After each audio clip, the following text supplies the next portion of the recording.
Hey, Dub Nation. I'm back. Can't find my water bottle. What happened to it? I literally just filled it up. Be right back. Oh, there it is. Knocks the water bottle over. Vitor, what's up? Yeah, splash the like button. I haven't even done that yet. Let's do that. Thank you, Vitor. 3 likes. Let's also pop out the chat. Live chat. Pop out chat. How's everybody holding up after? I think I accidentally wrote when I logged off last night that there are 43 hours to go because I'm so used to that every other day.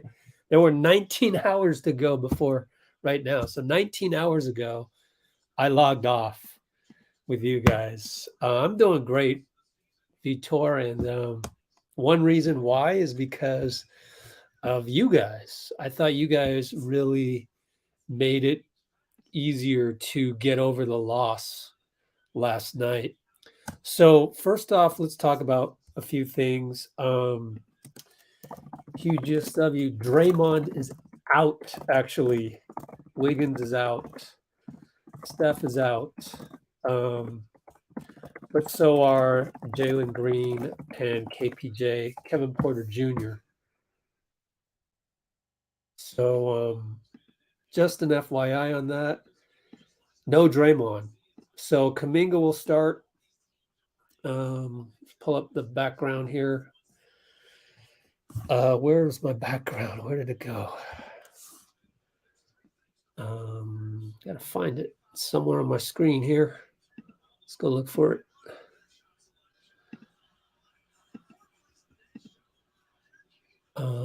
It's not that one. Which one is this? Oh, okay. Exit. Exit. Exit. Remnant screenshots from last night.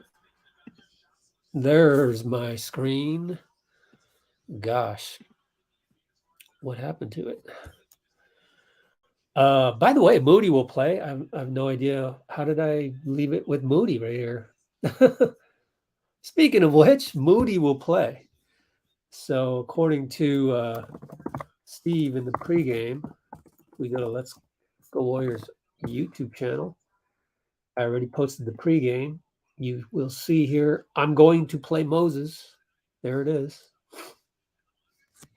Everybody try and click on the All-Star behind the scenes one because that one was a good one if you want to see all the parties that were happening there.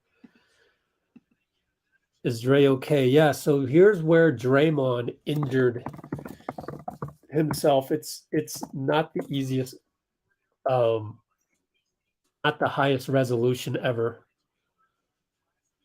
So Vando ran into him. Boom, right there. Probably a contusion of some sort on the knee, I believe. Let's pull up Houston's salary cap table. Let's pull up the box score.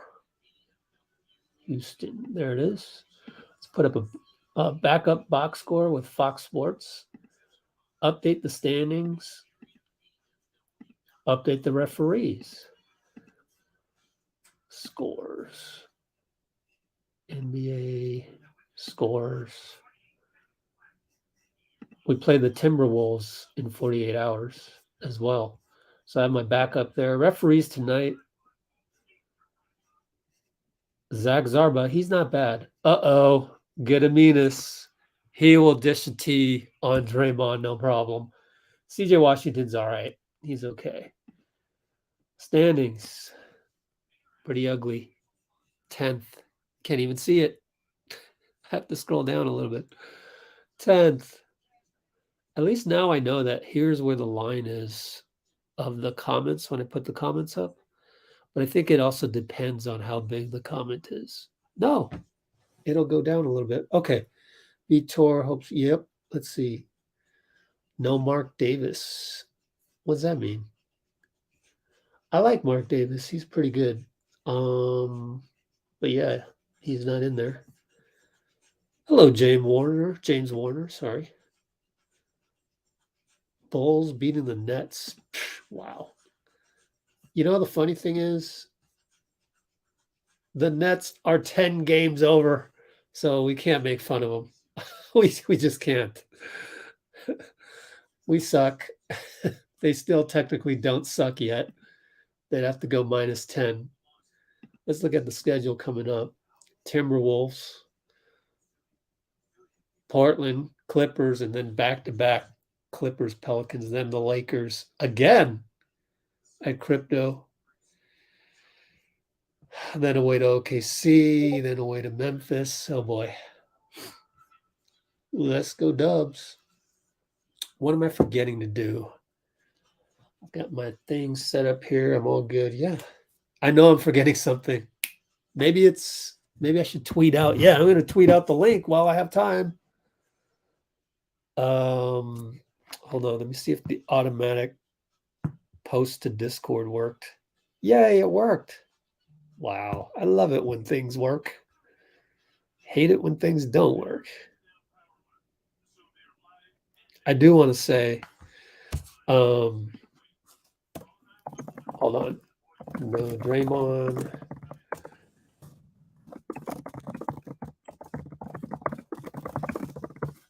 I want to say with the Andrew Wiggins thing, please don't be like a little kid in the comments and go, oh, it must be some weird sickness. No. I had to cut that, nip that in the bud. Kids, do not just openly speculate and put anything in the comments. No, let us respect his family matter, whatever that may be. By the way, check out Looney versus Sengun in the background, huh? I finally found a time to give Looney his flowers against the Rockets, who right now, tonight, no Jalen Green, no Sengun. Their best player is going to be Sengun. I mean, no Jalen Green, no Kevin Porter Jr. Their best player is going to be Sengun. Sengun versus Looney, and Looney, man, Looney's been playing great. I have a Looney article coming up, but technically Dalton Johnson already wrote it. Well, good for him. He was the one who asked Steve Kerr about 3 weeks ago about Looney. Just nobody ever saw that interview because hardly anybody went to practice that day. But really good quotes on Looney. That's coming up when I get a chance to do it. Don't know if I will. I've got a crypto.com Lakers behind the scenes video in the queue. Let's see if it passed the copyright checks. I haven't activated the checks yet. I won't be able to post that until late night tonight, but at least it's queued up and actually pretty good behind the scenes stuff, if I do say so myself.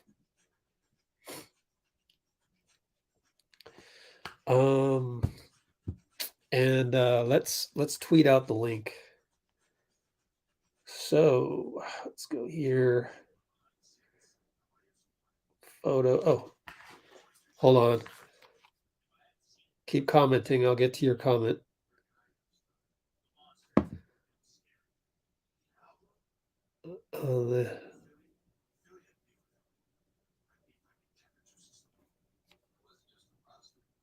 Hold on.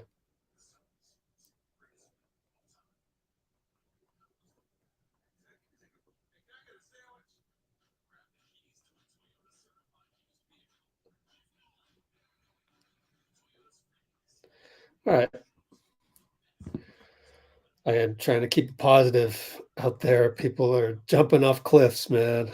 Gee whiz. Everybody hit the panic button.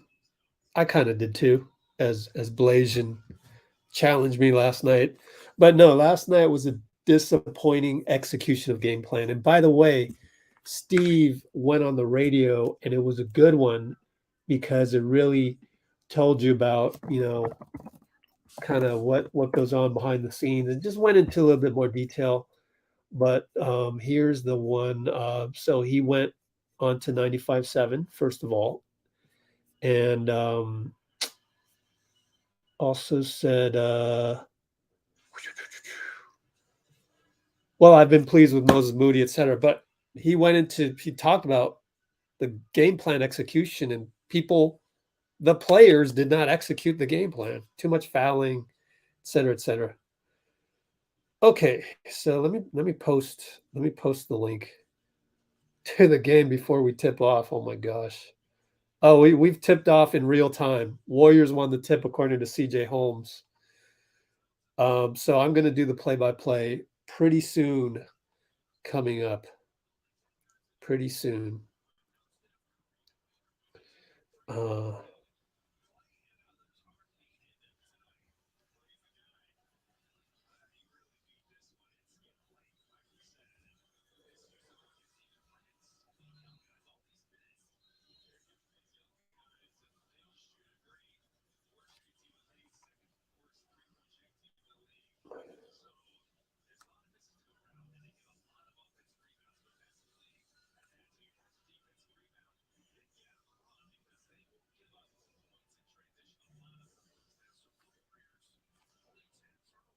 All right, I've tweeted the link. We've won the tip. No Draymond, but Kuminga's out there. And I'll do the play-by-play in about 5 seconds. Hope they don't score before then. Oh, shot went up. No good. Rebound Sengun. I'll get to the Instagram later. But tip-off happened at the 11:30 mark.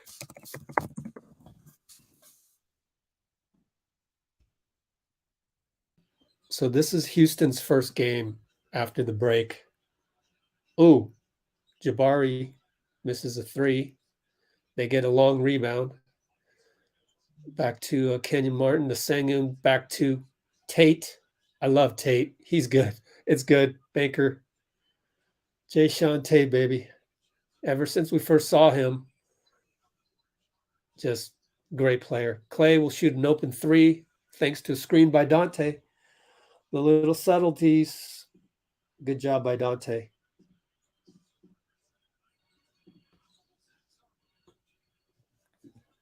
Simple screen.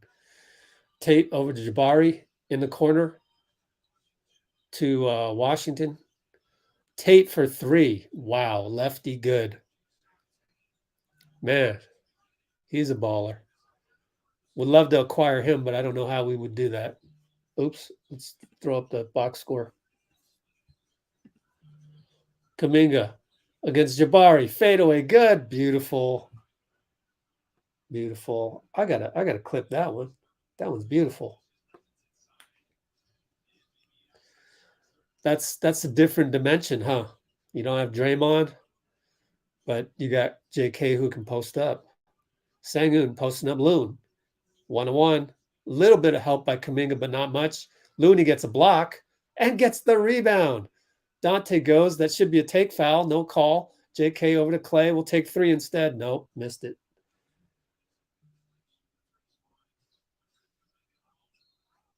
And now it's a foul.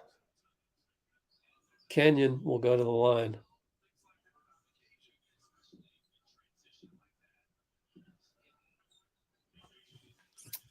Let's catch up on the comments. Let's scroll down on the box score. Okay, what do we got here? Hello, Katie Boyd. Sadiq Bey playing well. That's good. Can I give an analysis? Sure. Go ahead. No problem. Yep.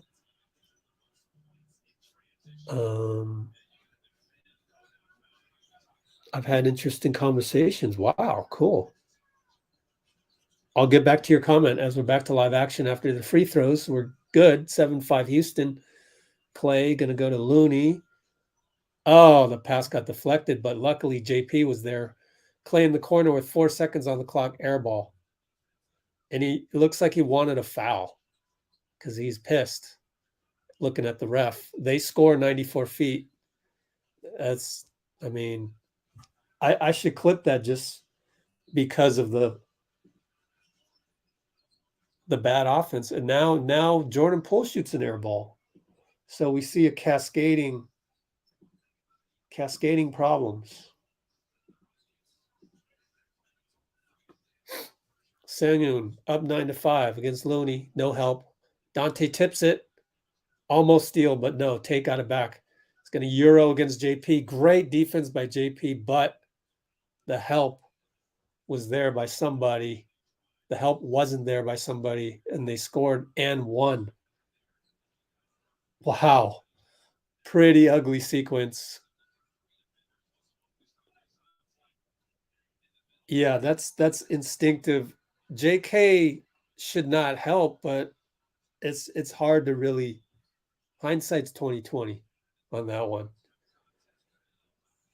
So 12-5, boy, I hope it doesn't go down a cliff. You guys gotta stay positive, gotta keep fighting. Timeout Steve as Donte takes 9 seconds to get the offense started. And by the way, Steve looks pissed. Steve looks pissed because, wow, I think I would be too. Q1 Steve Kerr timeout as it takes Donte 9 seconds to start the offense. And Kerr looks livid. Klay went over to talk to Anthony Vereen about his corner three, which started the cliff, started the downhill boulder, if you will. My goodness.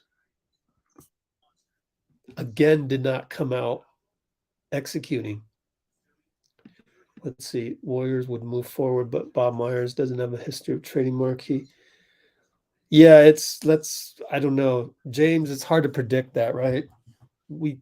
I don't even think Draymond knows what he's going to do, but that's going to be the first domino. If it falls, is going to be Draymond, right? So it's up to Draymond where we're going with this. But I can tell you that, okay, so 17 mark, you're commenting about Bob Myers and Draymond. It's hard to predict what Dray will do. But also, I've said this before. Joe Lacob, Bob, Steve, Steph, Klay, and Dray need to get in a room and hash out the future. If that doesn't happen, then you get caught blindsided. Draymond suddenly opts out, and you're like, okay, what do we do next? And then next thing happens, Bob says, I'm good, guys. I had a good run. I'm gonna retire from GMing for a little bit, and see ya. No problem. Steve today on the radio said he wants to keep coaching, and so he'll probably stay a coach. And I think if Lacob is smart, you don't fire Steve. You just don't. You don't. Okay. We can get into that some other time. And we can't really predict that. So, but I do think one way to prevent that first domino from falling is all 5 of those guys got to get in a room and hash it out. How are we going to do this salary-wise? Klay, are you going to take a discount? Et cetera, et cetera, et cetera. Just tell us what you're going to do. Klay's stuck. We have no offense. Finally, JK down low. He's going to have to go up with it. He does go up with it. Bucket good. Saves the day. I am a little surprised we got nothing out of the ATO.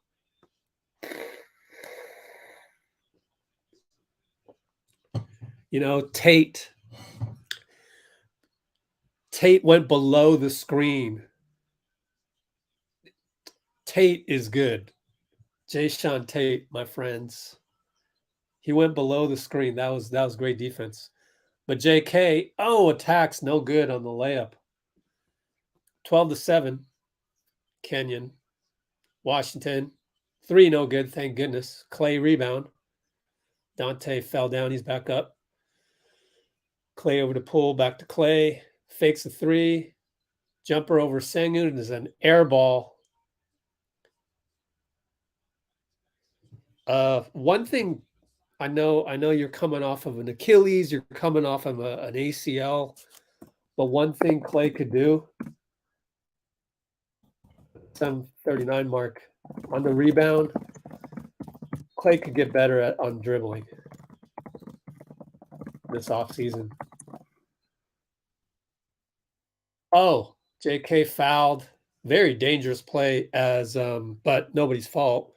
Just bodies fell to the floor as Donte attacked. Good attack. And JK thankfully did not get injured on that play. Okay. Average age is 25 years old. That's a good man. Where do you come up with this? This is great stuff, Dean.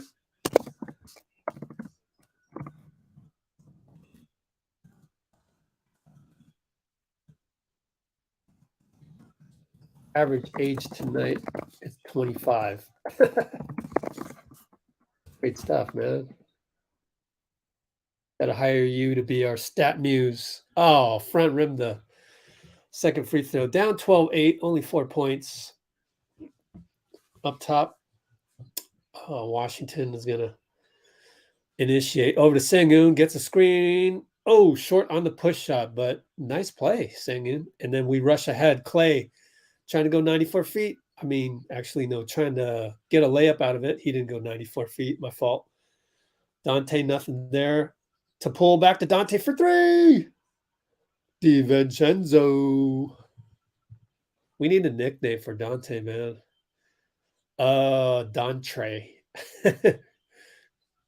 That's my feeble attempt at a nickname. Anyways, Tate posting up JK. Look how JK plays him for the baseline. Oh my gosh, Jay Sean. Spin banker. Man, this kid is good. We're going to have to look him up shortly. Taking a peek at his salary. Donte up top. 12 on the clock. We're getting slow starts to our offense. JK loses the ball on the drive. JP, Kenyon Martin, Euro step, bucket good. We're down 5. JP with Ty Jerome ready to go. Kerr says, come up and set the pick, guys. JP gets the pick. Wide open for 3. Got to make that, and he makes it.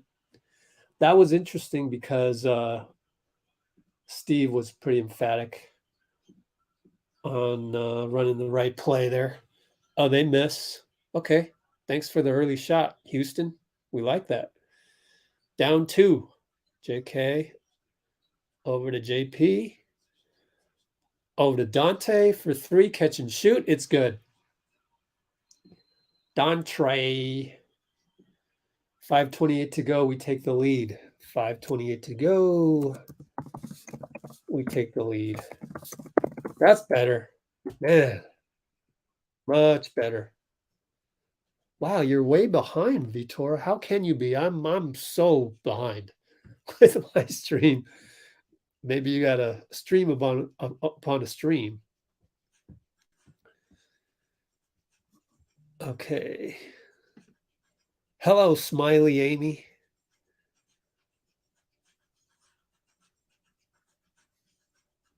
Let's see. Oh, that's an interesting stat. Klay has moved up to second in the entire NBA. That's incredible. What a stat. 24, Mark. Hope that's true. I'm taking your word for it. Second in the NBA in 3 points made. Wow. What a stat. Good find. I love how everybody's saying hello to each other. Going to have to be patient. I agree with you. Yeah, someone else said in the comments somewhere, if Draymond had to miss a game, let it be this one. So that's good.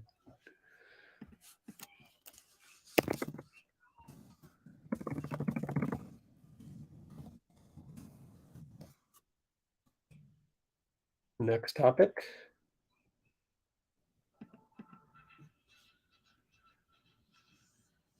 Yeah, that is a good sign.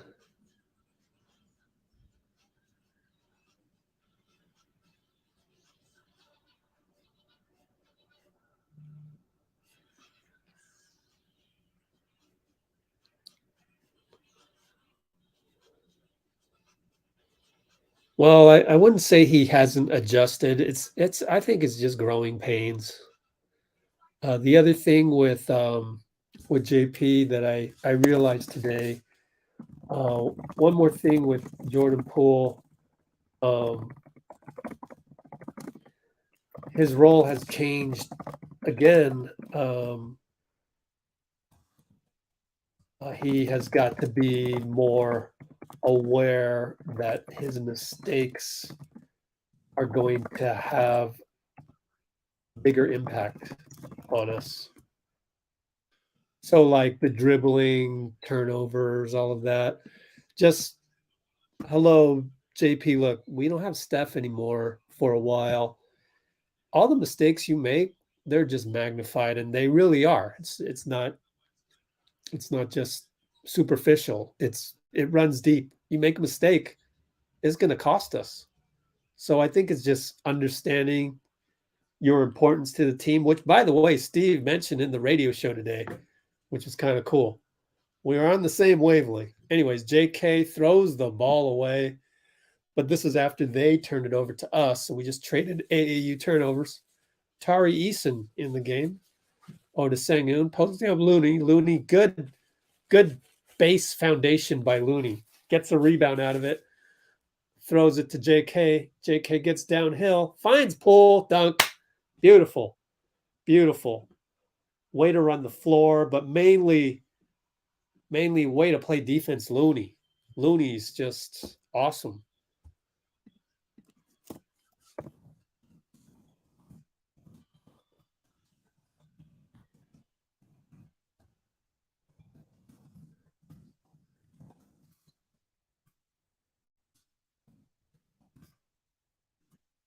Kuminga for three. No.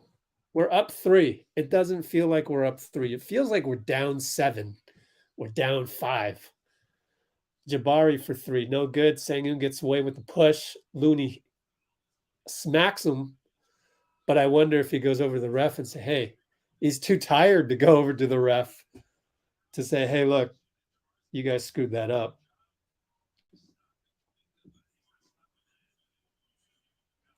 I want to watch the replay. Sengun shoved Looney, and actually it was a pretty veteran shove. I got to give Sengun some credit. This guy, he's got some veteran moves. He shoves him with the forearm so that it's not really a push in the back. And Looney's too tired to argue with the ref.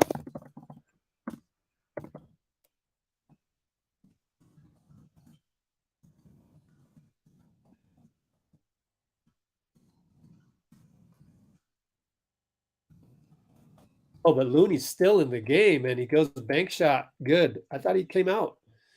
Man, to do that in 8.5 straight minutes, very, very impressive, Looney.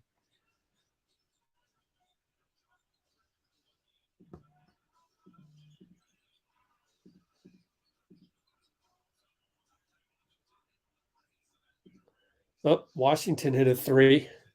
I missed that one. 22-21. Houston with 307, 306, 305.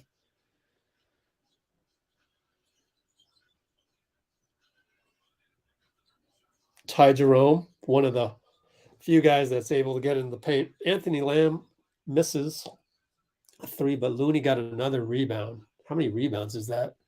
Three ball, no good, Ty Jerome. Looney now has 7 rebounds, on pace for 28. Jabari, great defense by J Mike to help and block it. Look at Looney's late getting up to the front court. J Mike misses the early transition 15-footer. Very makeable, but he missed it. And who's that? Garuba. Jabari. Oh, Looney fouled him, and that'll be a second foul.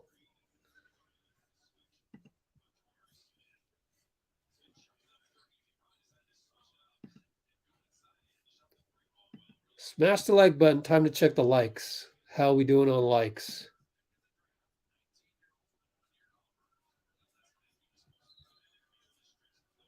20 likes, 40 concurrence. Please splash the like button. 40 concurrents. 20 likes so far.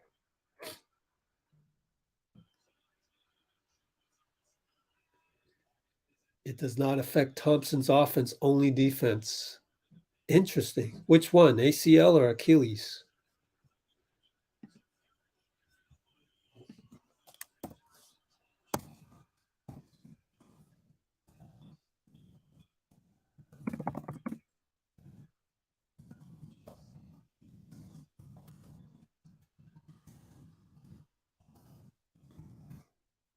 All right, Jabari Smith made both free throws.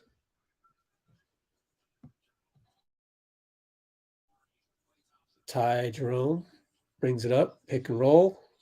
They switch to J-Mike, back to Ty. He goes downhill, can't get around Garuba. Shot no good, but J-Mike got the rebound. Then he lost it and lost it out of bounds. Down 3, 156 to go. Kenyon Martin going to check back in.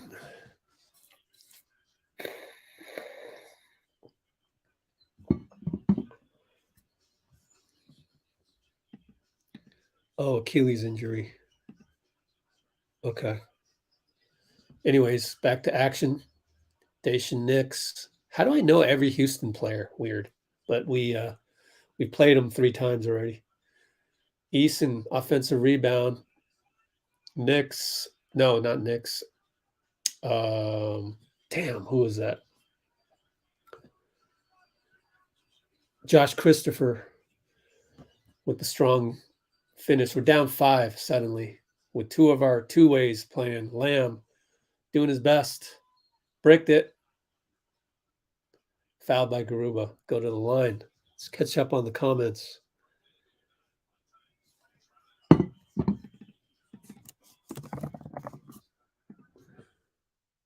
What's up, scum? Zambi, what's up? Good to see people saying hello to each other.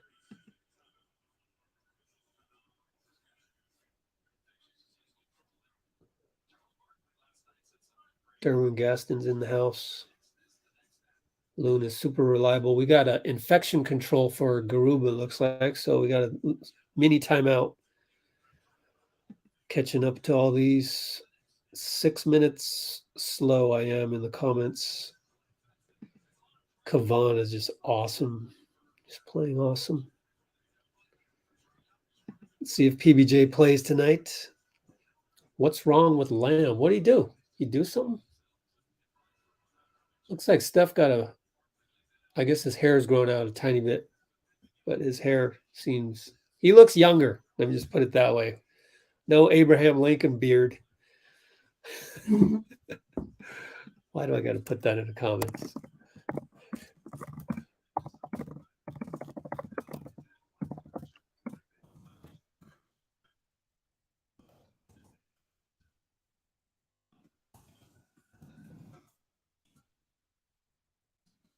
Lamb missed the free throw. Please splash the like button again. Yeah, good point, Vitor. We said that about Chioza last year, remember?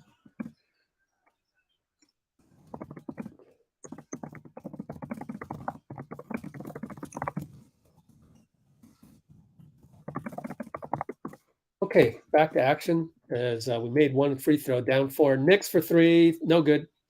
Klay rebound, fouled. Watch out, Klay. It didn't show Klay after stumbling with the cameraman, but I bet you gave him a mean look. Let's see. You need to see PBJ. Oh, we're in the bonus already. Good thing we're playing a young team who fouls a lot as well. I don't know if I need to see PBJ. I think I just need to see a win, and then we'll go from there. And I think before you give PBJ a shot, you have to give Moody a shot. So that's kind of the pecking order. And we still have an 8-9 person rotation, so it's kind of hard to crack that. Today, probably easier to crack than most days. So I wouldn't get my hopes up too high on PBJ. And I understand it when people criticize Steve for not playing PBJ, but then again, they've never coached, nor have they rotated with a young player like a 19, 20-year-old.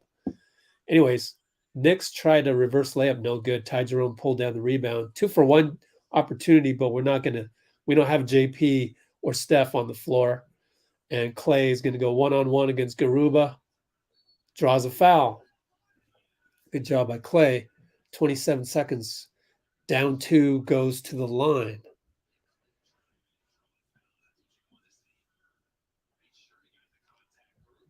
What else we got? Good to see some fresh energy, yeah. But that's the thing is, well, let me say two things. One, Moody should get the chance first. Two, Steve did say on the radio today that sometimes when things are stagnant, you do have to search for a combination that works. So he's not married to this rotation per se, and Moody came in with 12 seconds left. He's on defense right now.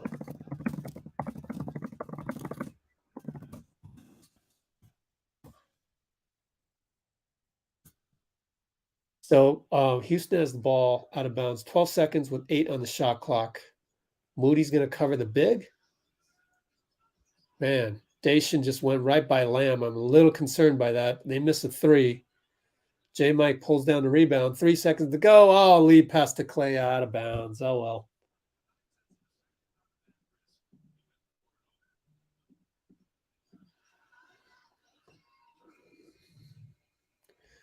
$26 apiece at the end of 1.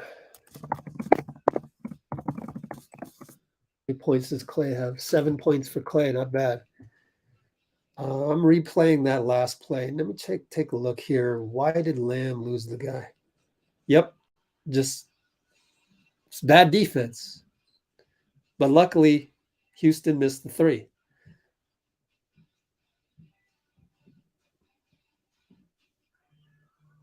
Just not a good pass by Jerome, but oh well. Yeah, we went on a 5-0 run to end that quarter. Moody should run the point. Oh boy. I wonder if there's time to experiment that. Don't know. But interesting suggestion.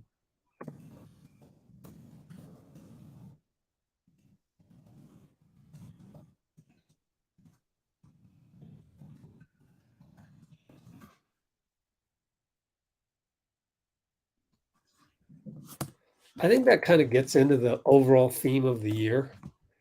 So you're playing every other day. It's hard to get practices in. You kind of have to buy in on a certain strategy in training camp. I just think it's hard. It's difficult. The NBA is difficult. And so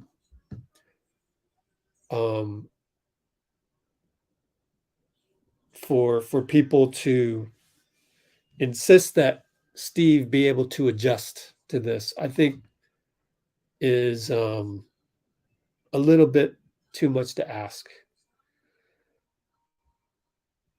I also think that he's learning. He's still learning.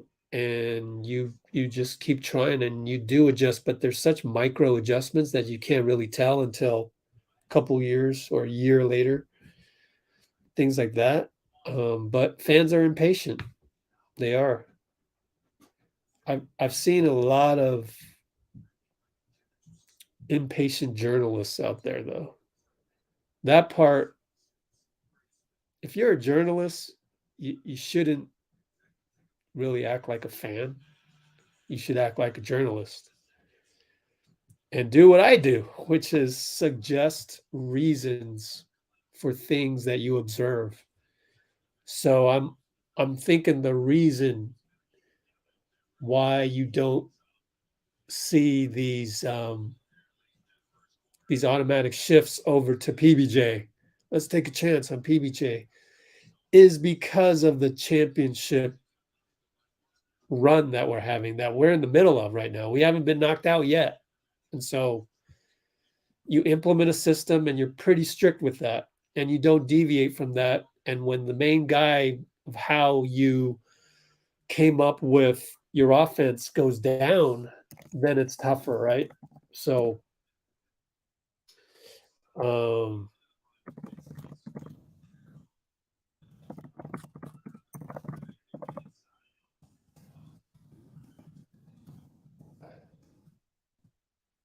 so Steve has implemented a championship system that hasn't been knocked off yet officially. It revolves around Steph, and that's why it's hard to adjust on the fly, especially when Curry is out. So I'm giving you the reasons why we're seeing what we're seeing. We don't have the luxury to tinker. Klay for three, good. And his cover put his head down. Don't do that, youngster. That's Klay Thompson. But that's my advice to a Houston Rocket. I couldn't care less, actually. So who was that, anyways? Josh Christopher hung his head a little bit. Oh, and we got what's his name? Frank Kaminsky. My gosh, Frank freaking Kaminsky. J Mike, we're up by 1, 10:52 to go. Handoff to Klay down the lane, 1-on-3. Back out to J Mike. Got to hit that. No, short. Online, but short. And turnover by Eason, I think it was. Moody trying to get downhill. Nothing there. Swing over to Klay, over to J Mike, over to Moody. Oh, good cut, but I think he cut a little late and the pass wasn't there. J Mike with not a good sequence, honestly. Throws the ball late and then is late on the rotation. And yet we're still up by 1.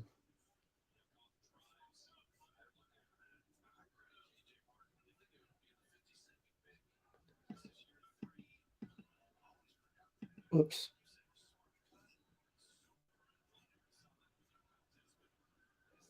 Yeah. So I just said what Havoc happened to comment right when I was saying it. Yeah, and I hope I explained that, Vitor, which is my assessment of what's happening is that we have a championship system that is very hard to deviate from,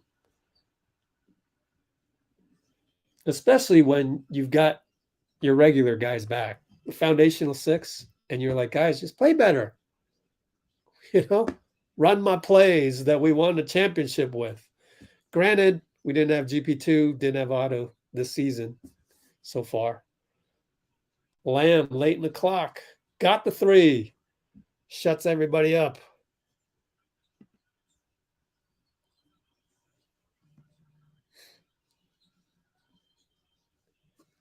Still early, Vitor. Still early. He played well last week. Tip in for Kenyon Martin. Tipped his own miss. We're still up by 1.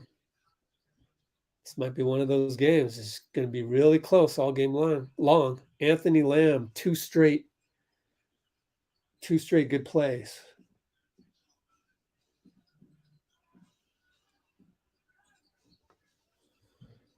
And we're up by 3 with 9:06 to go. Three-pointer, Josh Christopher, no good. Lamb rebound. Ty brings it up. Posting up J. Mike. Looking for somebody. Finds Moody. Oh, J. Mike was open on the repost. Now we got nothing. 7, 6. Klay's going to take Frank one-on-one. 5, 4. Come on, Klay. Good Lord. Fade away. Good. Shuts me up. Thank goodness, man. Triple for Christopher. Not Christopher. Kenyon Martin, no good. We're up 6. Moody for 3. Screen set by J. Mike. J. Mike's playing well. He's good enough.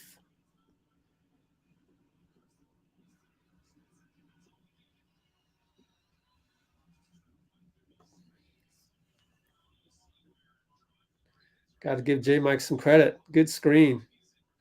I mean, it was a good screen that was even better because it caused a foul on the recovery by whoever it was, Christopher, I think it was.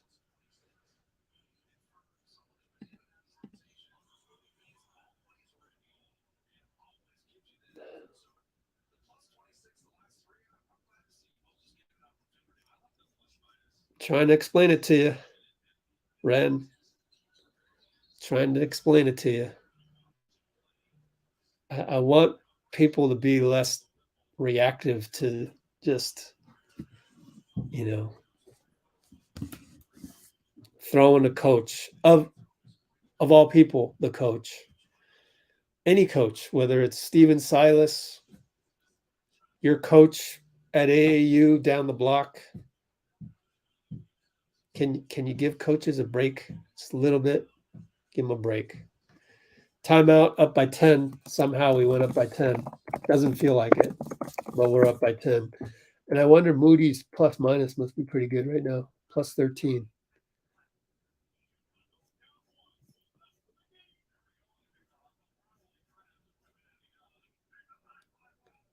Let's go to Stream East. Stream East.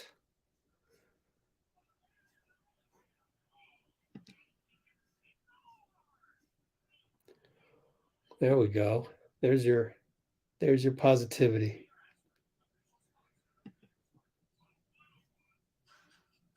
All right, PBJ's coming in. Good. I didn't even notice.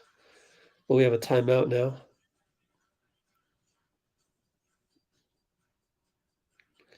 So let's mark that because let's see what the rotation was. 48-15 PBJ to check in. The 5 are, who are the 5? Let's see. Let's just cheat and go over to the play-by-play. Sub in Patrick Baldwin, Moody, Jamichael.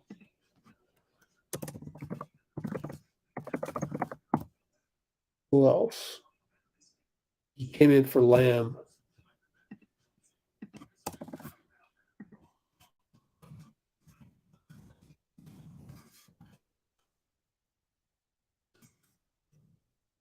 Who else is in the game?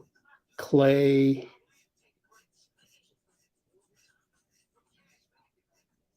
Probably Ty Jerome. So Ty is at the 1.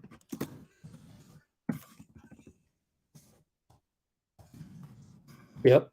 PBJ will be at the 4. J. Mike the 5. Moody at the 3.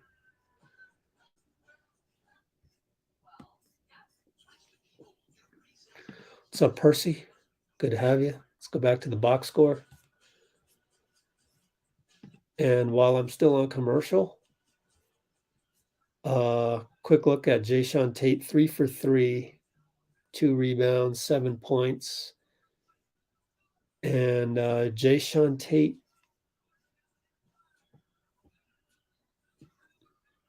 where are you?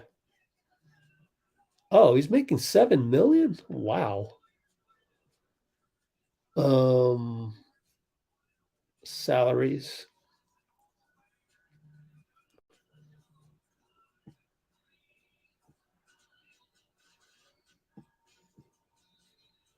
past salaries, 1 million, 1 million. So he must have been a second rounder. Let's check that. Oh, they missed a jumper as we come back. How do you spell Jae'Sean Tate? There it is. Early three by PBJ is good. Oh, wow. That's just nuts, man. He just comes in and bam, three. Good. Let me look at that play one more time. I see how it developed. Just a screen. I mean, not even a screen. It was a cut by JP. He's locked in, man. One more look at undrafted 2018. Good for you, Jae'Sean. He made his money, quicker than GP2 was able to make his money. And that's pretty impressive. All right, back to action, 738, 737. We're switching around. Washington, push shot, no good. PBJ rebound, outlet to Donte. We're up 13. Feels weird saying that. PBJ over to JP, early shot, not a good shot, missed it. The development continues. Jae'Sean Tate, nice take. And the momentum gives us the ball on the rebound. We got lucky there, but I'll take it. Is Jae'Sean wearing Jordans? Wow, he's wearing gray Jordans. I mean, good job by Looney. So they call a foul on Tate because it's a side out.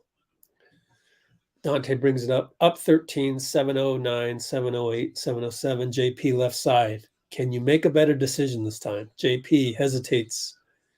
Shiftiness. PBJ, catch and shoot. Nope, it's off. Tate brings it up. Palms the ball twice. No call. Attacks Donte. Good. Wants a foul. But you palm the ball twice. Why aren't we calling that? Just don't call it on Steph when he comes back. That's all I got to say. JP tells Donte to go again. Moody catches, finds that he's wide open, shoots it, misses it. Sengun rebound, brings it up. Directing traffic. Hands it off to Jabari, goes right by Moody for a dunk, and that's the problem. Oh, gosh. Moody already knows that's going to be on the tape. Oh, my gosh. Come on, man.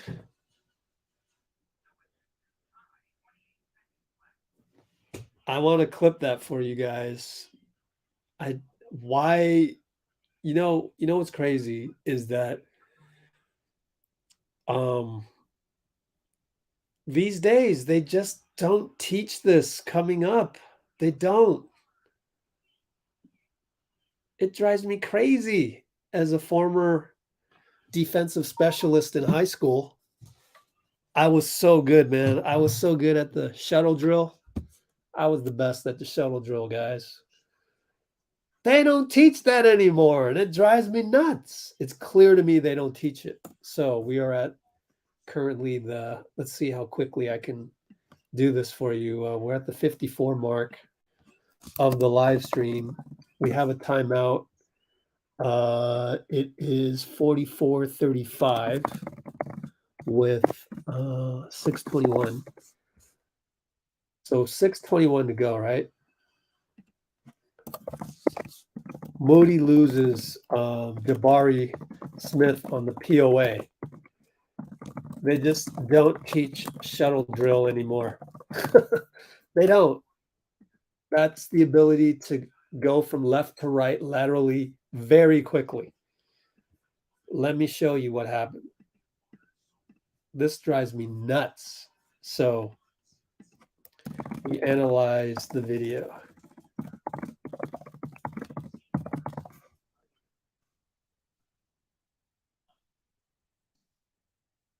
Here it is. Turn down the volume.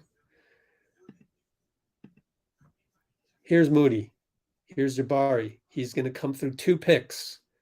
what you do in that instance is you move your ass to the right. You got to go sideways very, very fast. He does not do that. Here it comes. Here's the first screen by Tate. Boom. Here's the second screen. It's a handoff. At this point, you know you're getting checked. You have got to make your way through that. Fast as lightning.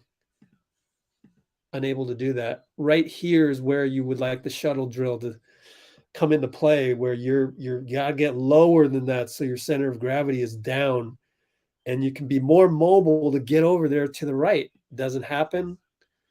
I would have been able to get, see, my lateral quickness was pretty damn good. I would have been able to get between Sengun and Looney quicker than Moody. It's too slow. And he turns the corner. Drives me nuts. The majority of the NBA can't do that, so I can't really blame Moody. Anyways, we miss. Sengun winds up with a bucket, 94 feet. Was that another quick shot? Yep, Donte. I don't understand that. I really don't. Donte can get that all night long. Houston throws it away. They're down 7. They could have cut it to 5, changed the momentum of the game.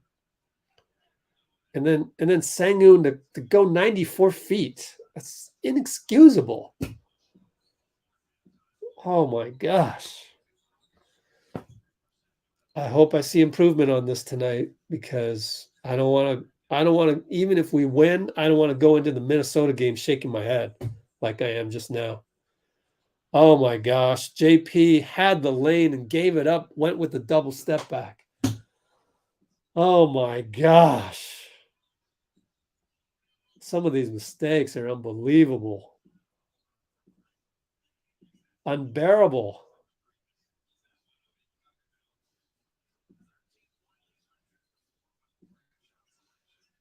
You had just beaten the guy. Well, PBJ cleans up the mess with a 3. Letting it fly. I mean, when you can shoot like that,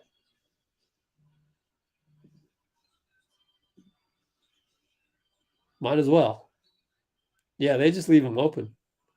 That's a huge mistake by Sengun, but you can see that JP, the attention is on shutting down JP. So I think that's a key moment right there, guys.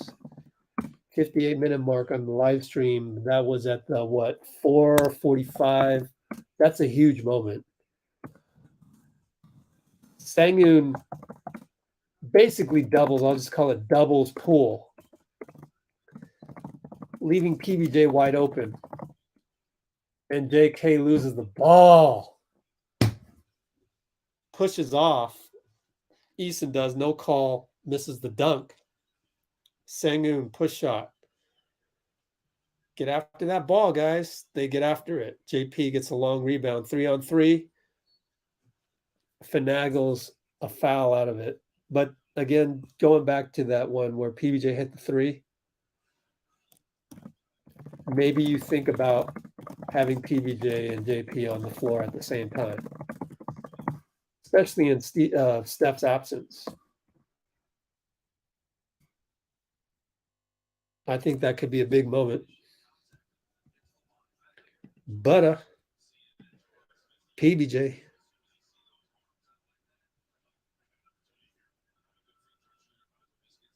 Shuttle drills, yeah. Yeah, PBJ, very cheap contract. Check it out, guys. 28th pick.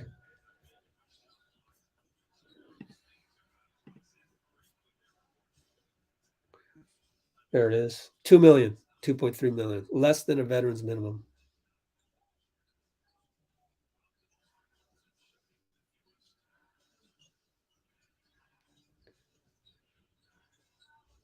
Sengun gets under the bucket. Good job by Looney again. That's how you play defense. Roll that tape for, like, well, I was going to say Wiseman, but he's not on the team anymore.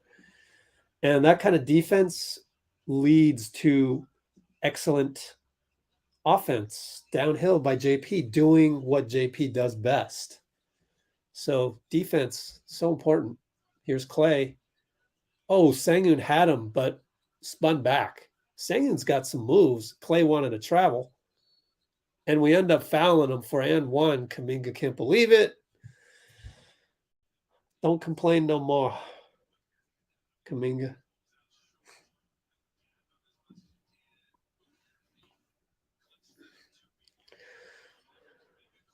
Klay did a great job on Tate to begin with.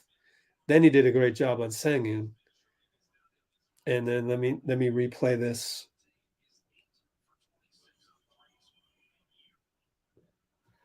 I don't know. I don't know about the foul. Hard to see from the TV angle. And you can't blame JK on that one too much because he was in the right spot. He did a good job.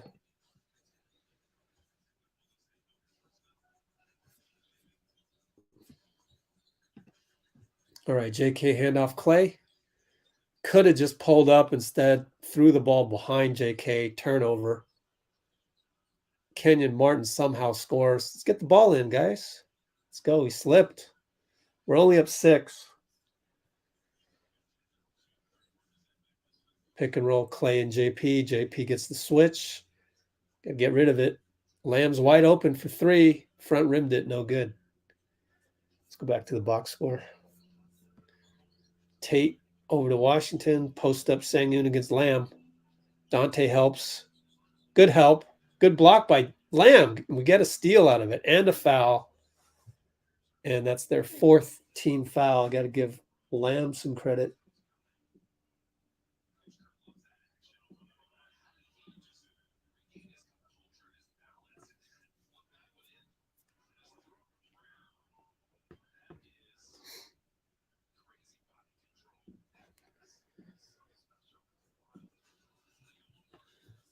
I don't know, guys. I think Lamb has shown me enough.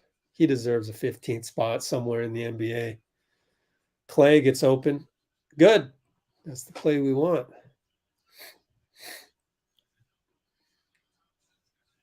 We are now up by 9, thanks to Klay's 3. 2:04 to go.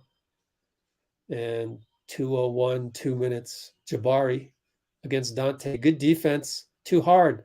Klay gets the board, tries to bring it. Finds Lamb late. Klay. Oh, gosh. But I get it.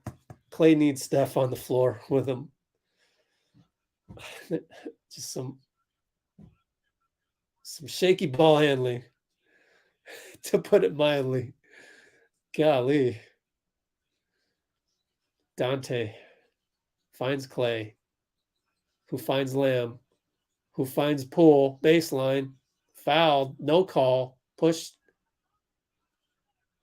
Tate wants it to be the Houston Rockets ball, but no, isn't even asking for a review, which is kind of odd because usually, ooh, that did go off of JP.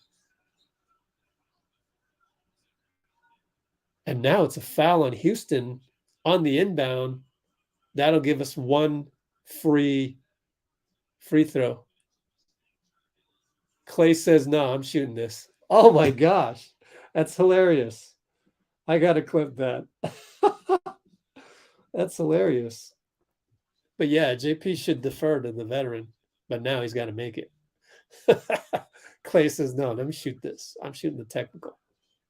Makes it. You know, that was a thing back in our men's rec league. Who would shoot the foul shot? If you really want to shoot that shot, then just go ahead and demand it. The inbound goes to Donte. Catch and shoot 3. It's good. Interesting inbound play. We're up by 13, just like that. Sengun over to Washington.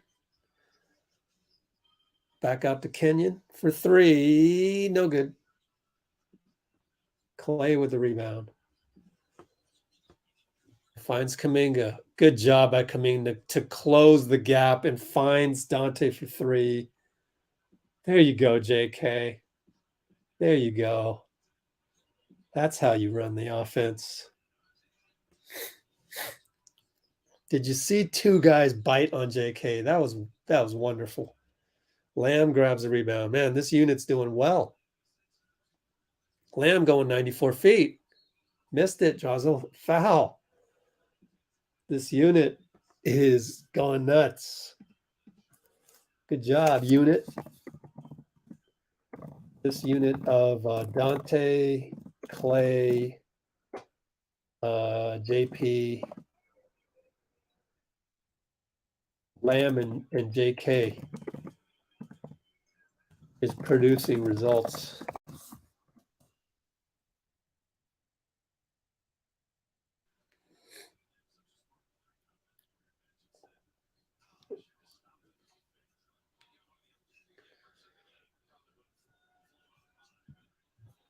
All right, Lamb hits, I think he hit both.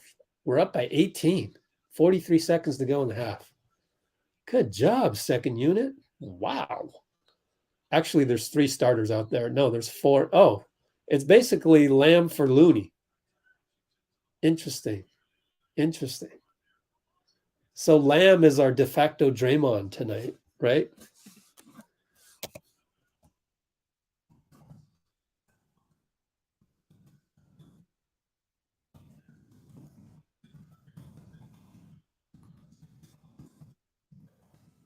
He's playing like it, like not in terms of playmaking, but in terms of pace.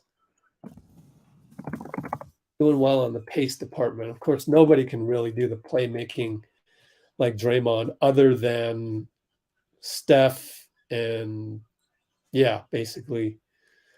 No, but then Draymond does the dribble handoff. So, that's hard to replicate. So good job by Lamb. Oh, Kuminga with the bad screen.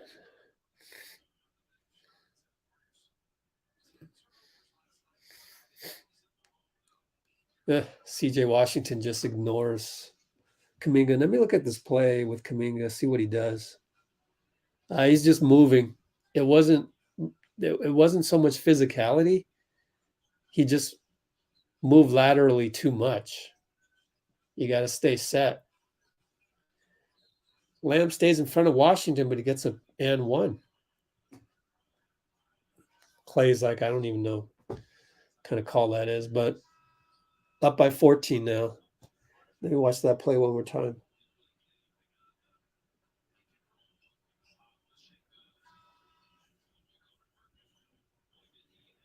Yeah, I don't know about that one. How many fouls on Lamb as he comes out? 2 fouls. Looney comes in. He had 3.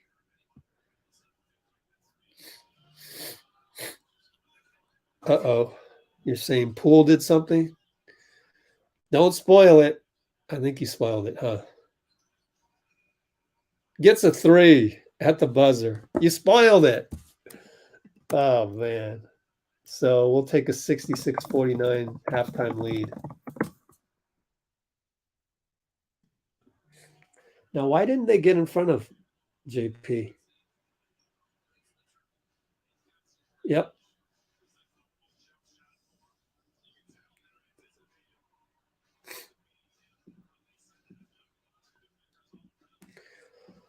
Just a good shot by JP. Might have gotten away with the palming violation, but we're not calling that anymore. We were calling that at the beginning of the season on Poole.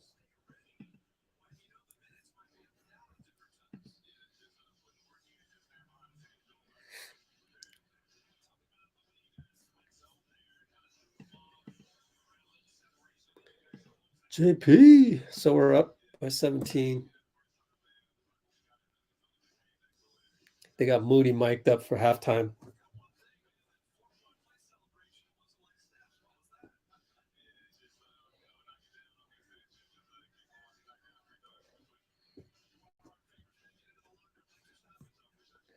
Yep, good job by PBJ and Moody. Let's check their plus minuses. Wow, PBJ is a -3. Moody plus 12. It was basically that unit of wow, Klay's plus 24. Well, yeah, so that unit of Donte, Klay, JP, Lamb, and JK was really producing results.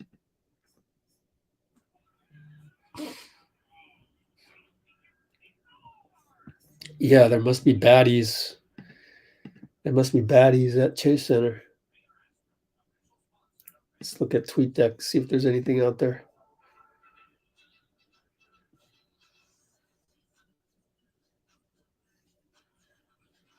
Kawhi Leonard beats the buzzer. What are they at over there? LAC sack. Wow. So that must have been a first quarter buzzer. That's a good matchup. Let's look at sack. 8 games over, 5 games over, 1.5 behind.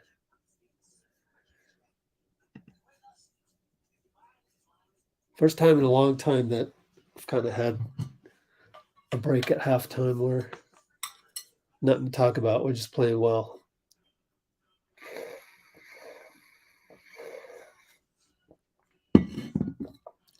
We've hit 14 threes.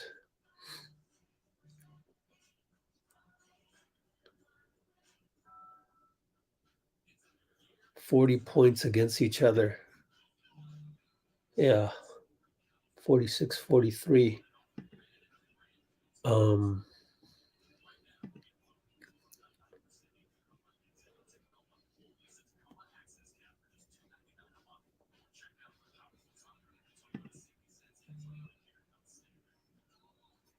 Let's go look at some of the beat writers.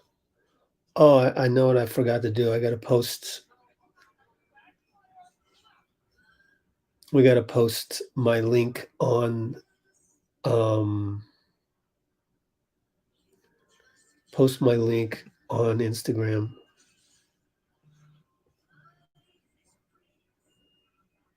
Oh my gosh. Warriors pastor Earl Smith got hit by a car at All-Star Weekend. Whew. At least that wasn't you, Dean. Dean got sick though. Okay. I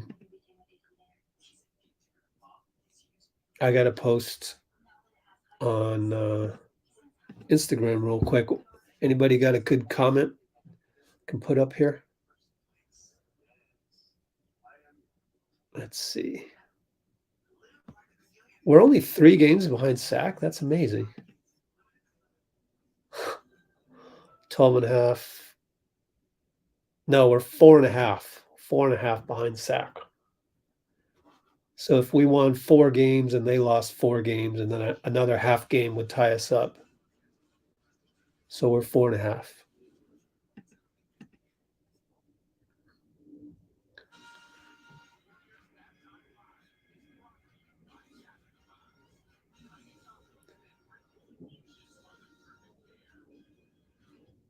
Chase Center has the best of them, huh? Baddies.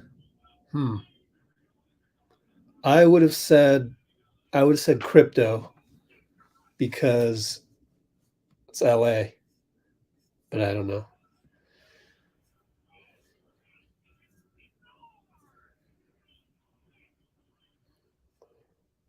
Hey, Bruce. Oh, you weren't here the whole time? Wow, I didn't even realize it. Let's go back up to the beginning to find a good comment. Maybe I'll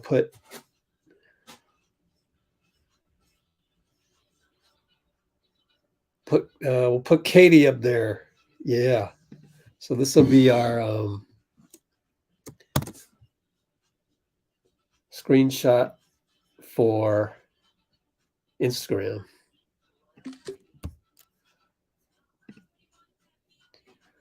Let's see what else we got.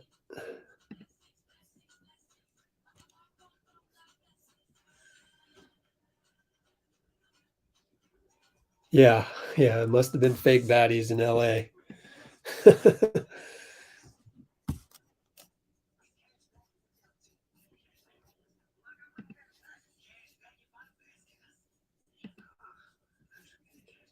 Trying to find my window for fire. What happened to it?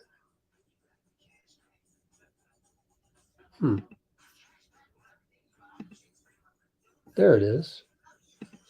That way I can send myself a DM on that screenshot.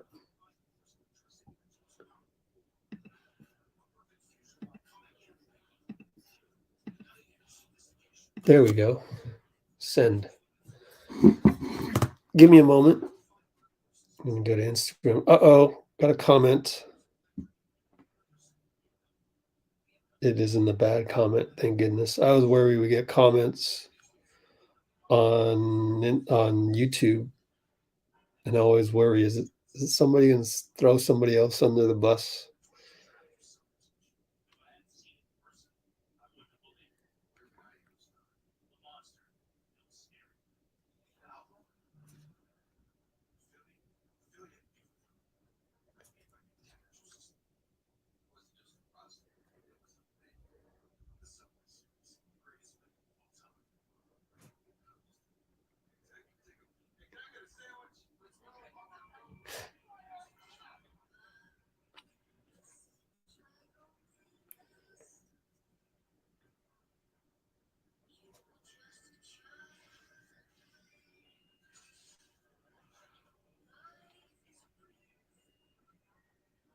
Okay.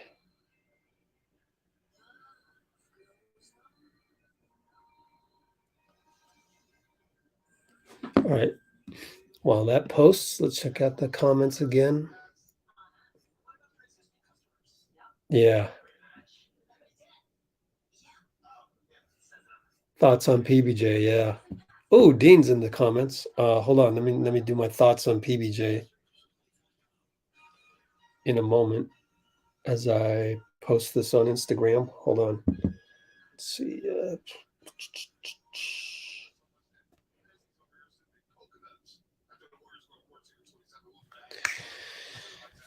Yeah, PBJ looks good, and I think you got to just keep trying to put him into the rotation. And today, his rotation was with JP on the floor at the same time, because Sengun got sucked towards JP, and you can tell that the focus is on JP of every game plan. So let's do that again and just put PBJ right over there. Easy. That's the easiest offense you could ever run.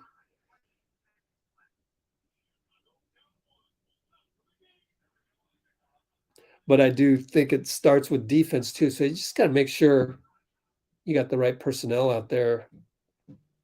I don't know that PBJ can guard Sengun. I'd like to go back to that clip. Just see who let's go back to that clip. Why don't we just do that? See if I can find it. Is it this one? Who knows? Nope. I think it was before. When did he check in? PBJ checked in for Lamb, and that was at the around the 6-minute mark, I would say. Here we go.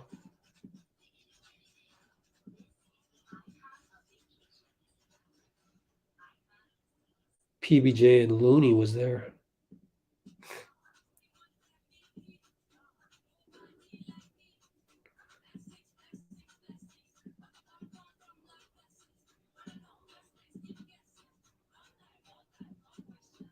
Nope, wasn't there. I'm narrowing it down. No, that's with 3 minutes left. PBJ's not in there.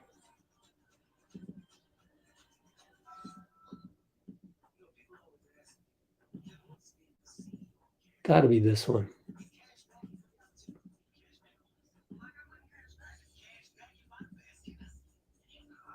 No, that was JP.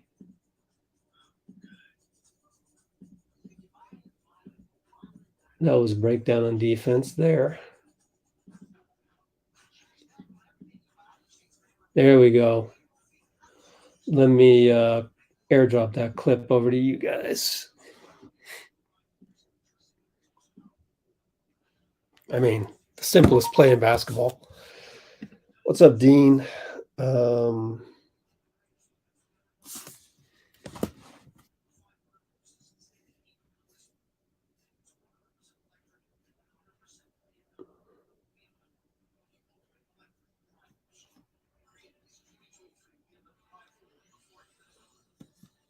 Okay, let's look at PBJ. The simplest play ever. So J Mike was on the floor at the same time. Okay. Oops. I forgot to charge something. I have an open charger here that I forgot to plug in to anything. My fault. And of course, that left me without any juice. Let's turn this on. Okay. All right, guys. So let's take a look at PBJ on this one. This is only one play that I remember. Sure, there's others. So you're going to see Sengun. No, actually, I don't know if this is the same play. We'll see how this develops. PBJ's way over here. Donte goes that way. Pick and roll J Mike. Throws it to yeah. Throws it to J Mike. Oh, and then I don't know. Did they just not have? They just don't have PBJ on the scouting report. And Dacian Nix has no chance.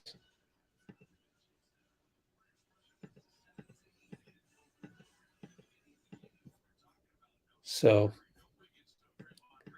pretty simple.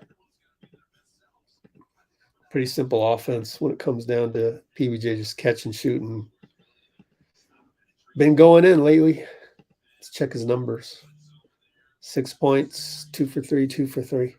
Let's check his season numbers because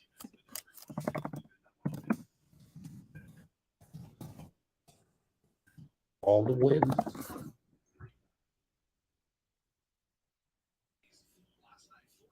$46.3. Interesting.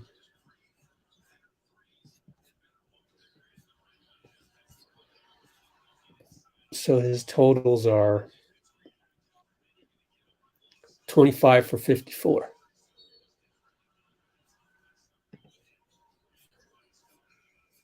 It's pretty astounding when you're hardly ever playing.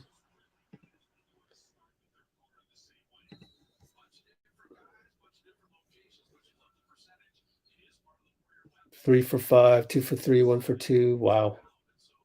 Wow. Pretty impressive. All right, we're back to action. Yeah, hard to contest. Wow, Dean with the numbers. Here we go.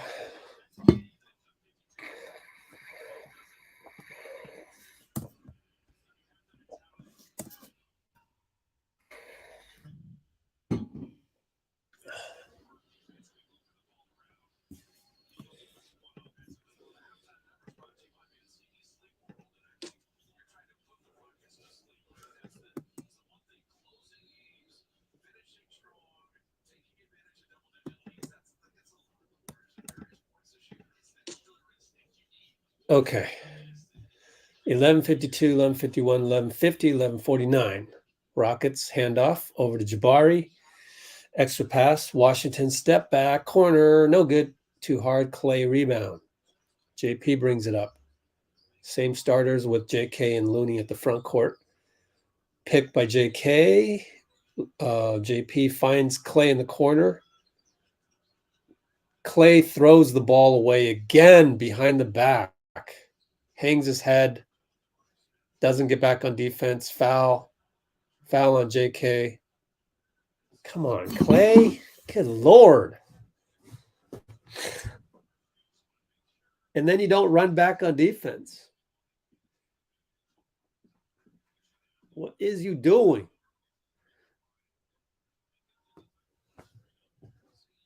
Cost JK a foul. That's 3 fouls, and that's Klay's fault. I mean, this is just is it that Steph's carelessness rubbed off on you over the last few years? How can you do something so dumb? But whatever. I'm done. I'm done with the throwing under the bus. I'll come back to reality, and the reality is people make mistakes. That's 2 straight games, the same dumb turnover. So, and JP gets a runner to go in 1.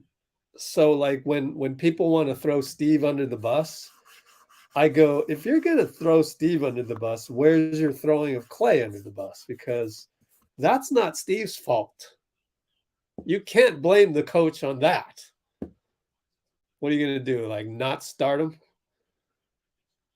You have no choice. It's just kind of I think it's a cultural thing that it's rubbed off from Steph. And if Steph's not playing, for every one of those, usually you get a couple, maybe 3 Steph haymakers. But you're not getting that now, obviously, with him not around.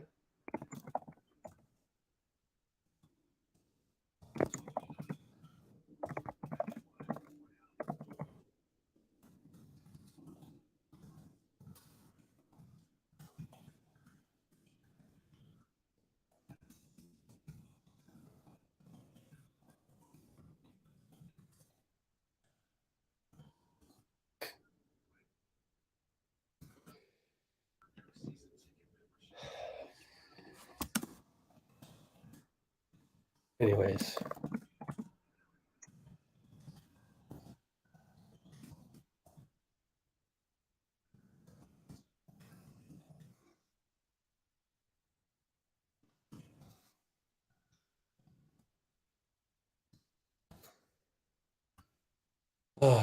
And JP throws it away, but Houston doesn't jump on the ball. So he got it back, and it literally stayed there for a minute.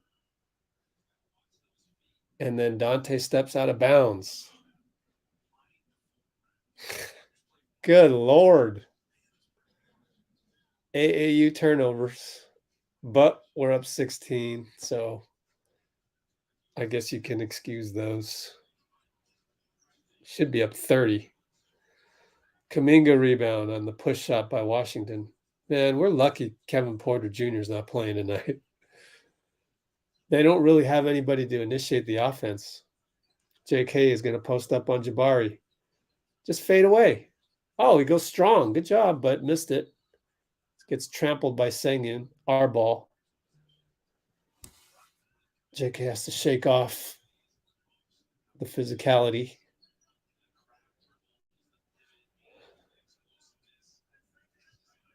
Man, look at his moves. He can do whatever he wants. Just got to be more decisive. Man, I got to clip that part. It's kind of like JP, but down low. And that's what you get with young players.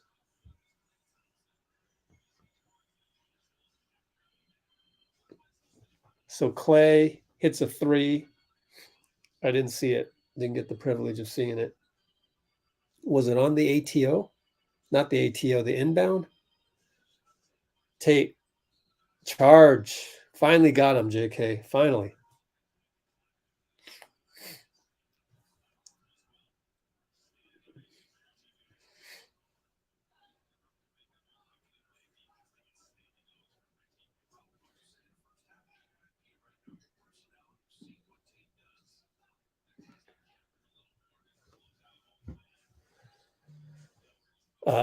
That's the first charge by JK in like half a season. Nah, I mean, I'm just saying that I expect more charges than just that one, but it's been a long time. Anyway, we miss. JP missed. We're up 19, though. Donte got a little lazy. Washington hits the three, even though Washington hasn't hit in a while. So I can see why he would gamble. JP double behind the back, over to Looney, over to JK, squares up, bricked it. Kenyon over to Washington, just made one. Got to get on him. JK gambled, lost Jabari. Tate, easy bucket, no good. Looney rebound. Outlet Klay, left side. Get rid of the ball, Klay. Good Lord. Over to Donte for three, not a good shot. So we're playing down to the competition is what we're doing. Good job by Donte. Kind of got tripped up a little bit. And the three-pointer trickles in. Good timeout. We are playing down to the competition again.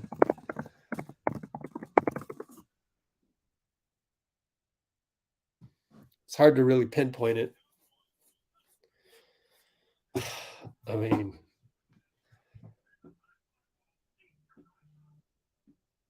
honestly, part of me wants to blame Klay. Like you can hit that three in Jabari's face, but then now Donte thinks he's you, and that's not a good shot. But like I said, part of me wants to blame him, but at the same time, it's just bad. And there's no real leadership out there.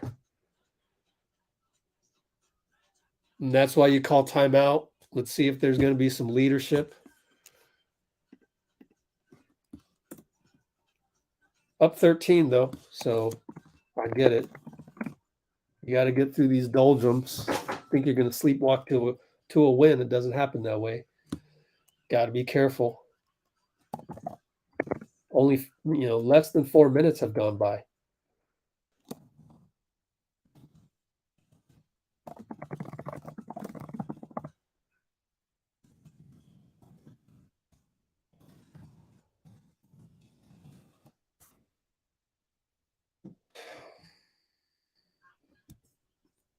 It's tough, though, with Klay. I mean, Klay's going to be Klay. It's like, the funny thing is you want to blame Kerr for not adjusting. Where's the blame? I'm not saying you should blame him. I'm just saying there's no balance in the blames. Where's the blame for Klay for not adjusting? Because you can't keep playing as if Steph is on the floor when he's not. Like, you make a mistake with Curry around, he can make up for it. But when he's not around, then there's more risk. And in a perfect world, so what I'm saying is, in a perfect world, Klay would play more unselfishly. Stop dribbling so much. Stop with the early shots. Same criticisms for JP, and yet JP gets thrown under the bus for it, not Klay. But then again, it's hard to change suddenly because your whole career you've played alongside Steph. So I can't blame him. There's Klay with another bad shot. My God. I thought he would prove me wrong, and now he's proving me right. Come on, man. Oh, my God.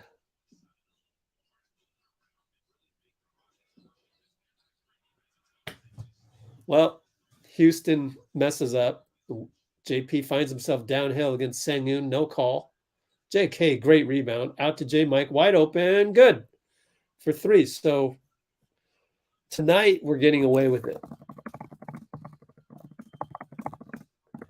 Because Houston really is that bad.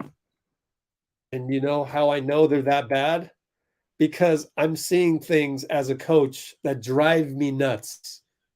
And we're still up by 16, and we don't deserve to be up by 16.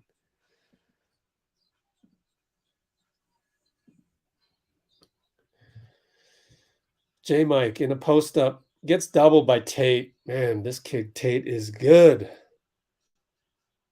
He's good, man. 7:15 to go.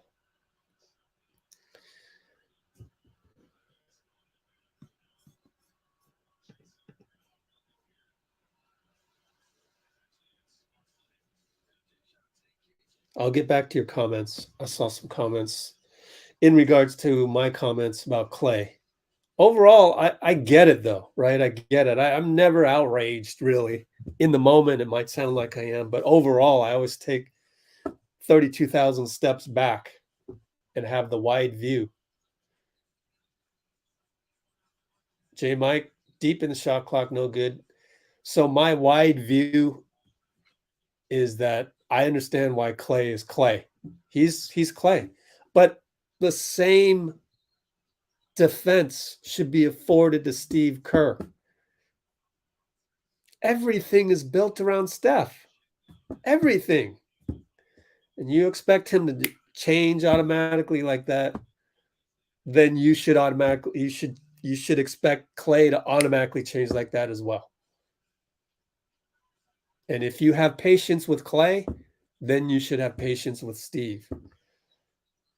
So here I am. I'm always defending guys from being thrown under the bus because we do the opposite of what Twitter does here.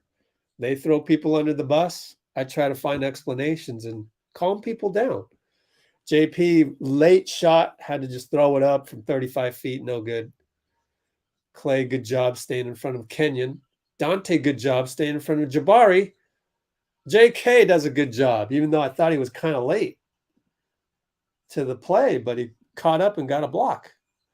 J Mike, they hammered down on him, no call. That's unfortunate.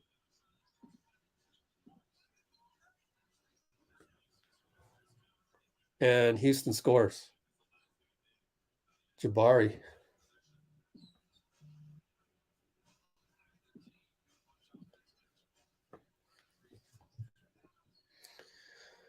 All right, we're up 14. JP with the screen from J Mike. Good job by JK to go back to shoot the damn ball. My God. You go through all this trouble. You go through all this trouble for JK to understand the little Zaza play in the corner, which we call a rocket screen. Jamal Murray told us that's a rocket screen. And he doesn't shoot the ball. Good Lord. This is frustrating. Oh, gosh. To go through the ups and downs of the young minds. It's the processing of the plays. It's the seeing the pictures and the just that one didn't make any sense. AAU turnover. Now it's a three-pointer. Klay with the bad body language.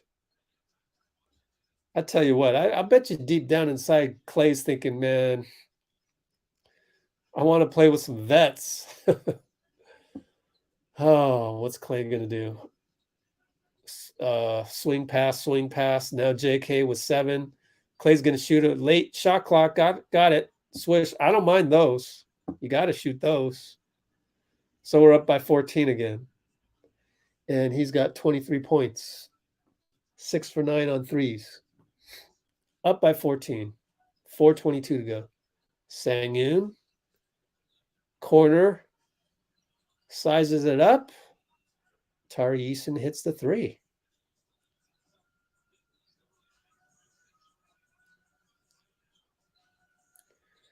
JK posting up. Good job by Klay to get out of there. Let him go. And 1. Missed it. But you got to give credit where credit's due, and Klay did a good job to clear out the lane for JK to work. So as we shoot free throws, then we go look at your comments. If Klay's not shooting, oh yeah, I mean we're kind of in agreement there.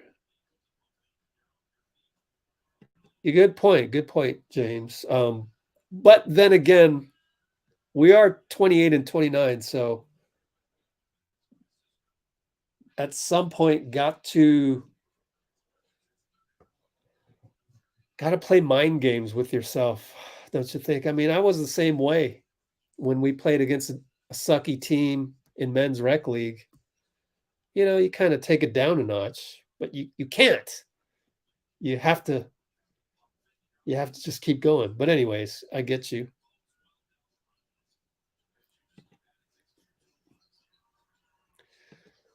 All right. Good stuff here. Anyways, we'll come back. Oh, spinning play by Tari Eason against Klay. I didn't see the whole part of it. Klay does not like the call, and he has 0 personal fouls. How's that possible?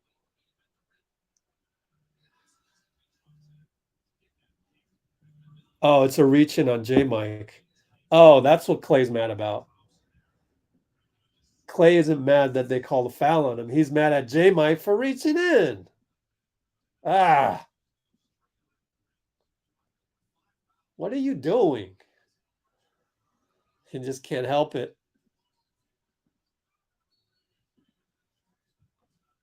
Ah, J-Mike.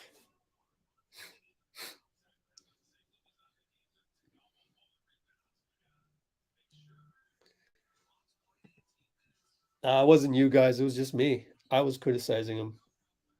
You got to admit that, explain the behind the back turnover one. Klay with the 3 from Donte. So it's just those things that, like I said, it's hard to adjust. Suddenly Steph isn't there. You've played with him for like 12 years, 10 years, 2 years of injury. And suddenly, by the way, PBJ's in. And suddenly he's gone for a few games. And, I would like Klay to run the offense more and lead the team to insist on running the offense. But he's always been the complementary player. He's never been the leader type guy, right? So we're asking him to change his personality, which is a lot to ask. But then you're asking, this is the part that bothers me. The part that bothers me is that everyone is blaming Steve. So if you're going to blame Steve for not adjusting without Steph and only having plays that are, split cut action and all of this stuff, tiki-taka, read and react, which is all designed for Steph.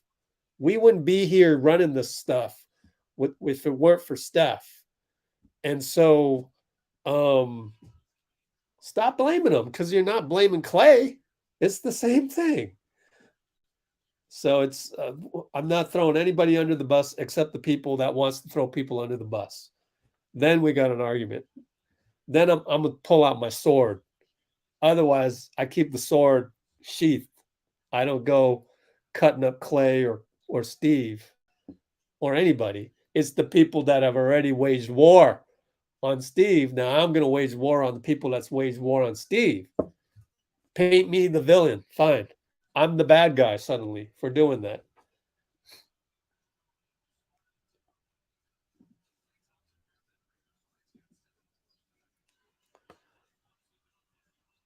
Klay launches an early 3. No good.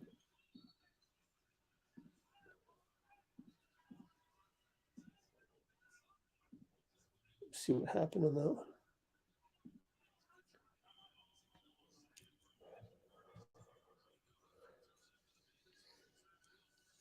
Timeout 83-72-32. 14 minutes away.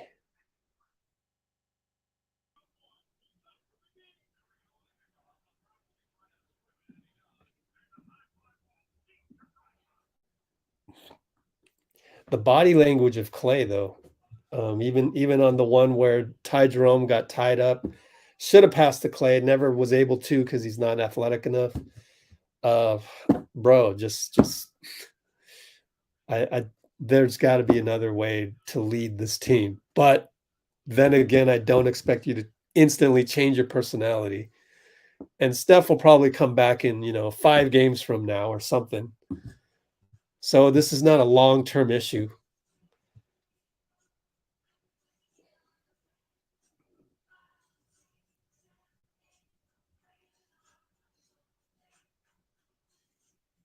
Yeah, that was just a bad shot that he launched. I kind of think that he did that because of the last play where he felt he should have got the ball from Ty Jerome, but Ty got, caught up.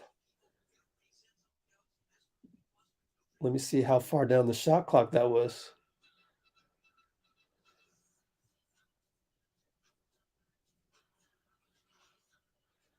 $18 on the shot clock the moment he crossed half court.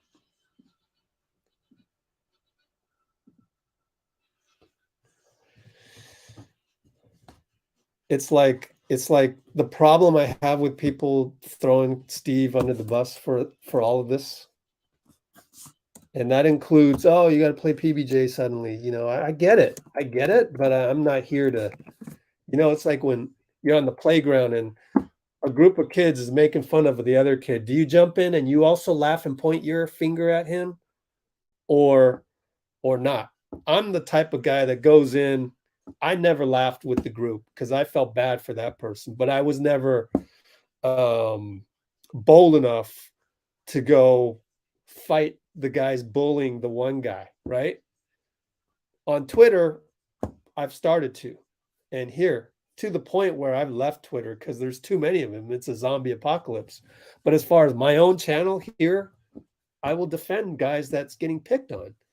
And the analogy I want to give you is that let's say Jacque Vaughn gets Kevin Durant traded away, or earlier this season, KD got injured. Does Vaughn suddenly implement read and react offense?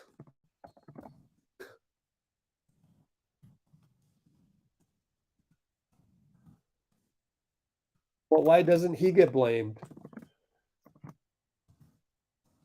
for not adjusting in KD's absence? Why does Kerr get blamed for not adjusting in Steph's absence, so to speak, even though he is adjusting in micro adjustments?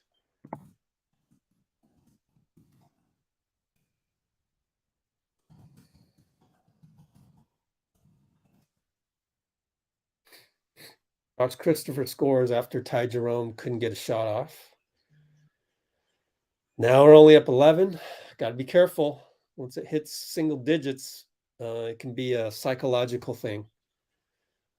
Pick and roll, PBJ, JP. It's a bad screen by PBJ, and that's why he doesn't play as many minutes as he does. It's the random bad screen is why he doesn't get more minutes. You really got to play perfectly.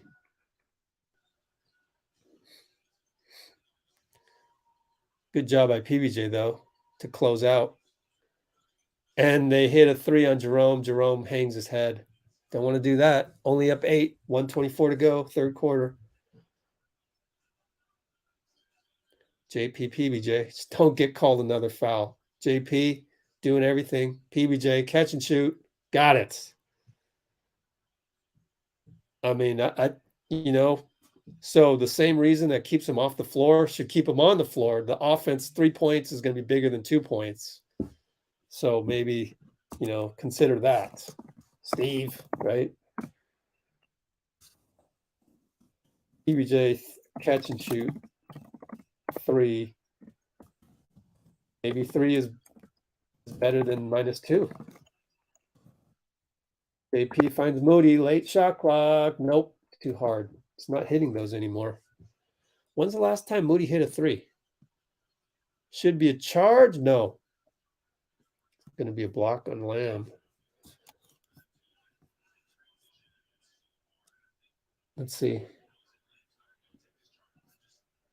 You gotta, when you take charges, you gotta let the guy come to you. You can't hip check a guy at the last moment. So I'm qualified to say that.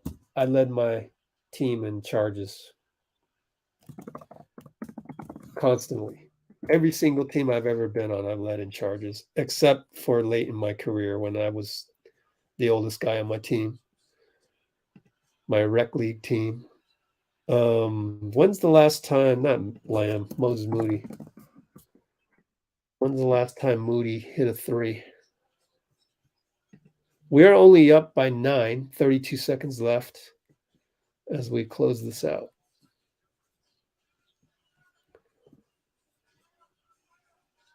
Okay, he hit one 2 games ago at the Clippers, but then he hasn't hit one since the 20th.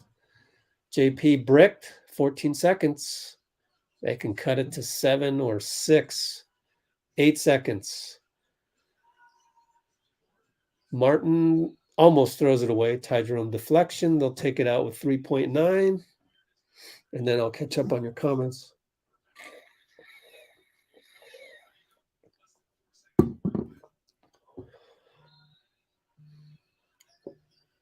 Moody tries to stay on Eason. Good help, Lamb. That's why I like Lamb. Right there.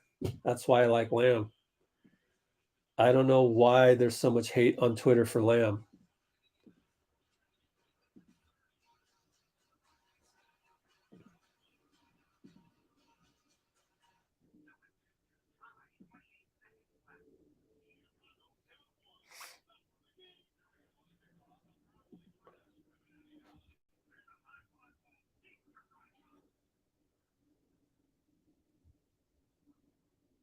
Of course, that play by Lamb is all based on distrust of Moody. But that's okay. I still like what I see from Lamb. The longer he plays with the Warriors, the more he'll get, those guesses correctly, whether to trust a guy or not. So let me show you what he did instead of getting to the comments, which I promised to do. So sorry about that. And incidentally, I didn't put the score up. It's we're up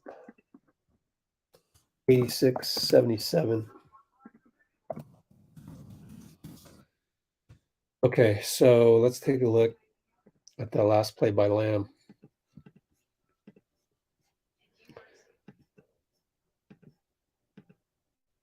Where is it? Okay. So Moody is tracking Tari Eason right here. In fact, he's got to fight through a couple screens. So here comes Eason around the pick, baseline inbound, goes to Eason. Moody has to go around the screen. He gets there, but Eason's already in momentum to the basket. Lamb has Kenyon Martin. Lamb notices that Moody's about to get beat. So good instinct by Lamb. And he disrupts the shot right there. That's why I like Lamb. I think you can build on this. And that's why I think you got to keep him on the Warriors. Because I think he can build off of that.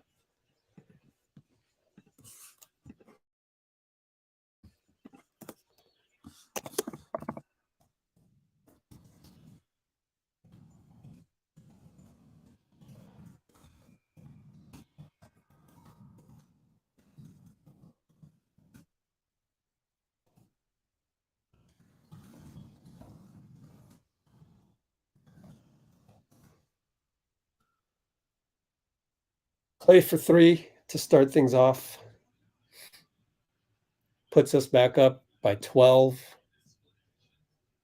I never got to your comments when I was talking about Klay, I guess. Seems like eons ago.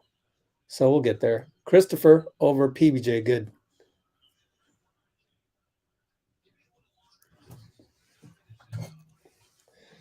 Donte to Klay over to Looney. Right side. PBJ is going to post up. Nope.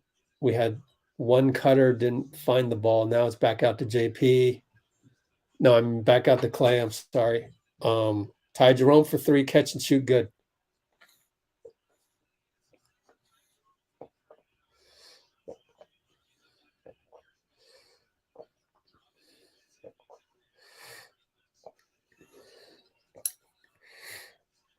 All right, 10:45 to go in the game. Up 13.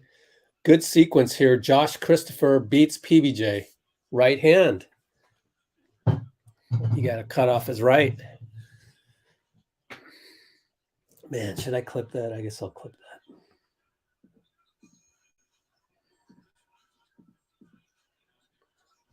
that. Ty Jerome, bucket inside. Up 13.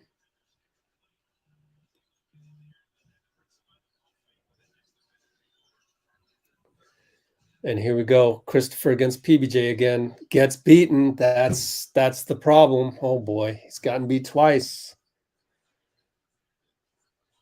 Let's hope it's not 3 times next time down. Looney down the lane. Way to avoid a charge. Finds Donte, misses it. Looney rebound back out to Jerome. Somehow gets the loose ball. Klay shoots desperado. Splash good and one. That'll make Klay feel good.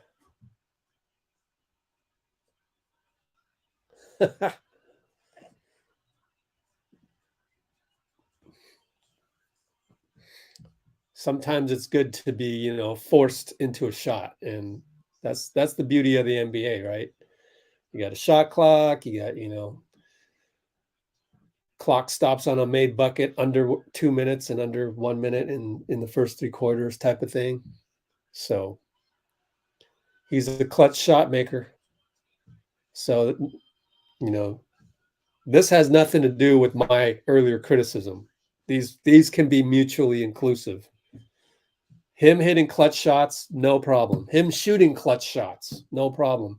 It's the ones that are forced and just run the offense during those times. Everything else stay the same. You do you.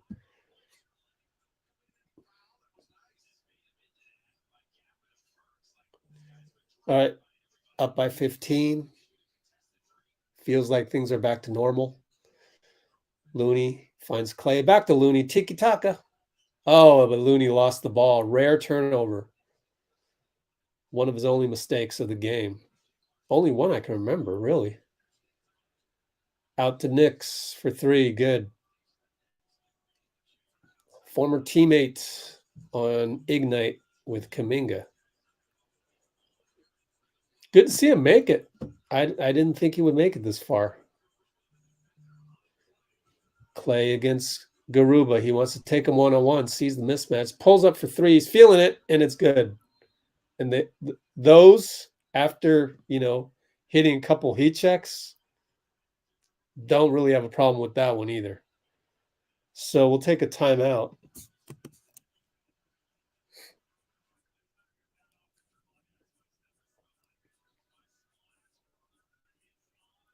Where's the score? 101 to 86. They're taking a while. 2:48:38. Still a lot of time left. Only 15.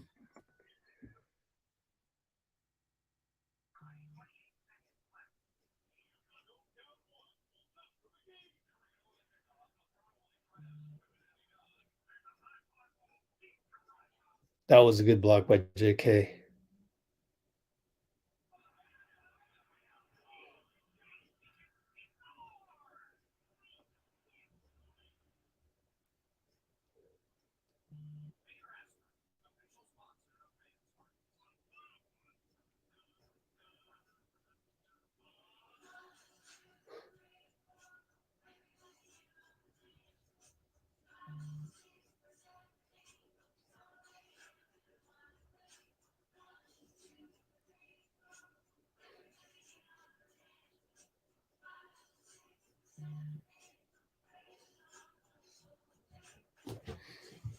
I would agree with that.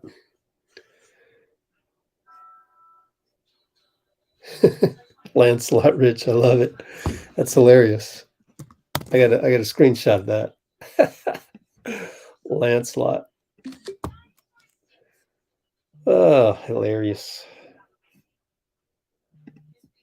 I'm just catching up to some of your comments. You know, though, I'm glad that we, for the most part, kept it civil. Kept it civil. Good job, guys, on the whole disagreement about the whole Klay issue. I think all the points that's being made is pretty much correct. So ice cream is safe tonight. Yeah, I would agree with this too.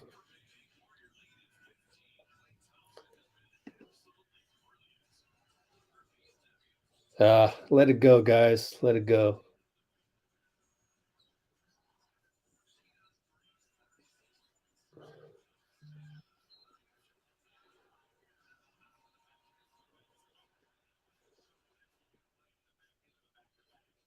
Okay, we're back to action. Good notation on Jordan Poole there. Uh-oh, Dacian Nix for 3. No good. All right. Looney rebound. How many rebounds? 12. Up by 15. Give the ball to Ty. Get over the timeline, Ty. Gee whiz. The things that drive coaches nuts. They're trying to find Klay. Hot hand. He's on fire. Splash. Catch and shoot corner. That gives him 39. He's 11 for 15. Quietly creeping up on the record. You never know. I mean, the heat check style. Oh, nice pick and roll by Kenyon. Just run up the floor, Klay. All good. He's got better body language now. Okay, trying to get the Klay. Oh, and we run tiki-taka. See how gravity works? That's how gravity works. Finally, a guy gets hot, and we actually see gravity work. Tiki-taka for you. It's a beautiful thing when it works, doesn't it? It's pretty. They scored a 3, by the way. So all of that, we're still up 15.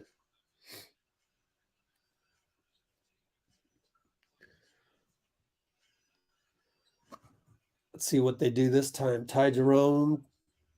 Klay points down to Looney. Looney doubled, finds PBJ. He tried to dunk it, missed it, but got his own rebound. Thank goodness. Hey, PBJ getting some crunch time minutes. Up 17. He's against Christopher. Gets around the pick. He goes left. See? Christopher has no left. Good job by PBJ, forcing him that way.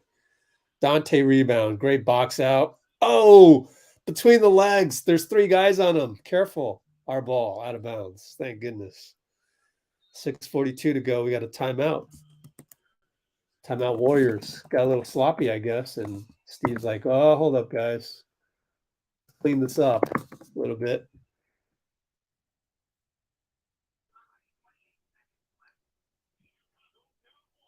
What's wrong with my internet? Am I good? Yeah, I'm good. I'm moving here. The comment was a little slow. Let's see. Well, this comment was 12 minutes ago, and we just got a layup, so that's good.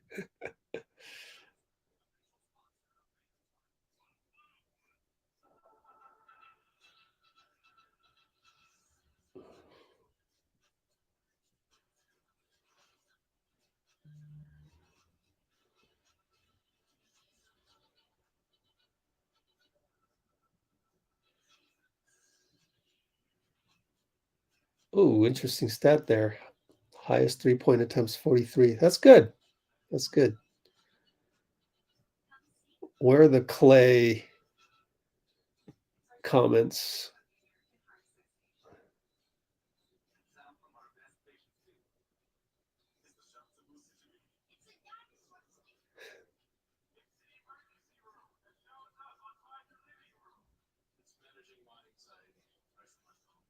There we go. Klay is him.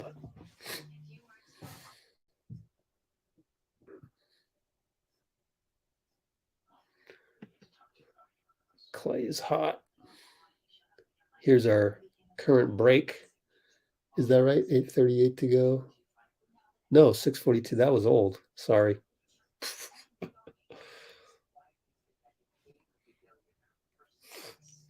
Oh boy. Let's not get too worked up in the comments, guys.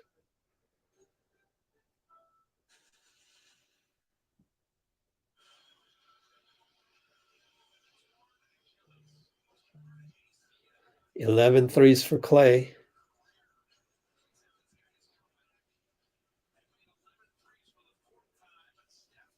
Yeah, paper airplane. Amy comes in to keep everybody in check.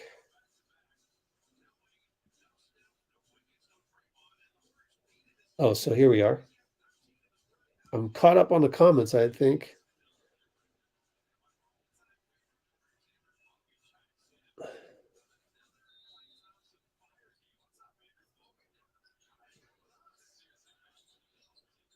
PBJ, corner 3, no good. How many shots is that? 5. 3 for 5 over here. Let's get out of here. Washington made a couple, so Donte had to close out. Tate misses a 3. Donte rebound. 6:20. Ty Jerome. Pick and roll J-Mike. Good job by Jerome to size it up and then go down. Didn't settle for the 3. Why is Jerome getting killed on Twitter? I don't get it. Are you guys watching the game, Twitter? Not you guys. I know you guys are. It's like I've been seeing him getting killed on Twitter for no reason. Dacian Nix, airball, 3. And that's got to drive Steven Silas nuts. It drives me nuts, but I'm rooting for that to happen, and it drives me nuts to see that. We're up by 19. Klay sizes up Tate. Actually had the lane, pulls up for 2, no good. He had him beat. But that's okay. I understand, got to be tiring to hit 11 threes. Tate tries to go on Donte. Good point of attack, but Tate is too good. And Steve calls timeout after losing that point of attack. 110-93, 5:28. I wonder how many timeouts he's got left.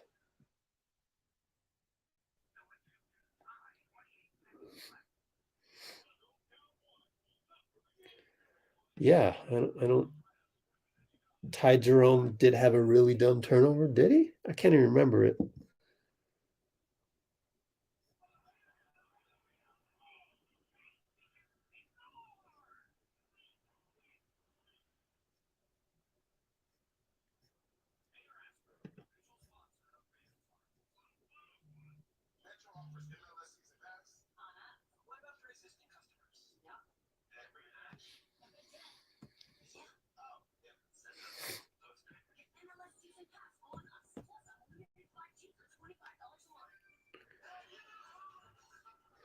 Yep. All right. So here we are.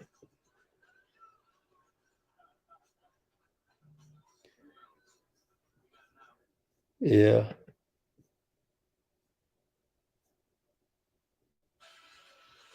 Yeah, Twitter is a whole psychological thing, I tell you. Bleeds on the other social media platforms, and then journalists get so addicted. I got to build my clout. Oh gosh, based on negativity. All right, go build your clout. Whatever.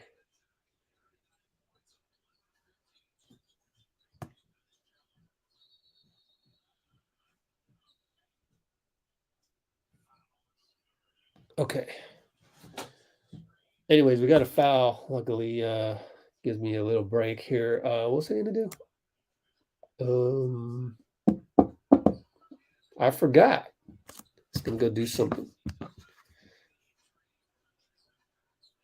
Oh, I got to send the link to J-Mike lost it. I guess maybe a bad pass by Ty Jerome. I didn't see it. Alley up to Jabari. Wow.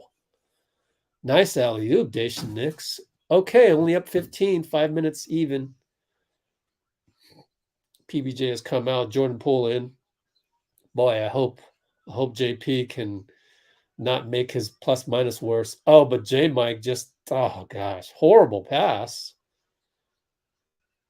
Dacian decides not to shoot it. I'm feeling like they were going to make it. Tate against Lamb. Good job. Oh, but he finagles it. Oh, put back by Kenyon over Donte and Jerome. That was no athleticism against a lot of athleticism. So we weren't going to win that one. 13-point lead. Dwindling. Lamb. Handoff. Donte finds a seam. Finds JP. Checks his feet. Shouldn't have done that. Should have just shot it. Airballed. Why are you checking your feet? Golly, you're not good enough to check your feet yet. And he's gonna complain to the ref? What could you possibly be complaining about? Oh, he fouled the guy, and he's gonna. How many fouls? First team foul with 4 minutes to go. That's not bad. All right, I'll take it back. The JP, he had a guy flying in, and then he stopped the break. Luckily, it wasn't a take foul. I don't get it. Should have been a take foul. I don't get it. Why did they even add that to the rule book? Looney with honestly, like a DPOY stop. Finds Donte for 3. Assist JP. How many assists? 7 assists. Not bad. Not bad. 15 and 7. I can live with that. 5 for 13 for Jordan Poole. Kenyon for 3. Shanked it.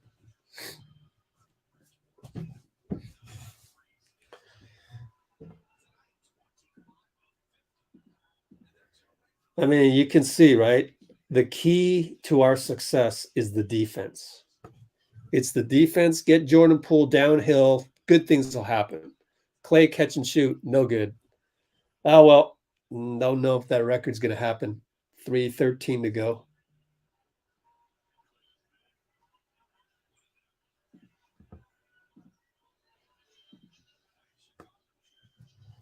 All right, 3:11, 3:10, 3:09.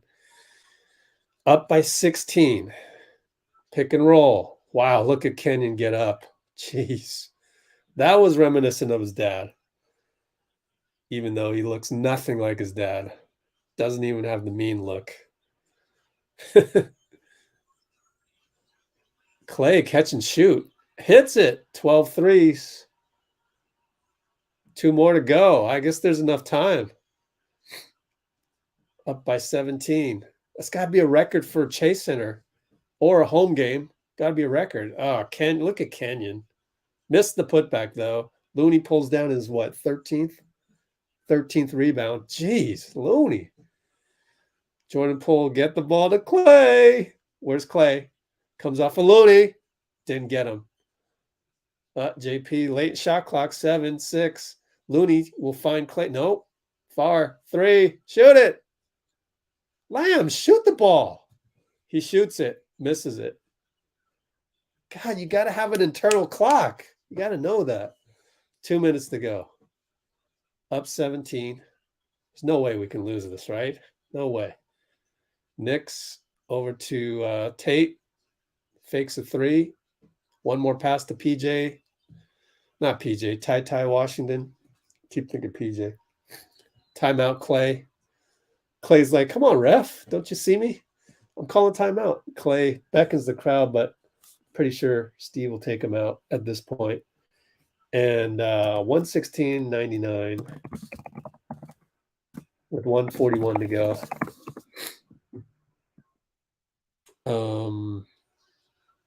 What was I going to say? Forgot what I was going to say. What do we got here?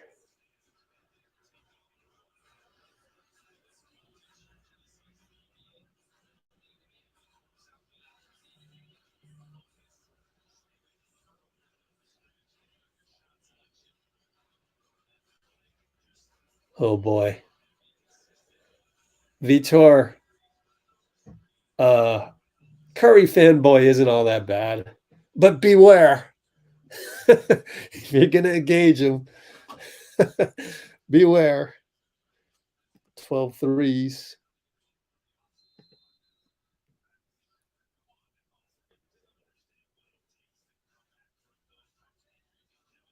Is Klay going to come in? He's still sitting there in the 5 chairs that will go in the game.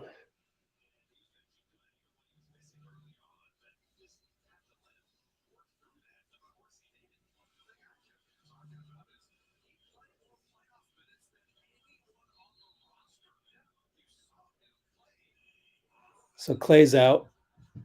Got PBJ and JK in to clean up the mess. Moody to just close this game out. Moody's open. Good job of the read and react, guys. Moody has to shoot it 2 seconds. 3-ball misses.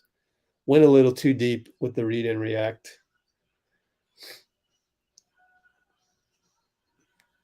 Jesus, man.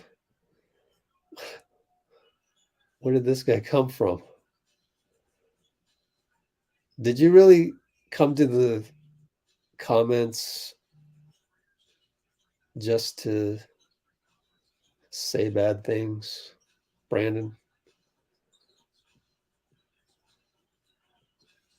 Did someone take care of Brandon? Because I don't even see his comment on the main thing.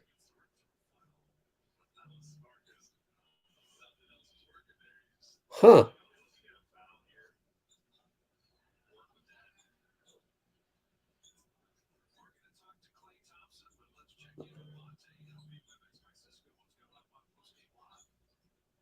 They're going to have Klay on them with the headphones after the game, I guess. Vitor got it. I couldn't even see it get deleted. Good job, Vitor. Anyways, I think Klay probably got a home record. 12 at home's got to be a record, right? Warriors record. Man, Curry fanboy, where were you when I was here defending Kerr's honor? Jeez, man. He's boring. You call him boring? 9 seconds left.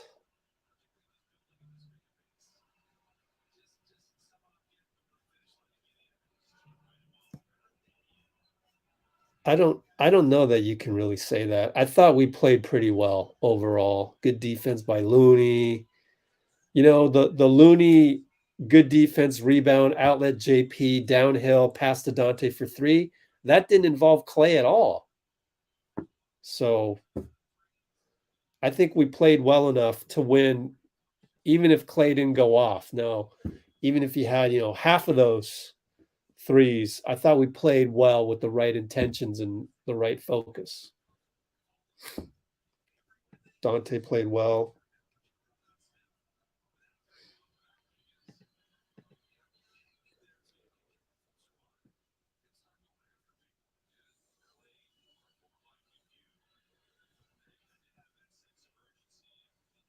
Brandon, I mean, God, are you a JP hater? What the heck? We don't have haters on Let's Go Warriors. Klay is going to get on the mic if I can just get to it.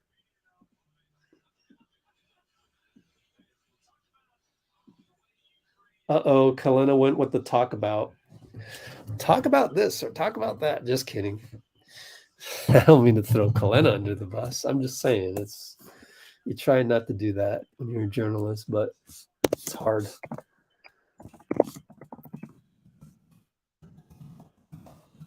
Okay.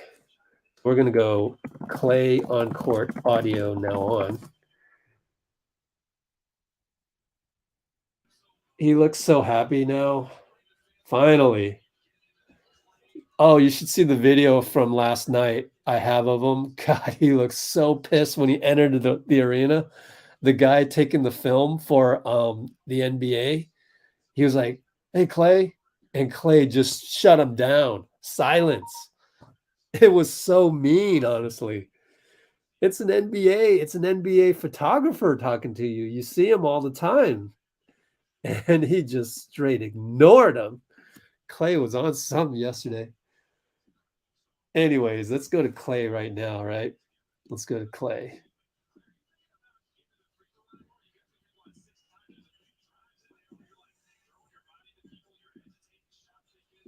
The energy that he played with all night was really contagious. Guys fed off of that. He created for other people just by being out there. And so Klay Thompson joins us, and Klay on the back end of a back-to-back. You looked really tired tonight. You didn't really have your game. Vic's a comedian now. I love it. Hey, talk about the way you create off the dribble. How much do you enjoy that? I love it. I love it. Corona, I mean, you usually see Steph and JP doing it, but sometimes I got to throw it back to my Wazoo days or Santa Margarita. I can get my bag a little bit, especially when I get a few going early and you get that rhythm dribble, you let it fly. Nice. You know who was chiming in on Twitter? We put it up on the screen. Our man Andrew Bogut was watching you knock down 12 threes and praising you the whole time. So, Folks, man. can you even explain to fans what it's like when you get into that Klay rhythm and that headspace where you're knocking down 10, 11 tonight, 12 threes? Yeah, whoa, don't shortchange me now, Bob. Come on now. That 11th one, I want to get that 12 so bad so I can actually have a record, one more record than Steph for once. He got all the three-point records, so that one felt good, but what's even better than all that is just the collective effort by everybody tonight. We were undermanned, but I mean, our young fella stepped up big time. I mean, what PBJ has been doing shooting the ball is incredible. So shout out to the whole squad. We did it together. It was a good team win. Claire, are you thinking about getting to the free throw line more? You got to the free throw line 6 times. There's a few drives in there where you're like throwing your body into people. You're hesitating, shot faking in there. Are you thinking about it more? I am. I'm thinking about. Did not start the game like I wanted to. 1 for 4 or 5, whatever. And I just thought, you know what? Why not pump fake, get in the lane, get a couple good looks from the free throw line. That always gets you in a good rhythm. Klay, what do you think in terms of 5-game homestand? You knocked this one out. You got 4 more at home. How important is this stretch right now hanging in until Steph and Wiggins and Draymond can get back? It's extremely vital. We have to do it collectively. We have to treat every game like it's a must-win. We're all in incredible shape now compared to where we were to start the season. Our synergy's getting better as far as ball movement and defensive connectivity. So this is just incredibly important. I'm going to enjoy this tonight, but put it behind us because the Timberwolves won. Well, there's only 2 more back-to-backs remaining, and there's no back-to-backs in the playoffs. You're playing back-to-backs. You were needed tonight. Yeah. You did it all. We appreciate you stopping. Good work, thanks, bro. That feels so good. That was I enjoyed that. Big time. Hey, we enjoy watching you. That is the one and only Klay Thompson with us. The Warriors, they got to have everyone. Back-to-backs. You were needed tonight. Sorry. That's Klay for you.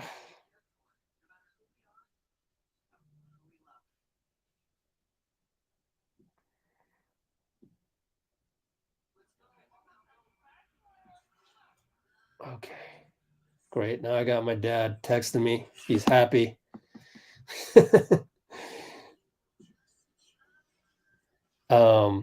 But when he texts me, it shows up on my recording on the laptop, and I don't know how to get rid of it, honestly. I've tried to uninstall the software. I don't know how to get rid of it. I have to look it up, Google it or something.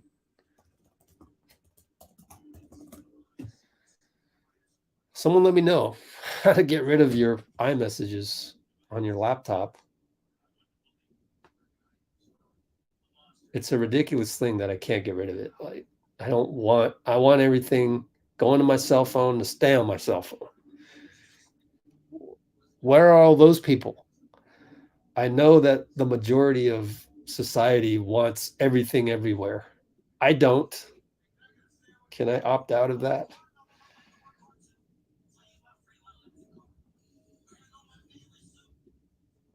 Okay, I've got to edit my little transcription of Klay there.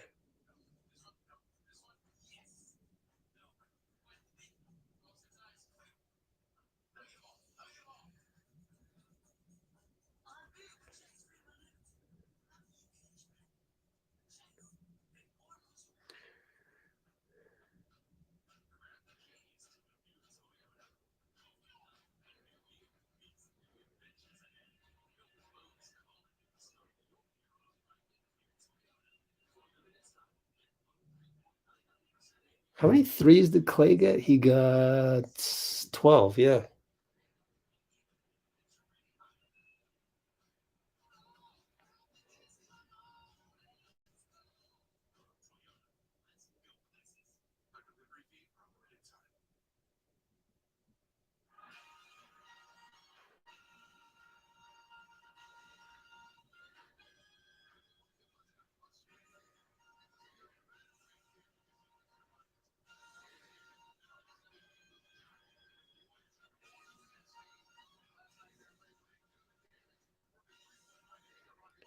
Andrew Bogut. Let's go check it out. Let's go check out what Andrew Bogut did out there. Hurry, hurry, hurry before we come back from the break. Let's go here.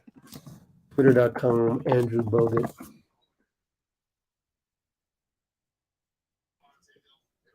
Yeah. Another Klay Thompson fire.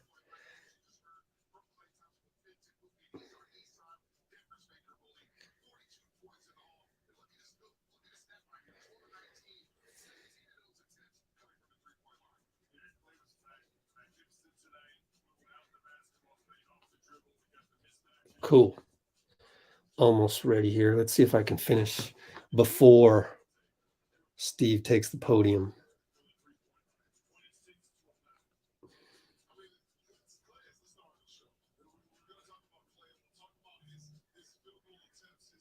Let's see. What's a good quote from Klay just now? Where did he play high school again? Santa Clemente, was it? Not Twitter. Klay Thompson Wiki. Santa Margarita.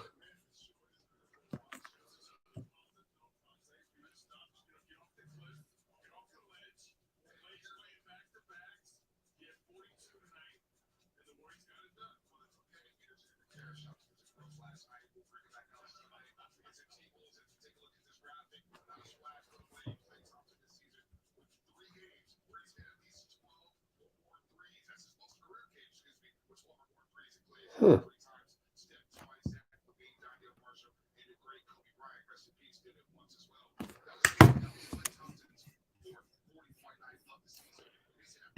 Well, YouTube didn't like that video. That's too bad. Let's check some things. Oh.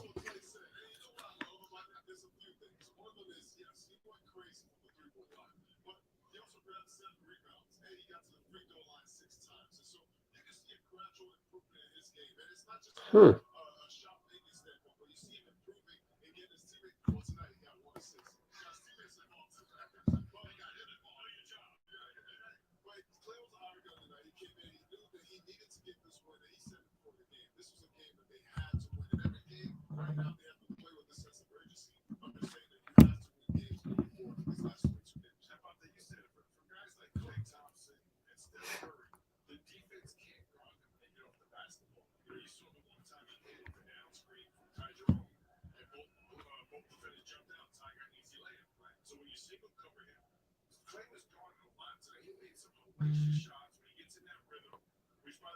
Okay, let's look at your comments since nothing else is going on due to YouTube shutting down the Klay post-game interview, unfortunately, for people. Shaq is a hypocrite. Yeah, I don't even. That's just entertainment, and it's not even information. 33 more threes to tie Paul Pierce. Nice. Where do you come up with this stuff? That's great.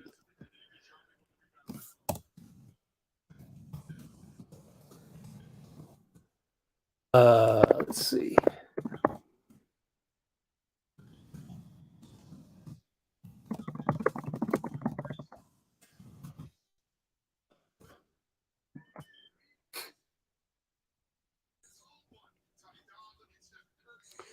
Sacramento's hanging right in there. Let's check it out. 128, 124 with 9 minutes to go.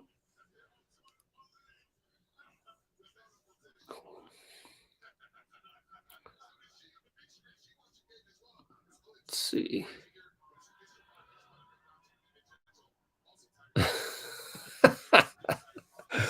That's hilarious. That's hilarious.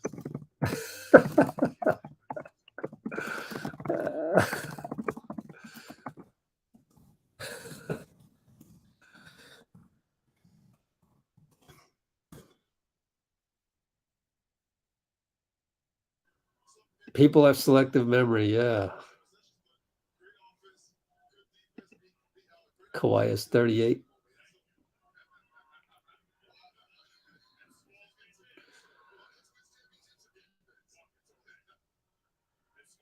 Yeah, Captain Klay.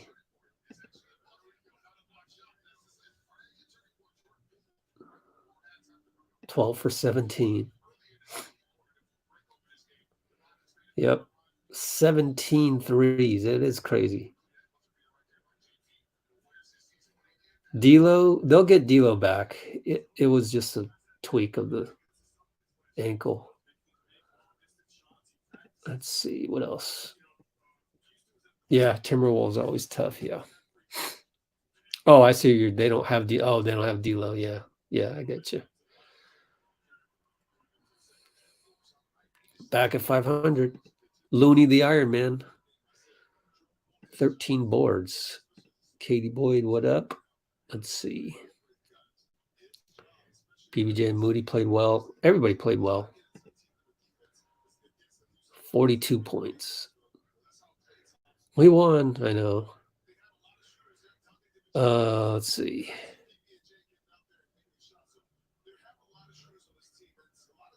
$21 more threes. That's crazy. Yeah, BK Ref will be off. They don't update. They proudly admit that, actually. They don't update until the next morning. Yeah, it did feel like Klay wanted to beat that.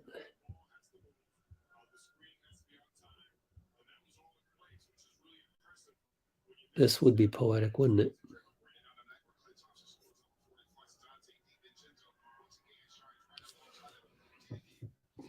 All right, I'm caught up on the comments, believe it or not. Now we're just waiting for Steve on the podium. Let's go to TweetDeck and see if there's anything. Something's insane going on in what? Sacramento. Hey, look at Gary Payton. ESPN did put this game on national TV. Yep. 1 point affair in downtown Los Angeles. Good game.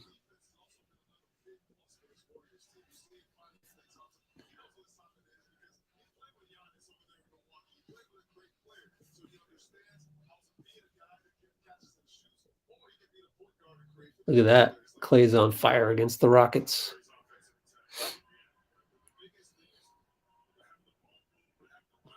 He has hit the most three-pointers in a game without a single two-pointer. Wow, that's nuts. Trey Lance. What's up, Trey Lance? That's a good pick.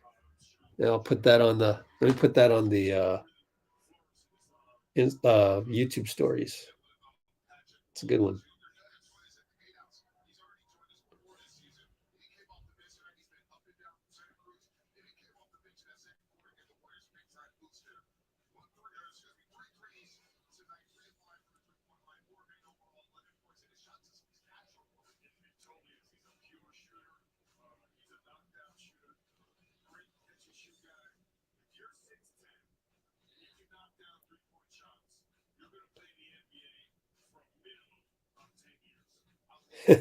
Chris Mullen just said, if you're 6'10" in the NBA and you can knock down a three, you're gonna play a minimum of 10 years in the NBA. It's pretty cool.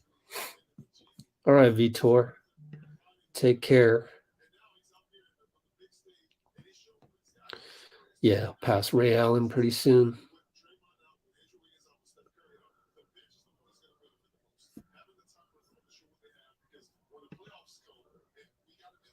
Oh, what's up? Oh, you must be in the Philippines.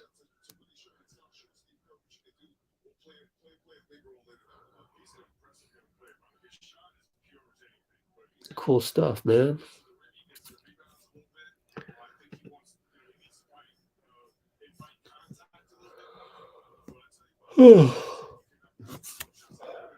Excuse me. Glad we can walk away with a win here.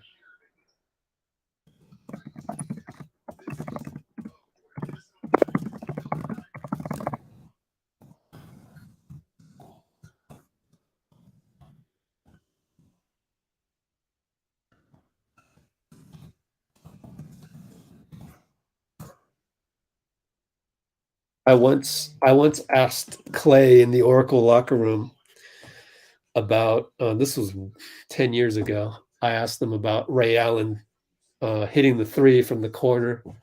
It's kind of neat. So I'd asked them about that before they'd won any finals. So now Ray Allen has fewer rings than Klay, and Klay has done his fair share of. It must have been 2013, 14. I asked Klay about that, and he was like, "Yeah, I like that how Ray Allen 2014 or 2013 it was because the Spurs won in 2014, so it must have been 2013 or 2012 where Ray Allen hit the three in the corner."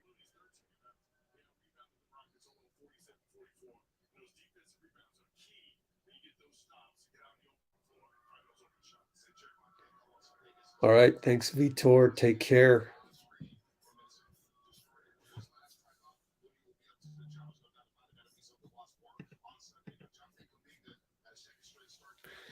Just waiting for Steve to hit the podium. Jordan Poole just gave a jersey to Trey Lance. It's pretty cool. Let's watch the video. Yes, sir. What am I with? You wore the right shirt today, too. You didn't got to let him get his out. He flies foot. Oh, excuse me. He came with the oh my God. He got the fly that shit on. He talking about this nigga. That's tough. Niggas be on, bro. Cool. What's this? They're so young. These leaders of our Bay Area franchises. Hey, Bruce Adjid went to the game, so we're going to have some highlights. I guess there's only 2 highlights. Why are there only 2 of them? Let's go check how many of them he has. Oh, just the 2. Interesting. You would think he'd have more on Klay, but it's all good. It's not like he works for us or anything. He's doing it on his own time.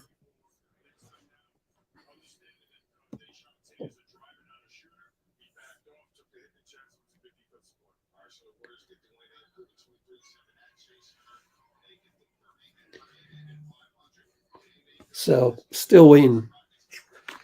Oh yeah, I gotta send Dean the link. Sorry, Dean. I knew I was gonna. That's the thing I forgot to do many minutes ago.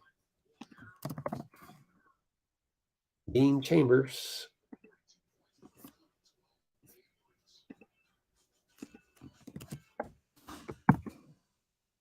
All right. Okay. Sent. Get Dean back on here.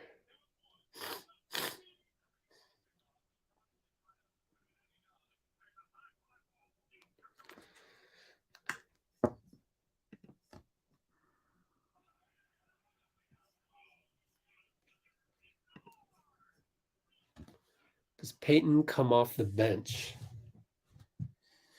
I think it's matchup based.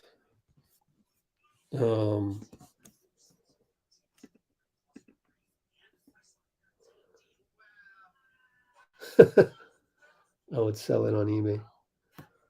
Most threes in a regular season quarter with 9. So I think GP2 it's matchup based. Would GP2 come off the bench? I think it's matchup based. So if we need to stop somebody, I'm thinking he comes off the bench to begin with. Then it depends. But yeah, I do think if I had to guess, I guess he comes off the bench. Little early to make those predictions right now. Let's get him healthy first.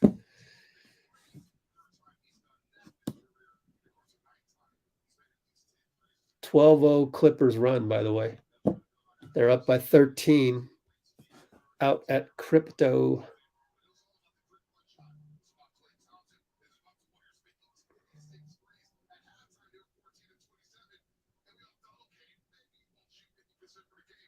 There it is. Steve Kerr says Klay was brilliant tonight. So it took a while for Steve to get on the podium. That's interesting.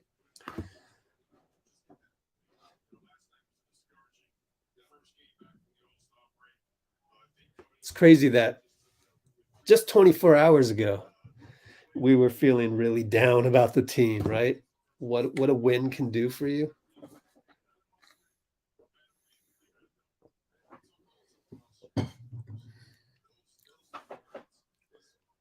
Hey, Dean.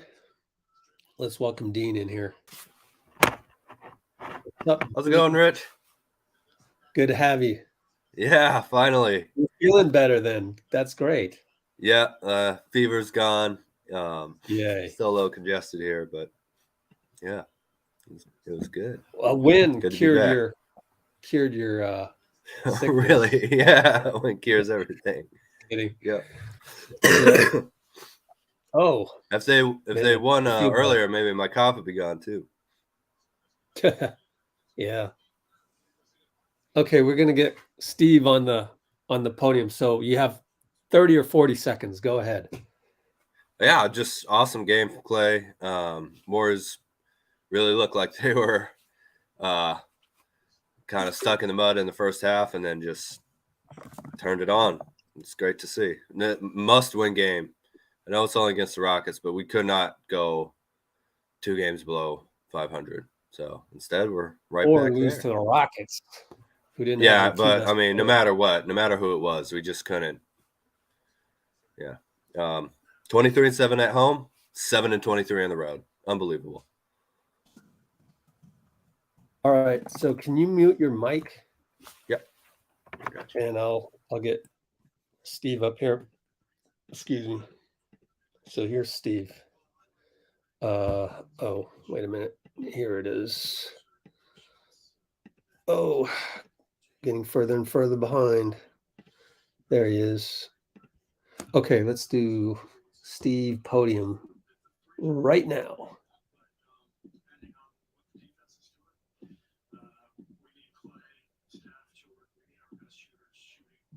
Get back to the winning culture that we know and this Warriors fans love. These Warriors fans going crazy right now. They're happy as the Warriors get back to 30-30. Let's hear from Steve Kerr, presented by BMW. Yeah, I mean, he was brilliant tonight, and it's just, so great to see him now at the point where he can do this. This was his second back-to-back, obviously, first one being just before the break, and I think that night we limited him to 25 minutes, so he looked great out there, not only with the shooting, but, his rebounding was a factor, his defense, and playing 35 minutes, second night of a back-to-back, that's big time. Klay's shooting percentage inside the arc is barely better than it is beyond the arc. Does that make sense that he would take like 14 of his first 15 shots from 3? It's Klay, so yes. Is that something that from him that you kind of welcome, though, is him taking the threes and maybe not going with the mid-range shots? I like the mid-range for Klay because he's a great shooter. And those are shots that he's going to have to hit from time to time. Tonight was a night where he found some openings from 3. So if the threes are there, we'd rather have that. But depending on what the defense is doing, we need Klay, Steph, Jordan. We need our best shooters shooting, from the mid-range to because it's often just the best shot we're going to get. were you considering keeping Klay to a certain number of minutes, and that changed just because the way he was playing, also the way you were playing when he was out was pretty dramatic, or was this fine to get playing this many minutes? There really wasn't a minutes restriction on him coming in because of how he got through the last one, how he's been feeling. Obviously, having the All-Star break, I think, helped refresh and recharge him, and so we just tried to get him a couple of breaks here and there, but there wasn't a minutes restriction going in. Was Baldwin in the plans initially tonight? Yeah. When Draymond went out, Baldwin was automatically elevated into the rotation. Yeah, I mean, you mentioned Draymond. Concern at all about the knee? I mean, No. It sounded like you thought he was going to play pregame. Yeah, I thought he was going to play, but it was pretty sore. He took a knee last night and pretty sore, and I thought it was clearly the right decision. He's been playing night after night. I thought it was a really good night for him to take off, and then we have tomorrow off, and he should be ready to go on Sunday. How good was Baldwin for you tonight, though? It's great. Yeah, Patrick has been getting better and better. He spent a lot of time in the G League, really working hard, getting a lot of good practice time. You can see the way he shoots the ball, but I was thrilled, just to see the other areas of the game. He had great verticality in the first half at the rim, which thwarted a layup for them. He just mixed it up a little bit, used his size, and he's learning. He's a really good prospect. It's really exciting watching him play because, the game kind of clicks when he's out there. The ball moves, and he has a good feel for the game. His dad's a coach, and he gets it. He understands it.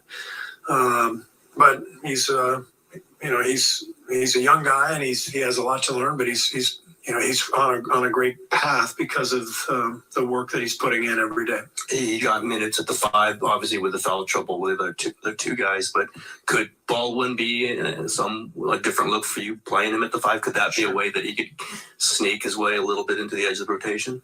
Yeah, I mean, he's. I would say he's more of a 4 who we could slide down to the 3 rather than a 5. Even despite his size, I look at him more as a 3-4.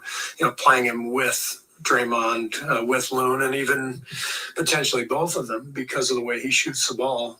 He really spaces the floor for us. You said before the game that Moses would play. He came in the first quarter, +6. What impressed you the most about him tonight? Just did a good job. He just came out and competed and played hard, and the game moved well while he was out there, and I thought Moses did a good job. And speaking of the mid-range, Jonathan Kuminga had some nice mid-range shots early in the game. How much can that part of the game help him as well offensively? Yeah, I mean, we like for JK to really attack the rim. He got to the line a couple times.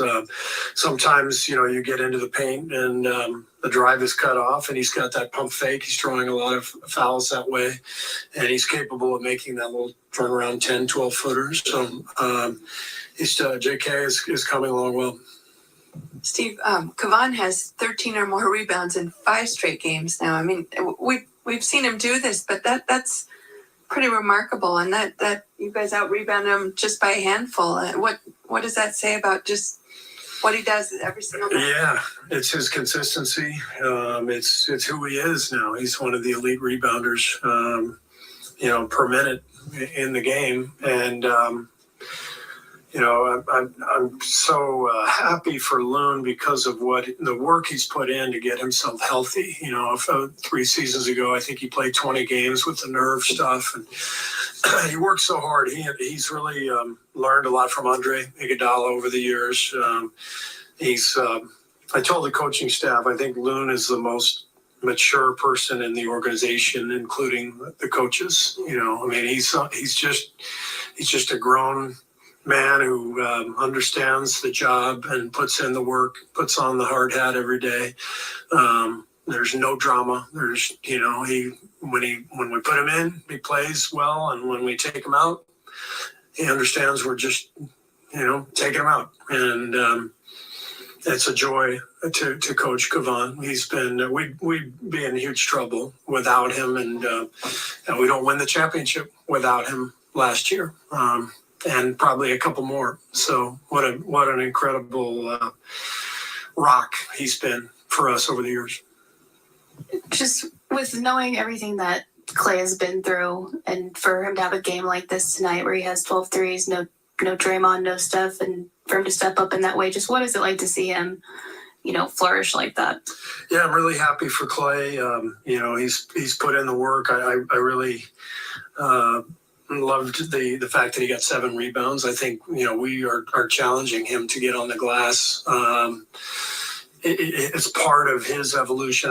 I think every player, every great player, as they get older, they have to evolve, however, whatever that means. For Michael Jordan, it meant going down to the block and becoming a low post player. For, Magic, he became a 3-point shooter and a great foul shooter. He didn't shoot the ball well early in his career. So as you get older and you get banged up and, injured, all that stuff, you can't just expect to be the same player that you were 5 years ago. And I think Klay understands that. And the challenge is to be better defensively and more vocal and a better leader and a better rebounder and all those things, because, within the team, he's now the elder, whereas he used to have plenty of elders around him. And so I think that's what I'm excited about, is I can see Klay starting to, figure that out and see that forming with everything he's doing. Steve. Steve Kerr touching on Klay Thompson. Good stuff. Hey, some of the stuff he said, wasn't that some of the stuff I said? Sure. Well, the I was team, saying Rich. that he needed to be more of a leader and all of that. And, he's leading by example, hitting all those threes. But, yeah, go out there. Steph's not around, and tell people what to do. Go here, go there, and the other thing. So, No, Klay's really picked it up a lot, I think. I mean, you can tell even in his post-game interviews that, that he's just not as free-flowing, kind of, a little bit sharper, more focused on what other people are saying or something. I don't know. It's been nice to see. It's really, really good for the team to have. I mean, especially with Draymond out. Suddenly out today. That was vital for us. Thank you for everyone saying welcome back, and also saying my face went bald. Yeah. It'll grow back, don't worry. oh my gosh. Try not to let it grow back maybe quite as much as it was, but winter's ending out here. Or it will after the rain stop pouring down. Oh, last night we had heavy rain and heavy wind. The fact that it was so windy cleaned off my car. So yeah, there you go. Nice and clean. I didn't have to get a car wash. Preparation for Klay too, Yeah. He had to go off. Parts of LA County have blizzard warnings, which is amazing.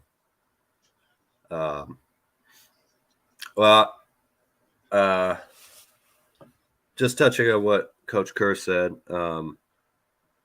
it looks like Moody and Baldwin are getting a lot more comfortable out there. It's really good to see. Yeah. I guess they were always had a pretty obvious role in some way, but they're looking a lot more confident too. I'm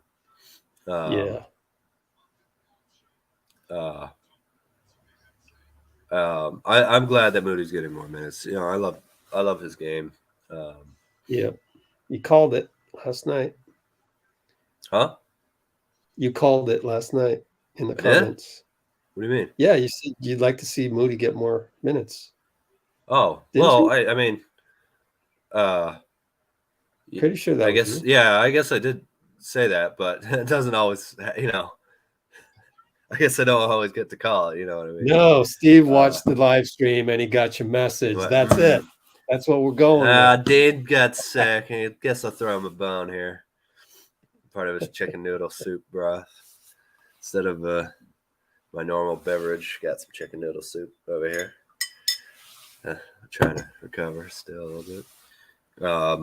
Yeah, Klay, second night of back-to-back. That's huge for him.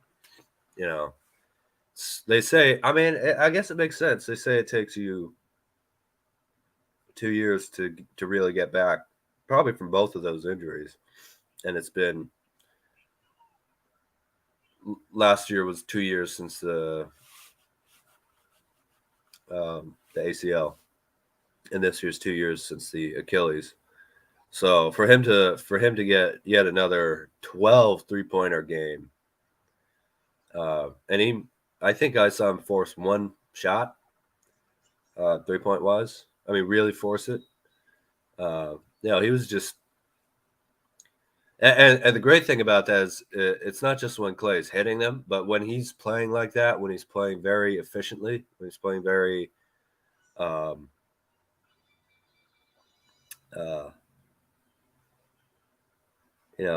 when he's really moving sharply and everything, it really gets the motion offense going, because we've been struggling to do that. You know, there's been isolation and also what I'm going to call fake movement, which is, you know, you have it on the strong side, pass it to the top of the key, someone moves a little bit and you pass it right back to where you passed it from. You're not moving the ball from one side of the court to the other. You know, you're not setting a lot of real hard screen. It's kind of fake movement, you know.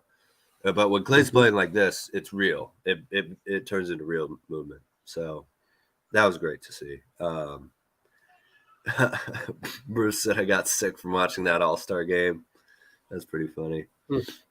James Warner's talking about Loon. Yeah, Loon's been great.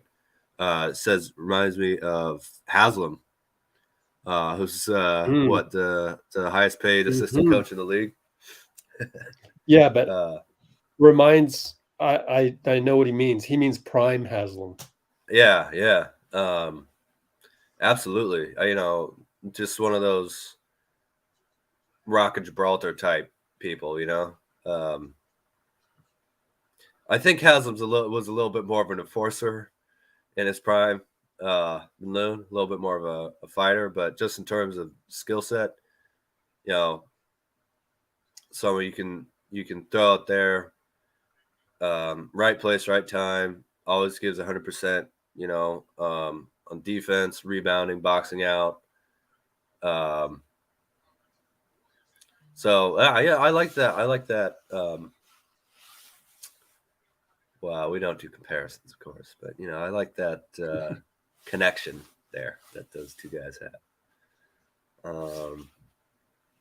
Let's see. Oh, and Kerr talked about the mid-range a lot in a very positive way, which is that's a bit of a change from the past couple seasons. You know, went from mid-range is not really what the game's played, post-ups, things like that. You know, to more like, well, you know, it's something that we'll use when we need the advantage. To we're starting to see it become a more important part of the game. To now, like, we want guys using mid-range because that's probably some of the best shots we're going to get. And it's not necessarily a thing that you want to. First and foremost, the mid-range is, to me,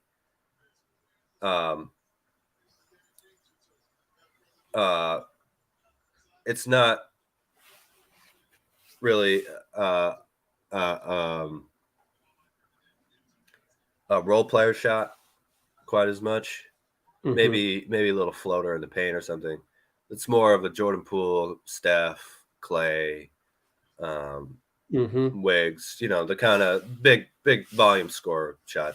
But for a game that's dominated by get to the hoop or shoot a three, the mid-range has to be your playmaking zone, you know. And for a team that, when's the last time the Warriors haven't led the league in assists? I mean, I think we were leading the league in assists in 21. We were probably top 5, 8, something like that. Even in 2020, I remember that was the one statistical category we were still actually pretty high up in the league. It's just part of the Warriors. It's part of Steve Kerr's greatness. Is having that high assist to high assist type offense.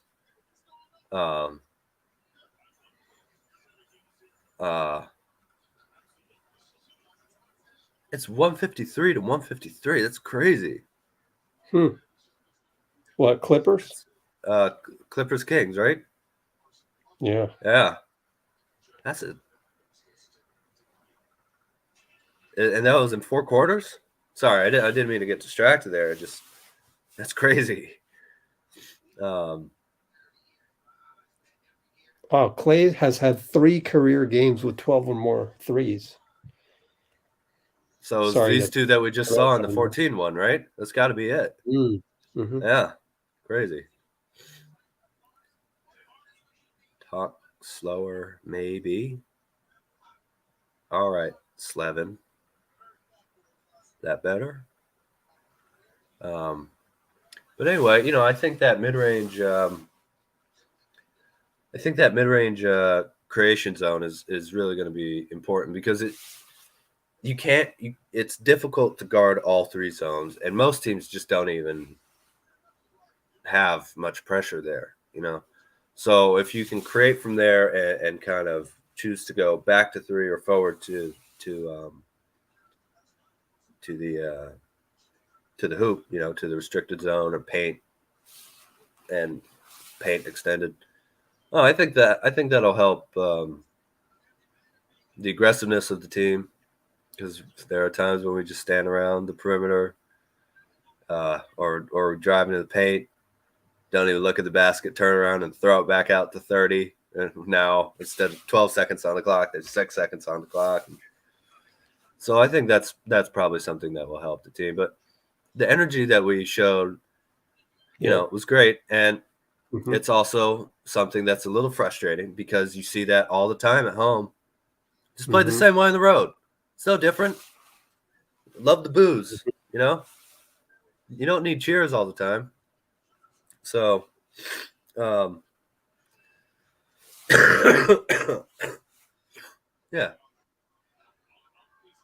All right, you guys want to know how I got sick? Yeah.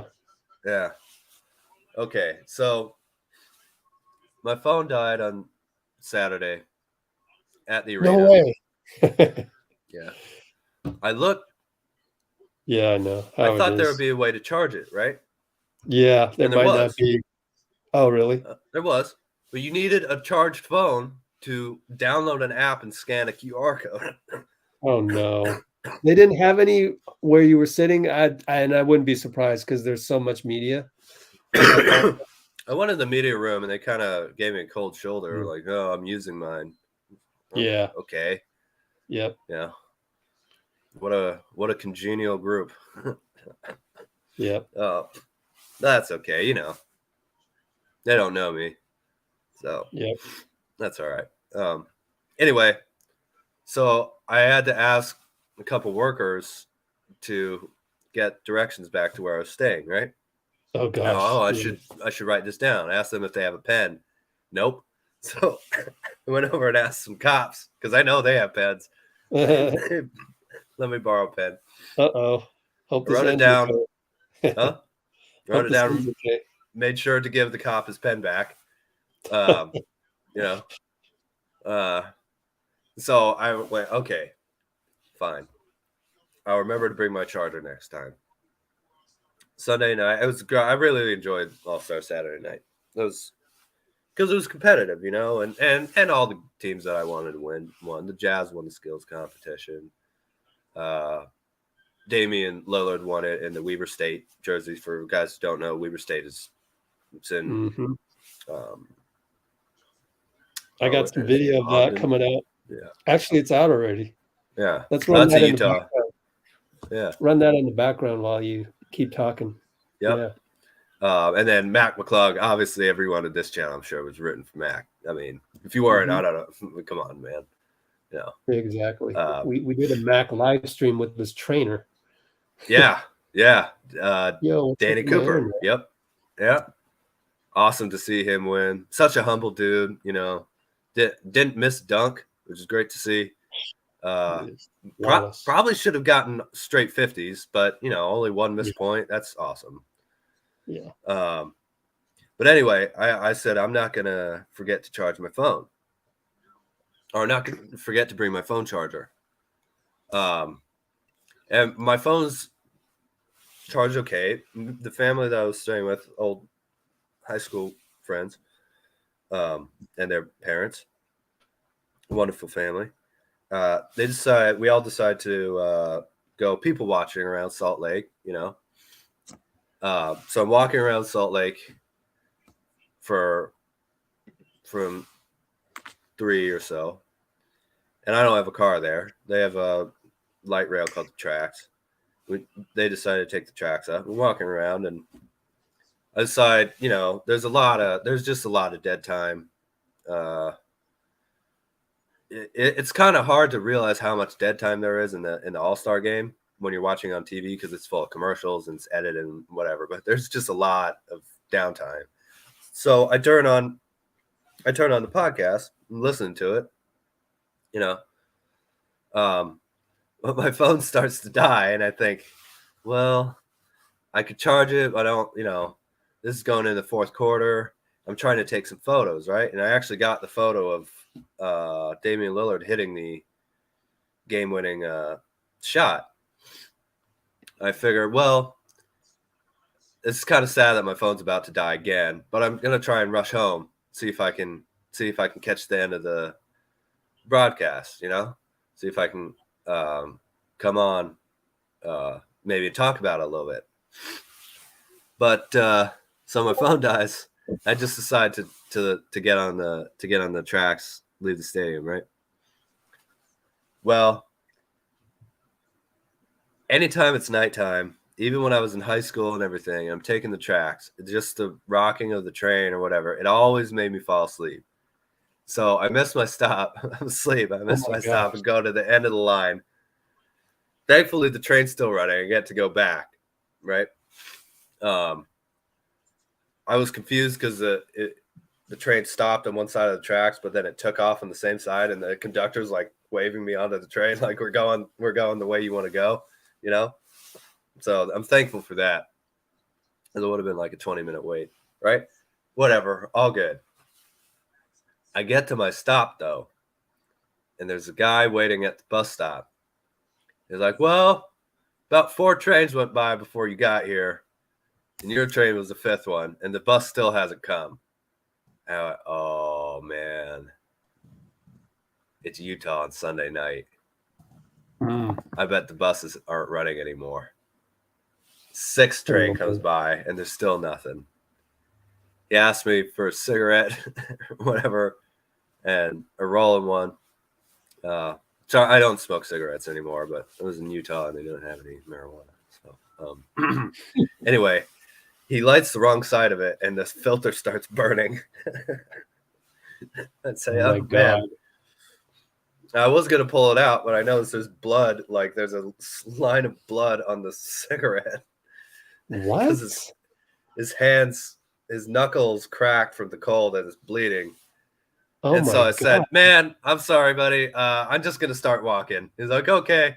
You know, I'm going to wait for the bus, see if I can catch another one." It was a 4-mile walk in 30-degree temperatures. Oh yeah, that'll get you. Yeah. So I finally get there. I turn on the podcast and find out that you basically ended it about when the All-Star game ended. It's fine, but I could have just charged my phone at the arena and gotten a ride or Man, or sorry Uber about that. or Lyft, whatever. No, it's all my fault. And Next time, just get a hold of me and I'll get you a lift or a. oh well, yeah. thank you, Rich, man. But you know what? It's a good story. So, and I still have the Utah jeans a little bit to withstand the cold, because I've been walking around outside a lot. But just the 4 miles without even any music or anything, I think that got me. And then I slept in a room that was very dry and very cold, so I turned on a heater. There was a lot of recycled hot air, and that probably didn't help. So anyway, got back here and on the 20th, and basically slept probably 80% of the days until about yesterday. So that was fun, and now we're here. Wow. Yeah. Glad you're feeling better. Yeah. Fever went away yesterday night, and going to work tomorrow. So that's life. Wow.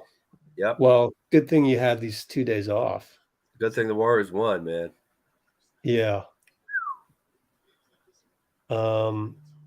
They don't have anybody else on the podium. I guess they're waiting for somebody.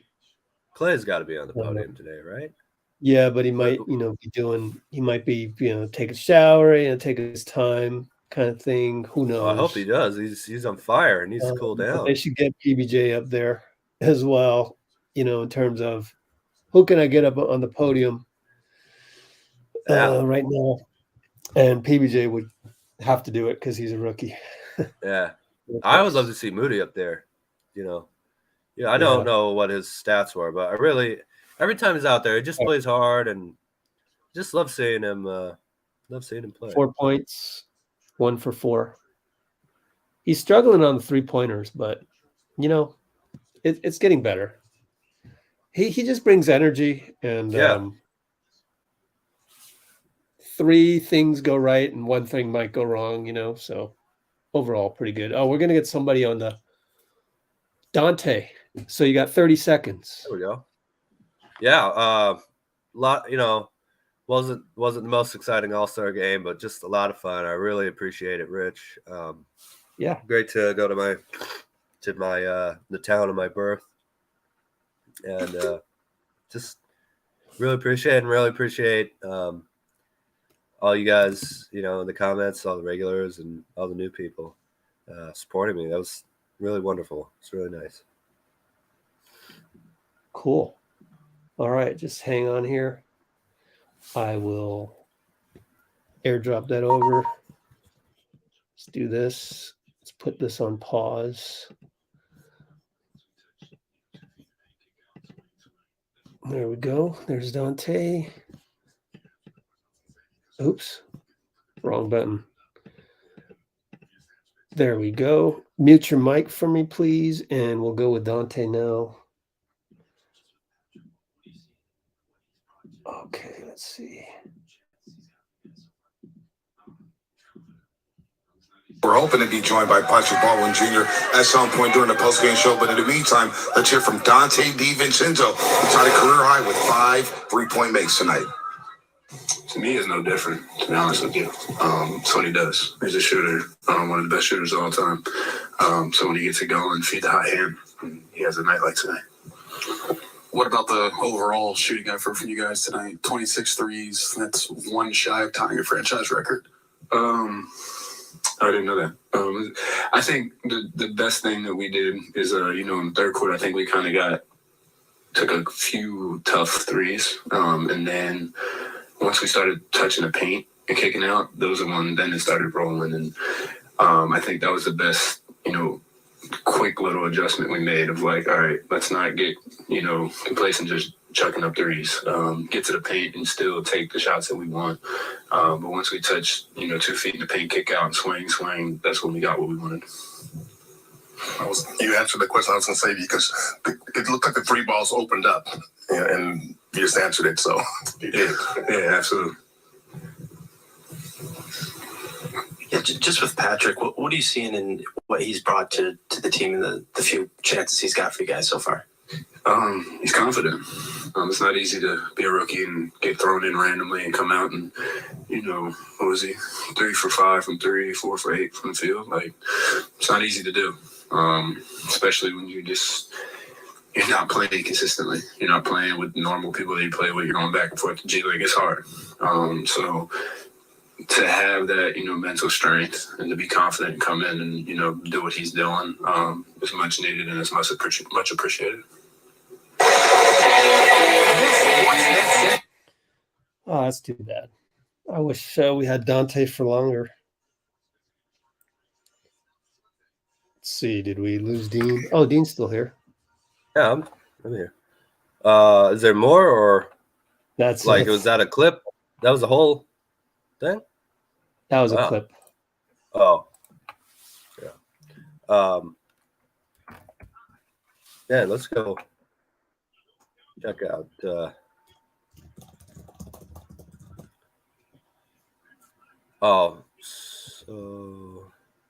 wow, 2 OT right now.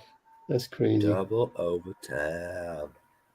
Monty 164. Man, we're gonna have an all-star game here. This Monty Poole, no, just kidding. I don't think Monty Poole is on YouTube. What's up, Jay? All right, Jay. Bruce Kawhi's played for all the minutes he load managed. Wait. Is Jay a Wiggins? Are you a Wiggins? Yeah, some family matters. Anyways, we got Monty Poole and a Wiggins in the chat. Good to have you guys. Thank you.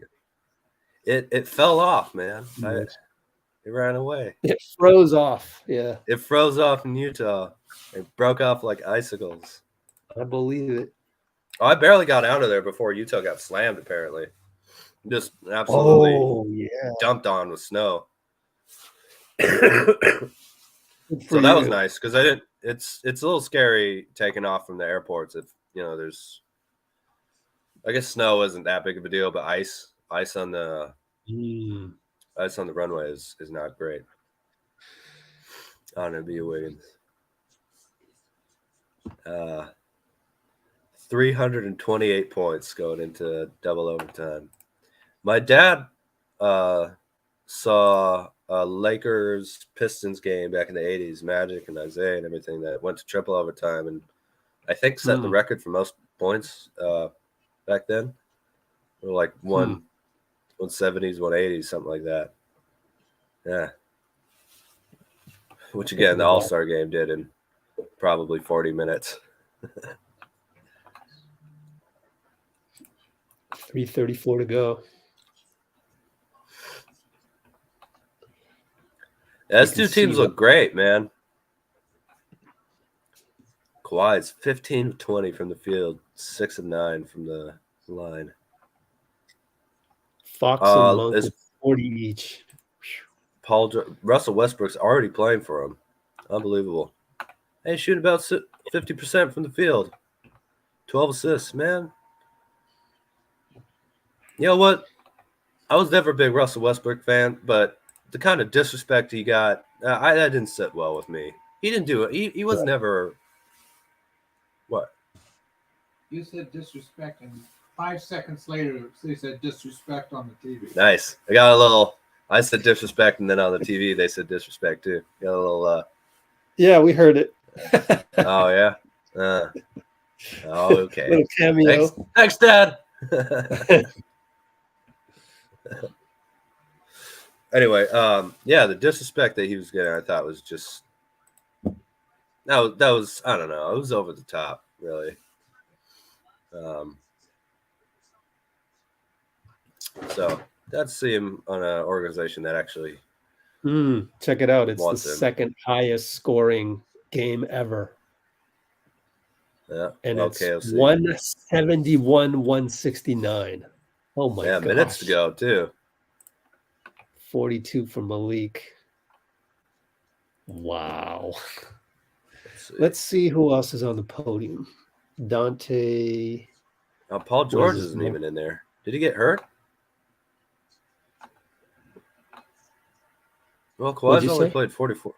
I just wonder why Paul George isn't in the game right now. Yeah. You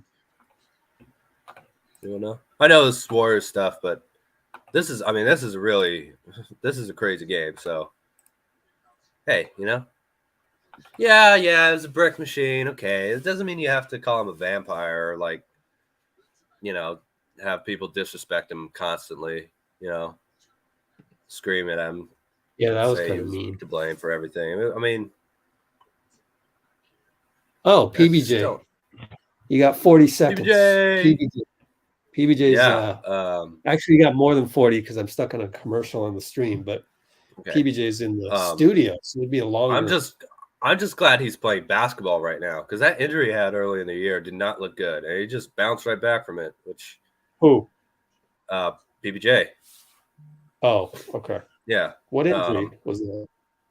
It was in Santa Cruz. He had a lower leg. I'm not sure where it was in the lower leg. But all right, you got like it was 30 seconds. Yeah, it looked like he was limping pretty bad. Obviously, a lanky, thinner guy like that with a lower leg, that's a little scary, but he looks totally fine. I guess it's one of the nice things about being 20-something, years old. So I'm just glad he's back playing and not bad for 28th pick. Really, a lot of people were questioning that pick, and I don't know. I guess the Warriors just really draft well lower in the draft, So 400's a little. I don't think they're going to get to 400 unless they go to quadruple overtime. There's only 5 minutes. But all right. So mute your mic for me, and we'll get the audio of PBJ on. Okay. Share screen, PBJ. Boom. 5 more seconds, or really 10 more seconds.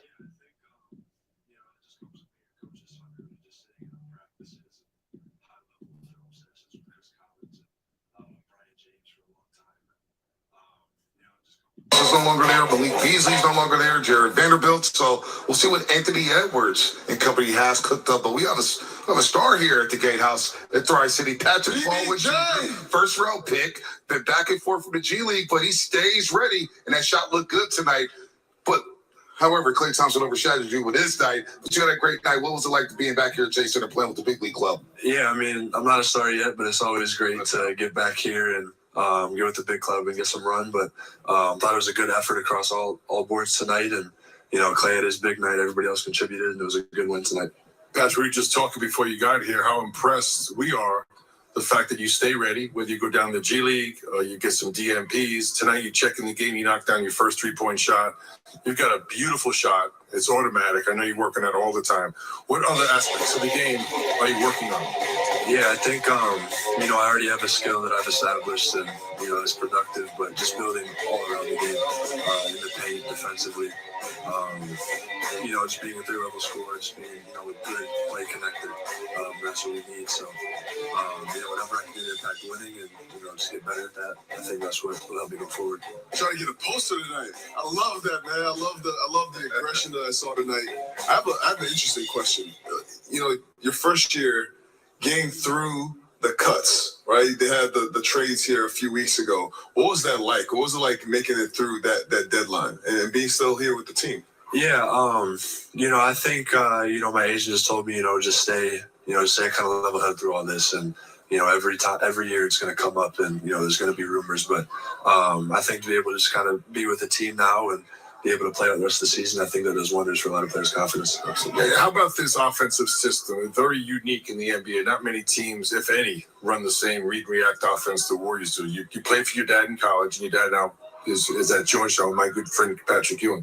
How have you adapted to that? Was this something growing up? You have that good feel for the game? Because it looks like you check in the game, your spacing's great, you're ready to catch and shoot. You look like you're really comfortable in this offensive system. Yeah, I think, it just comes with being a coach's son, really, just sitting in on practices and high-level film sessions with Chris Collins and Brian James for a long time. And, it just comes with watching and being and playing basketball, really. It's just a feel thing, and I think I'm fortunate to be in my position with the father as a coach. And It's done wonders for me for my career so far. Festus just asked you about sticking through the trade deadline and ignoring everything. How challenging is that? Because you're growing up in the social media era. Everybody's tweeting, everybody's Instagramming. How challenging is it for you and some of the young players to stay away from that stuff, to stay away from the noise on social media? Yeah, I think it's, for a lot of guys, it can be hard. For me, I have a great backbone, a great family, and great people in my circle. They offer me great advice. And, whatever would have happened at that point, I wouldn't have, particularly worried. I would have known there's a new challenge ahead of me. And I think I just have great people in my circle that keep me grounded. Along those same lines, Patrick, if you're assigned to Santa Cruz, there's a lot of talk how do players handle that. Not only mentally, you've had some days where you were down in Santa Cruz, you came back up in the same day. So how do you manage that mentally as far as is it a demotion? Do you look at just somewhere to improve? And then physically staying ready. Obviously, you don't have the same facilities that you have here. Yeah, to me, it's just more basketball. I just want to play basketball 24/7, if my body would allow it. I still know I have to have my rest and, get proper sleep. But, if I could wake up, crack it on, and play basketball, I would do it. And, if I get, quote unquote, place in the G League, I think it's just an added challenge to myself. You have succeeded, and you look like a product, somebody who is actually succeeding with this method of going down to the G League and coming back because you look so comfortable on the floor. What is it like right now for this team playing without Steph and having to weather the storm without Steph, Draymond, and Andrew Wiggins? What's the mood of the team right now? Yeah, I think the mood of the team is great. I think we know we have enough. Obviously with those pieces, it's going to be a big blow to us. But, you always got to watch out for that wounded dog. That's what my father would always tell me. And, when that dog is wounded, it's going to fight. And I think we're going to fight. So rumor has it, this season you had your first peanut butter and jelly sandwich. True. Have you added that to your pregame meal? Yeah. So it is a pregame special. Really? If we're at home, I make a PB&J sandwich before I head to the gym. So you're in double figures now? I am in double figures. What's that jelly? What jelly? You go strawberry, you go grape? I'm more of a raspberry. Oh, all right. Okay. Raspberry preserves. Okay. I'm not mad at that. Okay. Now, probably walking the hallways in Wisconsin or walking the streets of Wisconsin, you're probably the best shooter, probably in the state. You come here, you have Steph Curry, you have Jordan Poole, and you have Klay Thompson and what he did tonight. What is it like being part of that and seeing these guys shoot the lights out on any given night? Yeah, I think it just pushes me because I know I'm no longer on the floor for a shooter in this city. So to be able to get to that level takes a lot of work. And, you see Klay and JP and Steph putting that work every day, so it just keeps me going. And not only the shot making, which you have down pat, but moving after basketball, so you get yourself open and get high quality. Yeah, so just moving out the ball not only creates shots for myself, but creates more offense and opportunity for the teammates. And I think that's something that Steph has shown throughout his career time and time again, as well as Klay, just the gravity they have. And, if you're a high-level shot maker, it's important to, make sure your teammates are engaged. Well, Mully tried to call me out for calling out your sneakers here, but Mully's really the spew head here. And tell people what you're wearing. These look like Air Force Ones. I see the Jordan tongue here, the J1s. Last time you came up here, you had some regular hoop shoes. Yeah. How you stepping the game up? Yeah, definitely stepped the game up. Got some all-white Jordan 1s. All right. Little trade line acquisition. You gotta watch out for the All-Star break edition. Stay away from nice town, PBJ. Stay away from Union Square. Keep up the great work. No doubt. Great game tonight as you guys win and improve to 30-30, 23-7 at Chase Center. All right. That's PBJ.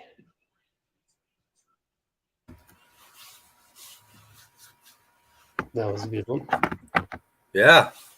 Love it. The wounded dog. Yeah. Oh. I saw Gary Payton II wearing a doggy style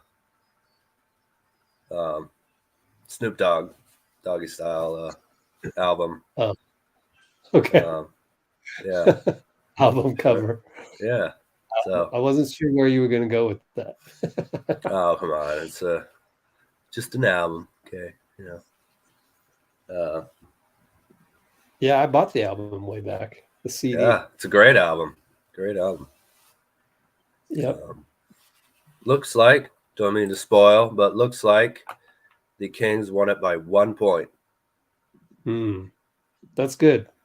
Because the Clips are behind the Kings. We'll let the Kings go. Go ahead, top three. We want to target the guys that are right ahead of us. And there you go. LAC is right there. So they dropped the 4 games over. We're even. So 2 games behind them.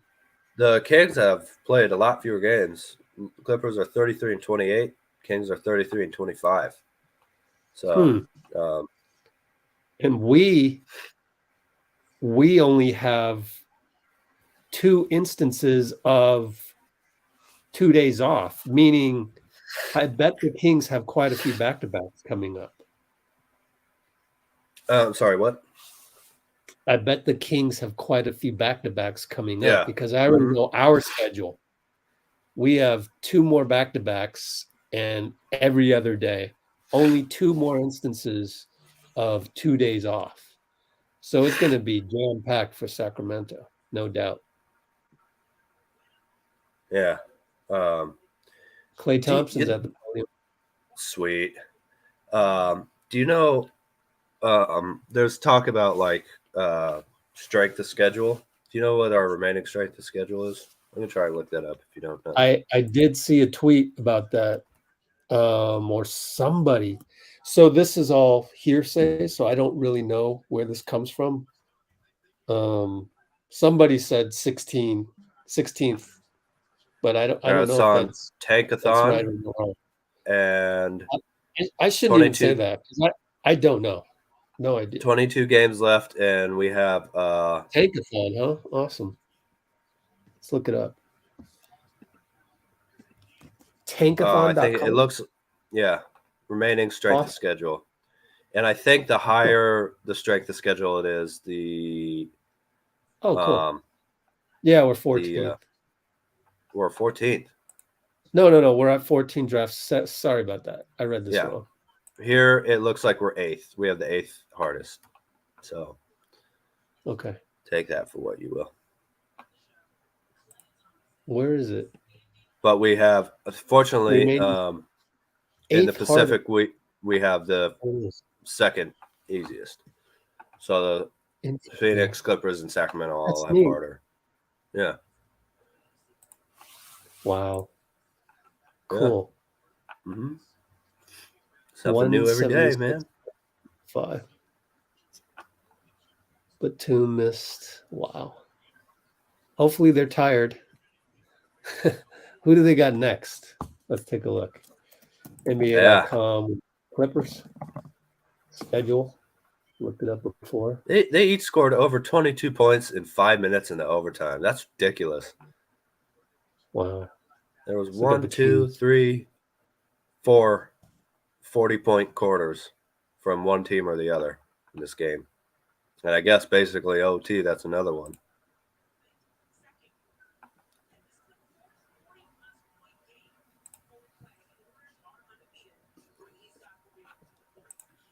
They play Oklahoma City on Sunday.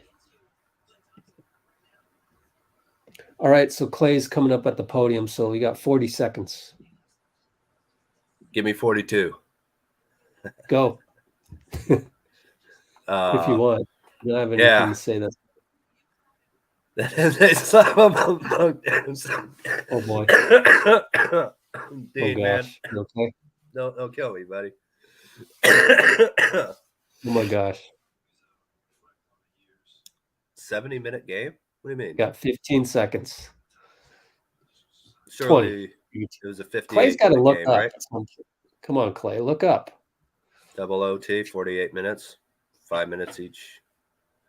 Yeah. So. Maybe I'm wrong. Caps lock doesn't work. What? Oh, caps lock. Yeah. Yeah. So Klay just finally looked up. On fire. Just on fire tonight. And it's great to see. But again, we've been seeing a lot of this at home. Just take it on the road. This team is so frustrating because they're not the team that the record suggests. They're better than that. Just need to play up to it. That we know that they can do. So just please do it. Once Steph gets back, it'll be even easier. There's only 22 games left, right? It'll be fun. Please do it. All right. Yeah. Mute your mic.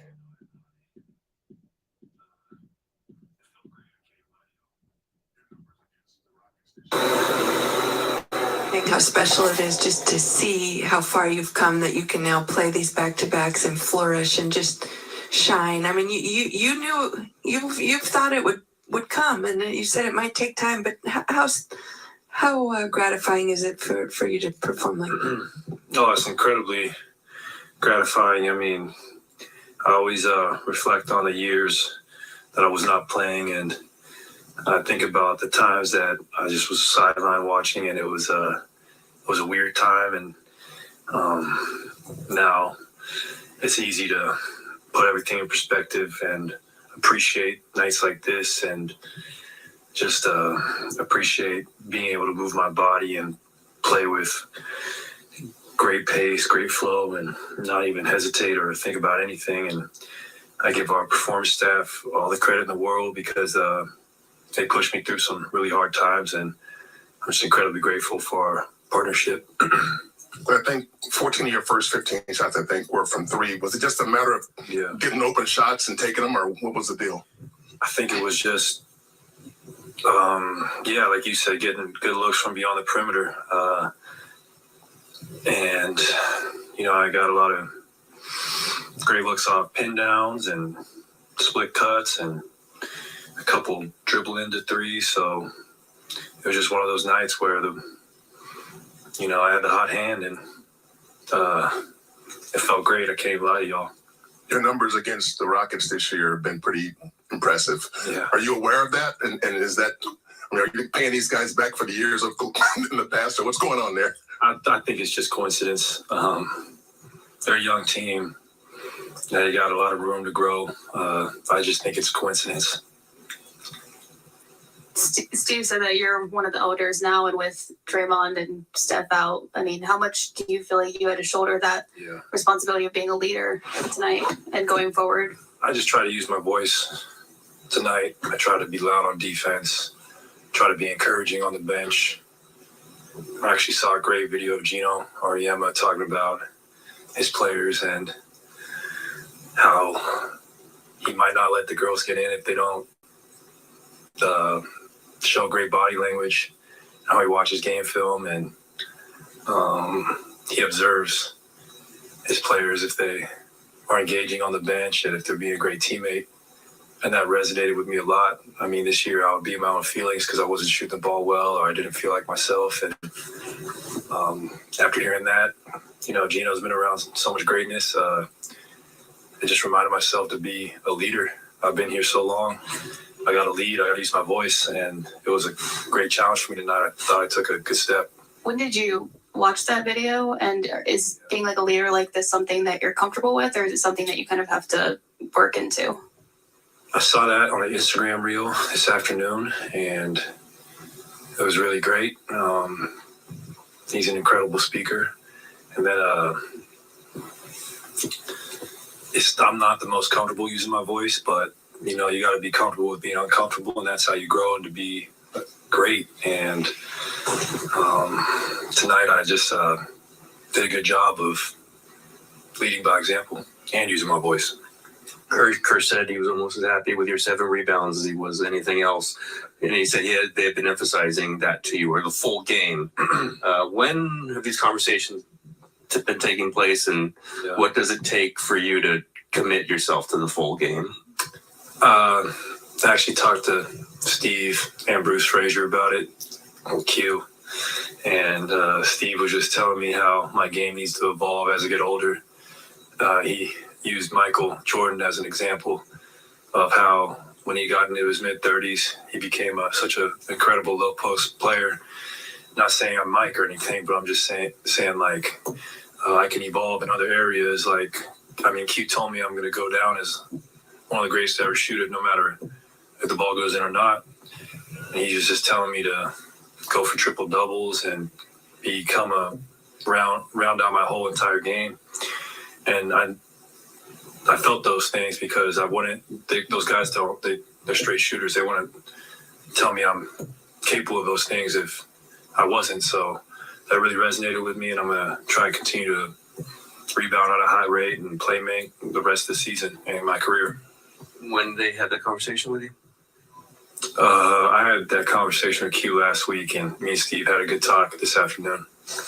And was that Jordan trying to take that off the ball free throw there, and did you have to bump him off? I did, man. I told Jordan when he gets to my colossal age, he can have seniority. He said that's a bad excuse. So I'm like, buddy, it's just the way the cookie crumbles sometimes. So I know he was a free throw champ last year, but I think I got a little better percentage this year, so I'm gonna continue to do that. Sorry, young fella. Klay, the past few weeks you've had some crazy explosions. The two 12-point games, you had three 40-point games, and do you feel like at this point like you're really back? You're playing in back-to-backs. I mean, do you feel like you're at your pre-injury form now? I don't like to talk about vintage me or my old self. I just think I'm being myself, and I was capable of these things in the past, and as long as my wrists still work, my feet work, I'll forever be able to shoot the rock. So for me, it's just about hunting great shots. Since I did that. Great. How closely do you watch your percentage, and are you aware that you're shooting from three almost as good as you're shooting inside the arc?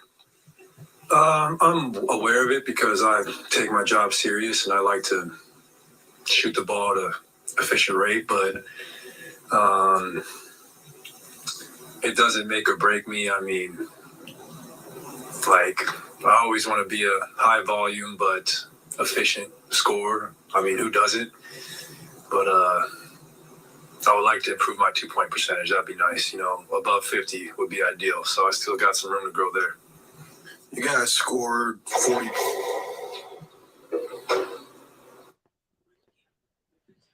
Okay. Oh, I forgot that I must have not hit play. Huh. Well, if you're back, Dean, I'll go re-record that in the other room. That's disappointing. All right. Go ahead. Doing okay, Rich? Well, I didn't do that job right. Yeah, that's all right. We keep it casual over here. Not too casual, though. I was going to say something about Klay fighting Jordan for the free throw, but maybe that doesn't sit too well. You know. But, yeah, I love that. You know, it must be one of the most difficult things for a guy like Klay, who was really, you know, on the upswing, 2016, to basically be the fourth option in terms of having the ball in his hands once KD arrives. You know, third scoring option, but, you know, Draymond had obviously Steph and KD and Dray. And then it was Klay, and sometimes even Iguodala, you know, had the ball in his hands a little bit more than that. That then come back in 2019, hit the peak of your career, then get struck down by these injuries. And now someone's telling you, after you just won a title, you know, like, hey, you kind of need to change your game. You need to adapt when you're older. And, you know, I can see how that's very difficult for someone like Klay. But, man, if you can just get out of the ego, you know, it's how you keep winning. And the fact that he's done so much, you know, he's talk about disrespect. Disrespect Klay's gotten is kind of ridiculous silence. You know, it's a great superpower of his, being able to be hotter on the court than anybody, but also staying invisible. But he's also, a lot of people are just silent about him, you know, until he's exploding for 37 points in a quarter or hitting 10 straight threes, hitting 14, you know. But other than that, hitting 30 points in a finals game on 11 shots, 12 shots, something like that. But I can see how it's really tough, you know, for him to have to hear that. And I imagine, because he said, you know, I was listening to Gino Ariema. I'm sorry, is that a soccer coach, or you know, who is that?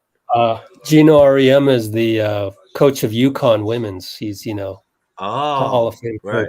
coach. Yeah. Sorry. The only thing I watch is the NBA. I don't watch college or WNBA or international or so. Forgive me, or the NFL or really anything else. This is plenty stressful enough. But obviously UConn, that's maybe the most successful basketball franchise ever, right? So, and he's been there most of the time, I would imagine, right?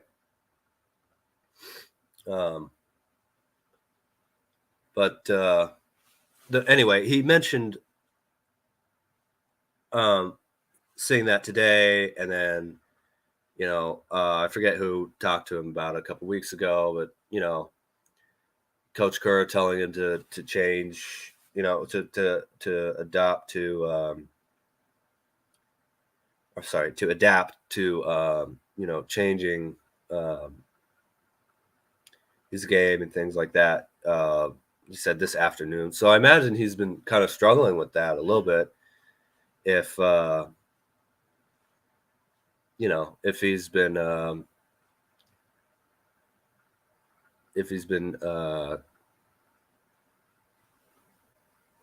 talking about it consistently and he's bringing up specifically today. And that's understandable because, lots of athletes want to be, for him, lots of athletes want to be the Klay of old, or the athlete of old or whatever. That's understandable. But sometimes, it's good to be like water, become the clay of new. Yeah. So I'm sure that's very tough, but forget all that. Just do whatever it takes to win. Winning is everything. Winning is the best thing. Even if it's sometimes a little subtler than that. And losing is a real pain. Winning is kind of, it's not the biggest emotion in the world. In the long run, it's better to stick with just trying to win at whatever cost, and not worry about money, not worry about touches, not worry about points or recognition, awards, comparisons, predictions, rankings. So Klay's always in the end, he's always sacrificed to win.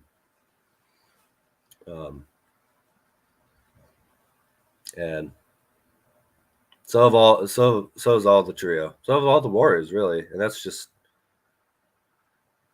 one thing I just absolutely love about these guys.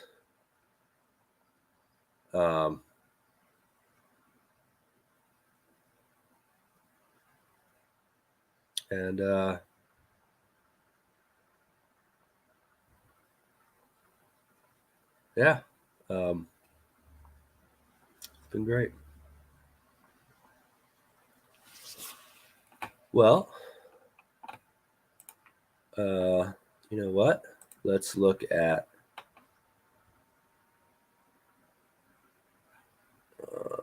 26th. So Sunday is the next game, 26th versus the T-Wolves.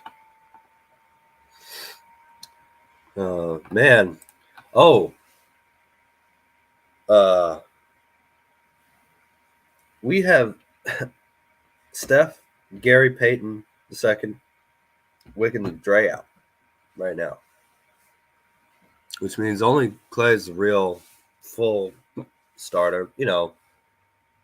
Maybe Looney a little bit, but yeah, that's it's nice to see the way this team is able to keep up the leadership on the court, even with those three who've been playing with us a lot out, and obviously not getting Payton back when we thought we would. this is gonna make you unhappy, Rich, but I'm sorry, I don't remember the source, but I heard that Peyton hopefully will be playing around in March, and I can try and find that for you here.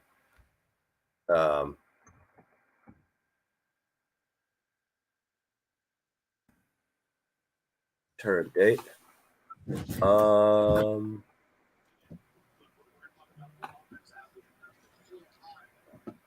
Gary Payton second. What are you guys talking about? I'm trying to. I thought I hate to do this, Rich, but I thought I heard that Gary Payton second is expected around March.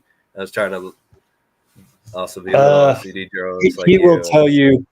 He would say we're just taking it day by day. So I know that's not what people want to hear. But yeah, he'll be reevaluated. I think you can look that up. The reevaluation. Oh, I think reevaluation. it was a month after they announced the reevaluation. So whatever day that was, they said, which was recently. They said he'll be month. So it's probably mid-March.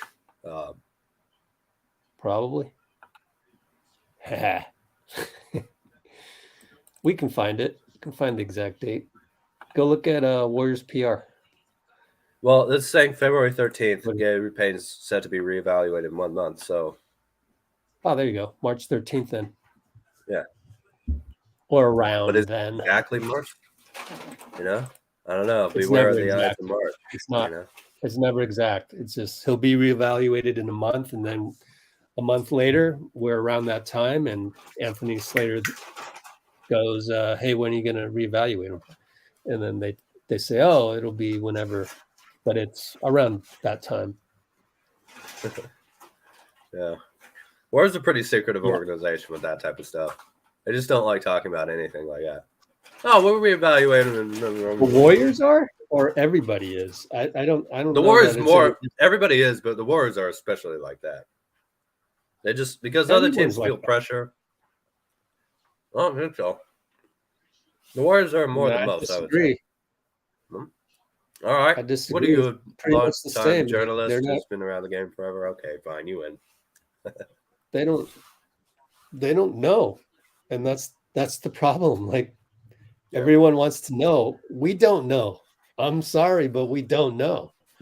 It literally is kind of day to day. We can guesstimate. We know that Peyton or fill in the blank, KD, LeBron with his foot. It's across the league. It's the same. It's just that fans want to know stuff, and the teams actually don't know. James Wiseman went out with a rolled ankle, and then they didn't say anything until someone started. Pressuring them, I guess. But maybe other teams do it. I'm just not as plugged in. Maybe you're right. I'm pretty sure most teams are like that, and just I know fans are feel like they're entitled to every morsel of information of everything, but they're not.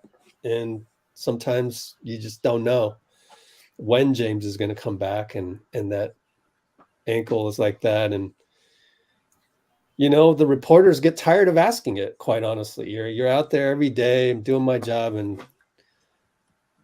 fans are tweeting this and that, and they're always, forget you, man. You guys go worry about something else. Fans, that's the way I look at it.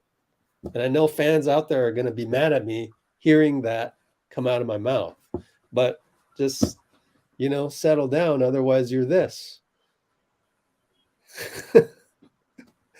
It's annoying after a few times. So yeah, they're not trying to hide the information. They still also know. you don't really want what those birds are asking for, right?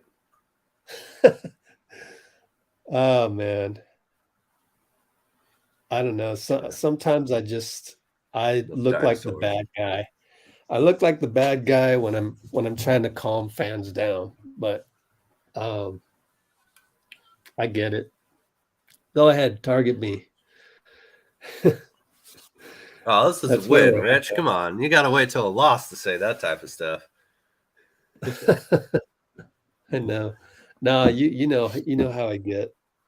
Yeah. But Twitter is the app of outrage. So it's they it's jaded you, man. It's a little out of hand. When just remember when Rich goes off on these people, it's because he's really been through. He's a true veteran, you know.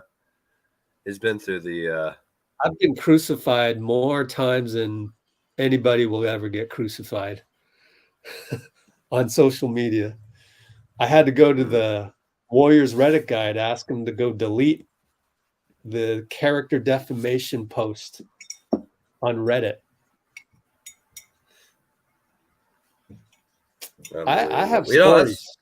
That's why I just never went on social media other than here. I just didn't want to deal with that. You. You know? It was kind of part of my job, though. But a lot of these people are addicted to Twitter, and they're journalists.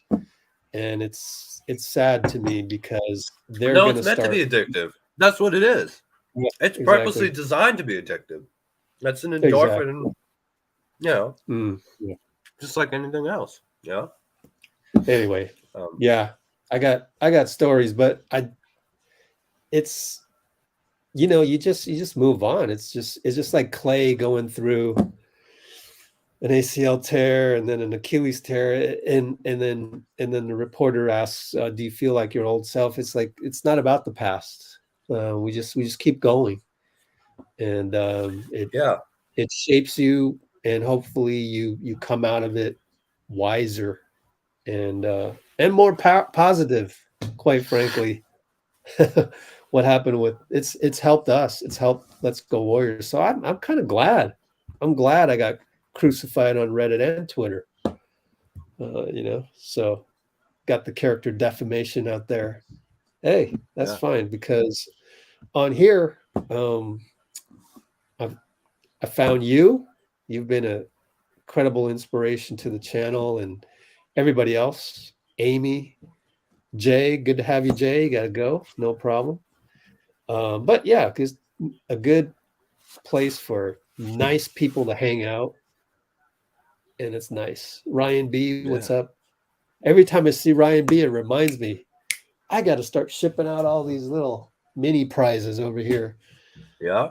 Man, the NBA season for me is a grind too, because I don't know how you do it, Rich, man. After no other journalist works nearly as hard as you, at least that I know. I'm sure there are. I'm sure they do mention it, but I mean, not in public. Not in public, they don't. Maybe, writing and interviews and that type of stuff, but they don't do 5, 6, 7 hour schedule, lives. Oh, I gotcha. Yeah, my schedule's so crazy. After games, I had to tell people my internal clock is on an NBA schedule, so I will, Draymond will stay up till 3 or 4 a.m. because after a game, he's just got the adrenaline pumping. Kind of the same thing with me. I've got the adrenaline pumping right now with good people like Jay, Amy, Ryan B, and all those stuff. And thank you, Amy. And man, it's like, and then I got to kind of plan out the next day. And then sometimes I just fall like a log in the forest. Boom, I'm out for hours. But I try to do the behind the scenes, because those are always good. And then just figuring out all the various videos, and then the interviews, and then sometimes I wake up and boom, there's morning shoot around or practice, and boom, gotta go. So it's crazy, but it's kind of cool though. Honestly, all this, I could have never imagined this, and it's evolved. It used to be, oh my gosh, I got to get to Chase Center 3 hours before so I can film JK, and in this case it would have been PBJ, the young guys, Ryan Rollins, who's now injured, but film the early guys doing their pregame routine, and it'd be like 3 hours straight of pregame routines that I would then upload to the channel. And man, I was killing myself. You think this is bad? Ooh. Those days, I had to physically be there. That was tough. I remember took a toll on me. I can't remember what team it was, but I remember there was a game I was watching where you were uploading all these videos and there was a problem with the Wi-Fi or something. That was Minnesota. Yeah. And then you came on and I think they lost. This is like 21 or something like that. They lost. Yeah. And then you came on the stream because you would do the stream with someone else, or you do it with a blank screen, and you would text until after the game, and then you come on. Right. And man, thanks for being there for those days. Wow. Oh man, yeah. I wasn't always commenting that much again because I'm trying not to get too addicted to social media. But YouTube's okay now, I guess. I'll leave a little comments here and there. But you looked like you could sleep for about a week and it would do you no bad. Like you really could have used it. And seeing where you're at now, how much you really, because obviously, a lot of people, if you can't play, like getting to travel everywhere with the team, that, that's awesome. But seeing how happy you are just with this community and obviously giving me my opportunity, giving me a shot here and other people that you've had on before and after, that I've been on here. I'm just really happy that you feels like you're really hitting your stride here. This just, 10 years younger. Dean, 10 years older, but Dean is our Benjamin Button. He's going in reverse. Yeah, all I have to do is grow out the beard for a couple of months and shave it off, get sick, and travel around a little bit, and you look young. Yeah. So try that sometime, Amy. Just kidding. I'm just kidding. You don't grow beard. But yeah, man, I'm just glad to see you, looking not completely exhausted every time you come on the live stream. That's good. Yeah. That's really good. Man, those are crazy days. Yeah. But it's evolution. Hey, just like Klay, we're evolving. Yeah. Isn't that neat? Clevolution. Can always make an analogy to basketball. I want to check. I'm going to check to see if there's any other videos I may have missed. Nothing from the Rockets, unfortunately. I always kind of like to see what Steven Silas has to say. Yeah, I like him a lot. He's a good coach, it seems. Really got screwed over by the James Harden trade, man. Poor guy. Oh, yeah. Poor guy. That sucked.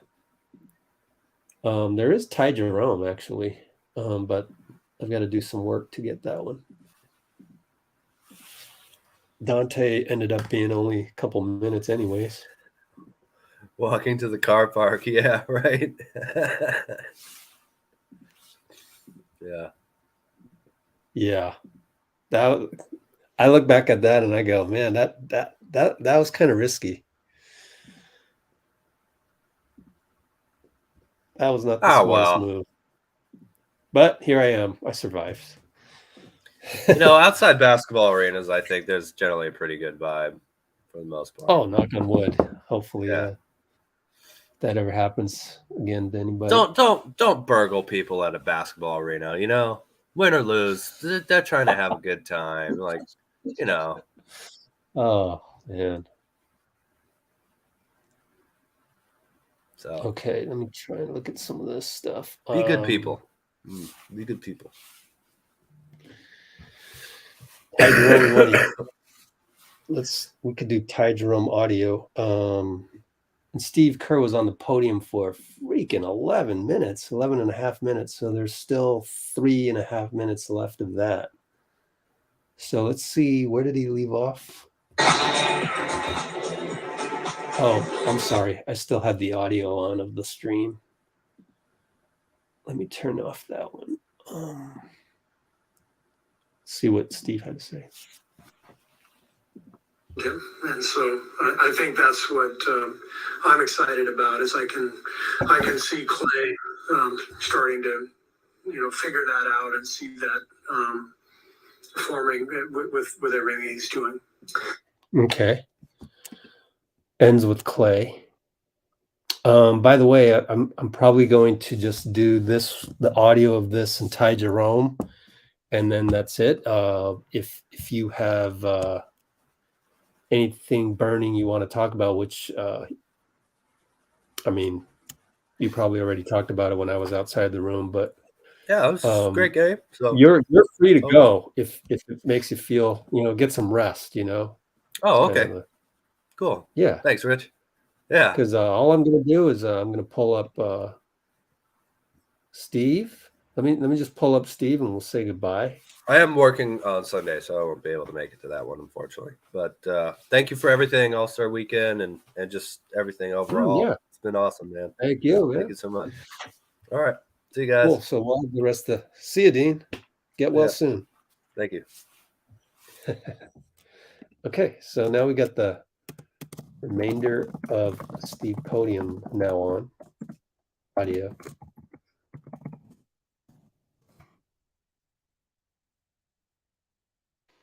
So let me see if I can find that part.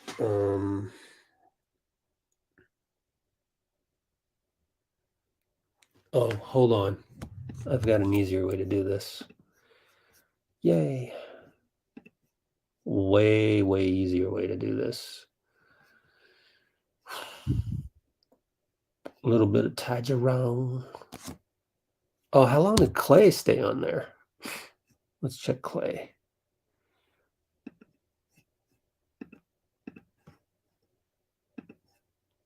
Oops, my fault. Oh, he was on the podium for 10 minutes, and we've got Klay for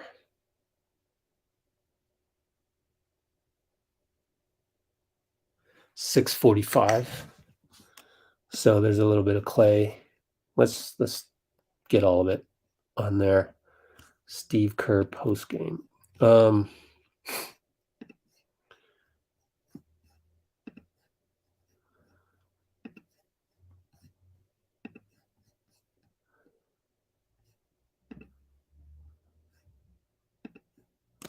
Cool. Let's see if I got PBJ. There it is. Okay. Donte, Jerome, Klay.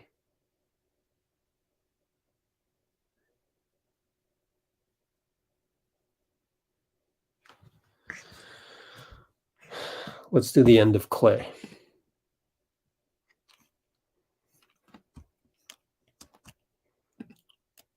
Slowly get to this. Sorry about that. Taking a little longer than I expected.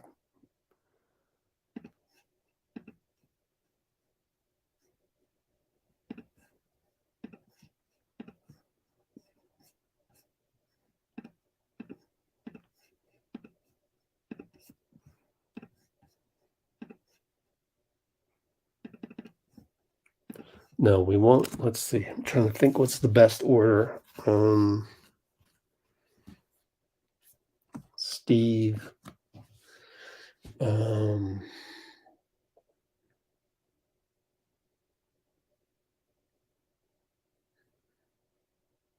Yeah, let's just go with Klay. 2 minutes left. Okay, so.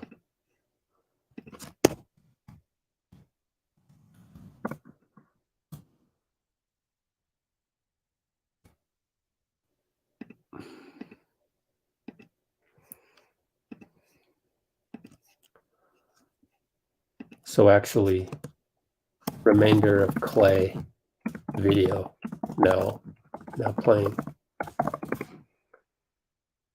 So those who decided to stay on the stream, 34 of you, you get a bonus. You get to see Klay. That's what you get for sticking with me this whole time. Dun, dun, dun. You know, let me post this. Let me post this onto social media because I think it's cool to have on. Whoa, I just lost the screen. Oh, there we go. Okay.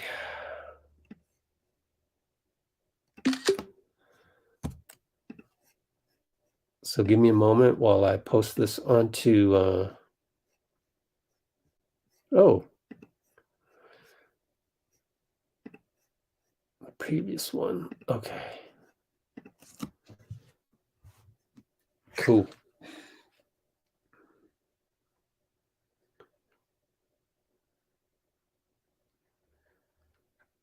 Give me a moment. And how many hours have we done? Over 4 hours. Oh, I thought we did more. But it's 11:11. Crazy times.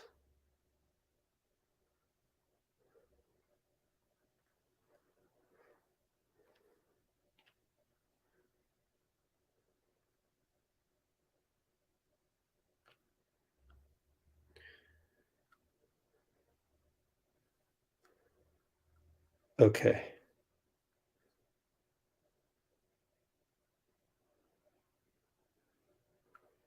Going as fast as I can here. Sometimes it gets so late I forget what I'm doing. I'm in Instagram right now.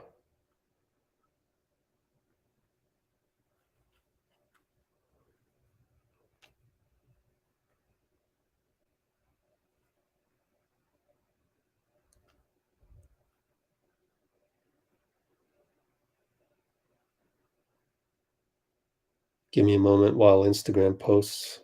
You know how slow it is.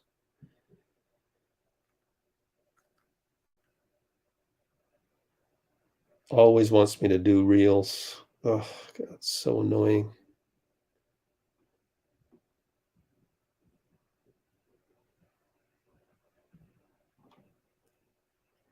Let's see here. Yeah, let's just keep that. Uh-oh, got a comment. I don't like that. Why the F haven't we got any news on Wiggins? Should I block him or not? He feels entitled. I'll just delete it. I'm in a good mood today. I won't block him. Anyways, let me post on Twitter.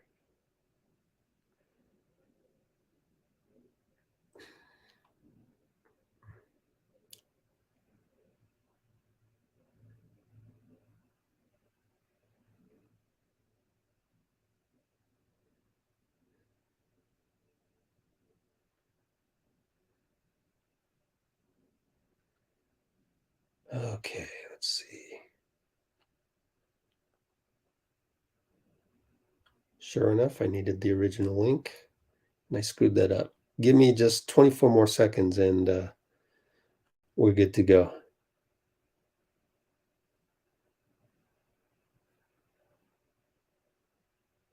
There we go.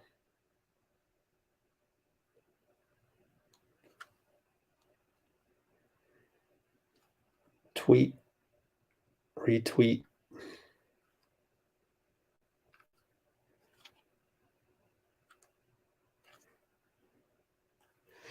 Okay, so let's fast forward to the 6:45 mark, which is around here.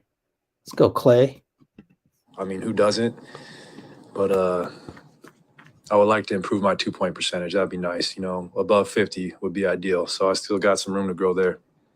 You guys scored 40 points and hit 10 3-pointers in that second quarter alone, you know, capped off by that JP moon ball. I love it in when the he half. whistles. What went right in that quarter?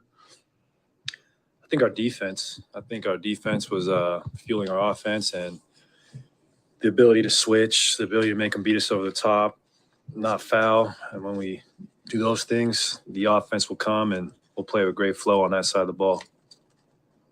You mentioned kind of, you know, wanting to round out your game as you age. You had one assist tonight to the corner, kind of a driving kick that. I had a few hockey assists, so Those count too. I didn't mean to just say the single assist, but that particular assist, they were really kind of celebrating on the bench. I mean, is that kind of what you're talking about? I mean, like that was kind of your prototype, like drive and kick. Yeah, definitely. I mean, just take what the defense gives you rather than going up against 2 defenders at the rim, kick out to a knockdown shooter like Ty Jerome. It's a simple play and something we've been taught since we were kids, Get in the lane, find the open man. Earlier this season, you were dealing with just kind of some frustration. Your shot wasn't falling and stuff, and you had talked about having to be patient with yourself and kind of trying to put everything into perspective. Now that you kind of turned a page, and I think since this year, you're shooting like north of 43% from 3 and averaging over 25 points per game. I mean, just how good does everything feel, and what is, in the grand scheme, like, what has this journey been like this season for you? I mean, it's been up and down. It's been a roller coaster, but I'm out here doing what I love, and that's way better than watching from the sidelines. And I'm not satisfied with just having a great new year performance. I want to sustain this all the way till June. So I'll enjoy and celebrate this tonight because I did something that no one else has ever done before, and 12 threes for the 3rd time. I looked at Steph immediately when I did it because that man got all the records. So it's fun to push the game forward with him. And but I still am so hungry to be great. I mean, I'll never be satisfied. As a shooter, looking at another shooter, what does Patrick Baldwin's shot look like to you? And how does he look as someone who's developing and maybe somebody who can get a role on this team? PBJ has a beautiful shot. I mean, to be 6'11" and just how old is he? 20, and he comes in and I know he's probably shooting like 45% from 3. Yep. I mean, what a steal we got in him. Just oozing with potential. Looked it up. 46. Beautiful shot though. Perfect form. At that height, he's a prototypical wing player, and he's got star potential. So I love his humility. I love his work ethic, and it's just exciting times. He's what a great prospect and player he's going to be. Oh yeah, that's a good one. Let's go. Bruce was right. Paper airplane night, and we got to see it on here. That was fun. Let's see. Let me just get through this. Gotta cut and paste this one. So we'll hold the pose right there, Klay. Don't go yet. I want to finish this video real quick. Actually, not that quick. I got to do the thumbnail. That always gets in the way.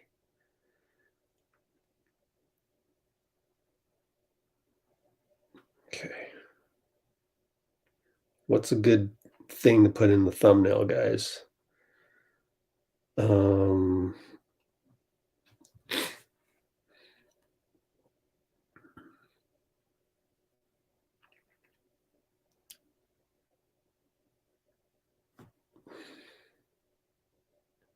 I just realized the typo.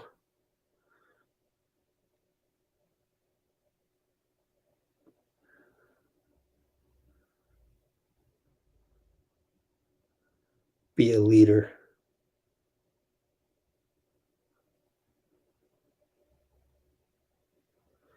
There's a better quote than be a leader, right? But it is kind of cool for him to talk about that.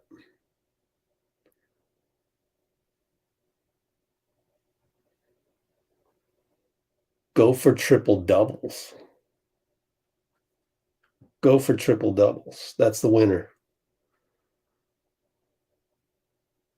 That's a hell of a gauntlet to put down for Klay, isn't it? Go for triple doubles. Wow. I'd be happy with, 5 assists, 5 rebounds. Let's start small.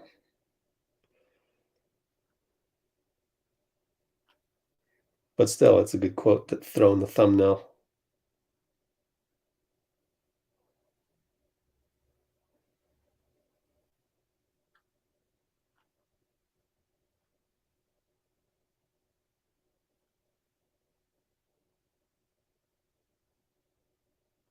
What do we got in the comments? Hey, Amy. Be a leader. Dean. She does have a heart of gold. Ooh, here's a cool thing.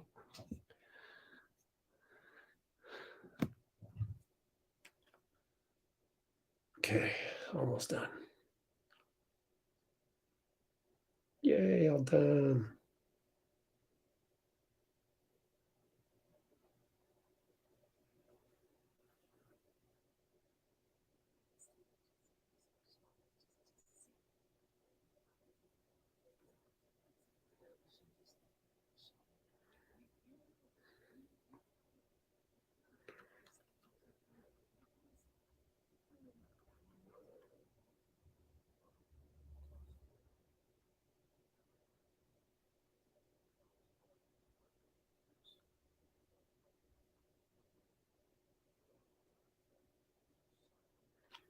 Okay, next one is Steve Kerr. Let's get Steve up there. But first, let me do this compilation that I'm doing. All these together. Oh, I forgot to do Donte. My fault. Okay,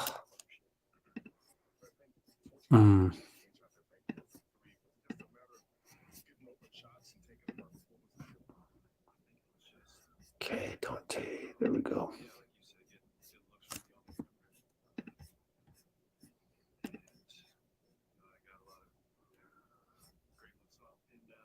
Okay, good. And let's go look for more Houston Rockets content. See if we can find any. No, nothing. Excuse me. So let me look up the part where Steve ended off, and that was at the 8:21 mark. Figure that out and see that forming with everything he's doing. Okay, that's at the 8:33 mark. And we're gonna get Donte. Then we're gonna get Ty Jerome. We did do Donte already, so that's good.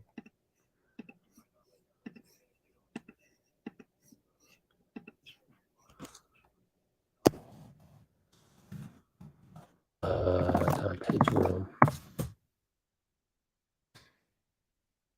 Let's get the rest of Steve up there.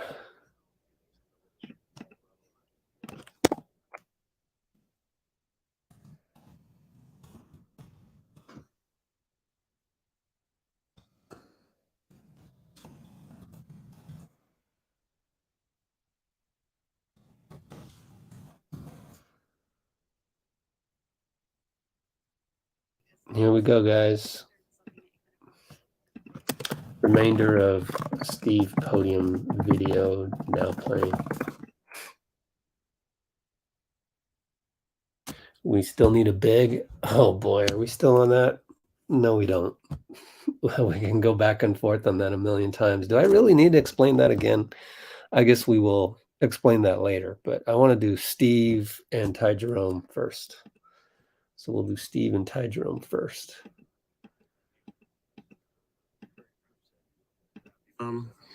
Forming with everything he's doing.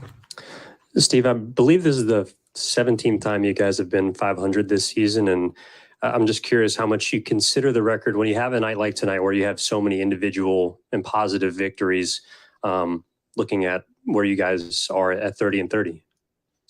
Well, I'm proud of the guys tonight, and they've played hard all season long. We've had a lot of injuries and absences, and adversity, and we're hanging in, and that's the point. We've got to hang in. We know that for us to do what we want to do, we've got to be healthy. That's pretty obvious. So if we can hang in there and get healthy down the stretch, then, we feel like we can make our run. But we got to get there. And just getting there means we're going to have to win in, every game we can until the reinforcements are back. Going back to your answer to Maddie's question, last night Klay was saying how he and other elders on this team have to step up and be better leaders as you guys kind of navigate this 500 season, but especially over the past couple of weeks with Steph out, and then with Steph out earlier, Draymond out tonight. How have you seen, I guess, Klay take on more of that leadership role really within like the past couple of weeks instead of maybe the overall year since he's returned from his injuries? Well, I think, he's a guy who has always taken great pride in his play. And I think one of the hard things to do as a player is to kind of get outside of yourself and think about the group and understand what the group needs. These guys all work so hard on their craft and their own minds and bodies. And so it becomes a different role as you get older and you have to take on more leadership. So, he's got to be the guy encouraging the younger players and acknowledging mistakes and keeping the spirit up. And all that stuff is important. And we need that from all of our older guys. Coach, without Draymond to run the offense through at times, how impressed were you with the way other players picked up some of that playmaking slack, not only in terms of the assists, but just getting you into your offense tonight? Yeah, that's a big part of the game for us. When Draymond is out, we have to get organized. I thought Ty Jerome came in, did a nice job of helping out in that regard. And, we just there were stretches of the game where we struggled to get into our offense. And then we found some combinations that clicked and rode with them and, did enough to get the win. Okay.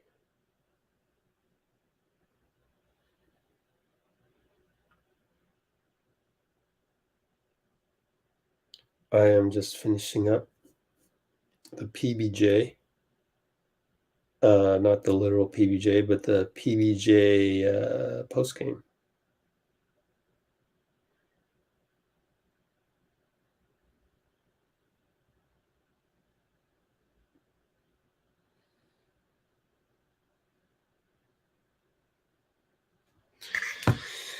And then we will do, let's see, Ty Jerome post-game video now playing.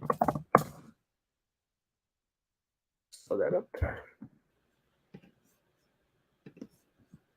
Thanks for being here with me, people. It's a pleasure. 34 of you still hanging on. And Ty Jerome, take it away. Ty.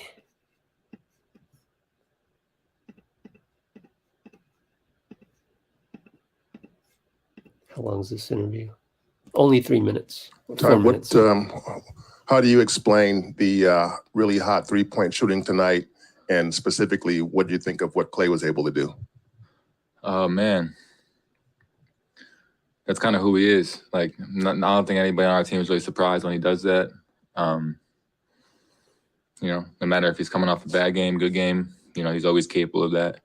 That's who he's been his whole career, 4 championships, Hall of Famer, multi-time All-Star, and for that reason, because he's one of the greatest shooters ever.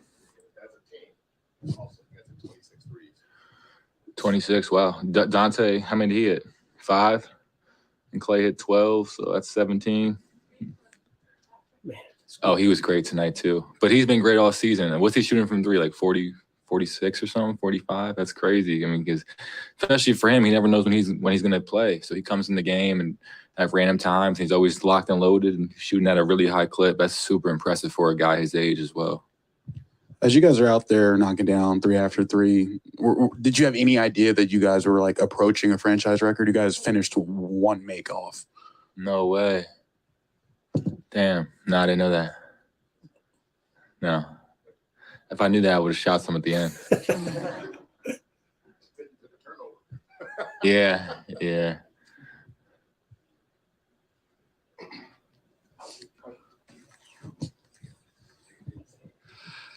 How are you just approaching? I mean, I think you're up to 41 out of your 50 games now. I know it's out of your hands, but is that something that's in the back of your head, just kind of knowing there's a decision to be made within the next 3 weeks or so, something like that? Honestly, not at all.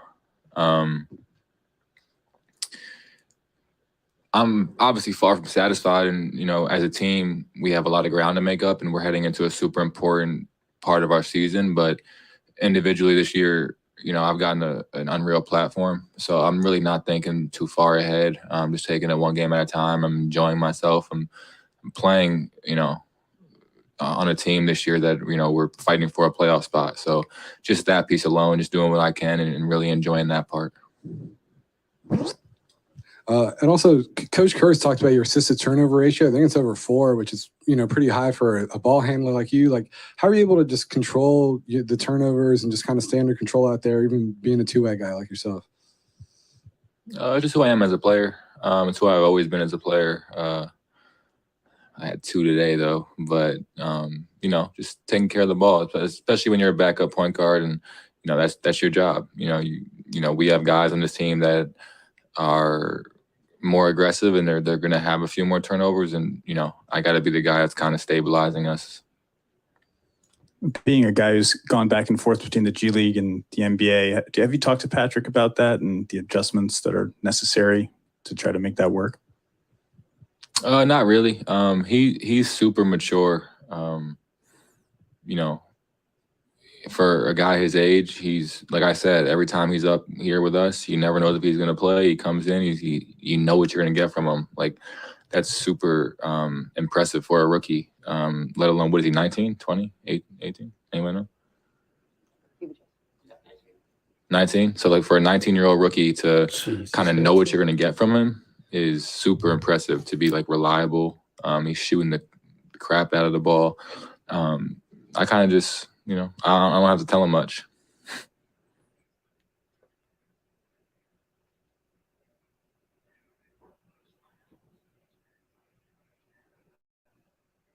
All right.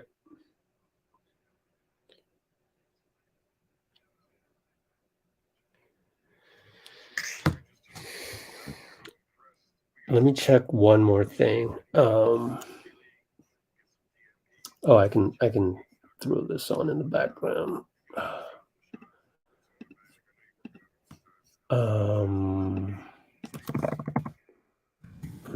Comes up and fighting. See if the Houston Rockets beat writer has anything for us. No, not much. It's tough times in Houston. I'll put this in the background. Little good all-star weekend for the 32 of you still with us. I just posted the PBJ postgame. And that's about it.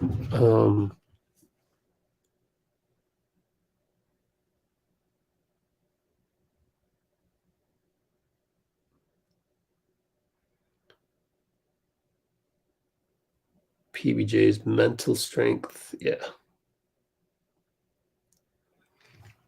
Ty Jerome on Klay. So that's there's Luka. Who do we got next? Let's look at this. Minnesota. So just us 1, 2, 3. I didn't do a just us 1, 2, 3 at the beginning. I'm so sorry about that. I got to do that more instead of the what's upper.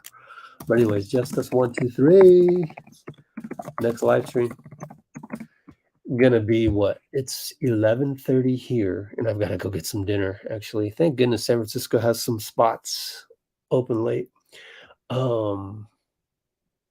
Next live stream is gonna be Sunday at 4:30 tip off, I believe. Yep. So it's 4:15, so 4:30. So that's 7 hours minus, so 41 hours. Wow. Min GSW, 4:30 p.m. Pacific time tip off. All right, guys. See you then, the 35 of you. Ooh, Kevin Durant's number. Oh, by the way, I should do a poll next time. When should we go live? Should we watch the Kevin Durant game together? Because he's going to play next Wednesday, which is an off day for the Warriors. So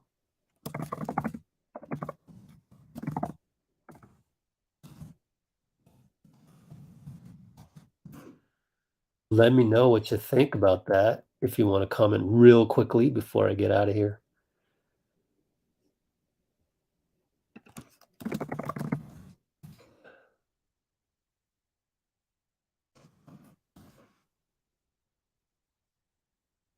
But yeah, also next Wednesday. So we got game Sunday, game Tuesday, maybe watch Kevin Durant Wednesday, game Thursday, game Friday.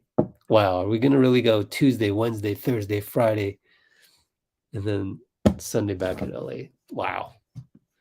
Why not? Let's do it. All right. Thanks, everybody. Thanks to the one person on Twitch who joined us tonight. Ryan B., good to have you again. Still got your Dynasties book right there. It'll give me an opportunity to go. Oh, cool. Is that the letters for raising your hand? That's pretty cool. Oh, we should have signed a big. Yeah, I got you. I get it. I don't mind you talking about that. It's all good. Oh, Iggy Bob. Wait. Oh, did you get the bit? You know what? Email me. I have to go look at the email anyways to go look for whoever, but Iggy bobblehead. Yeah, it's somewhere over there. Yeah. But I thought that was going to somebody else. I can't remember. Honestly, I can't remember. And I don't really care because that stuff just collects dust. I'll get around to it. I don't want to promise too much stuff.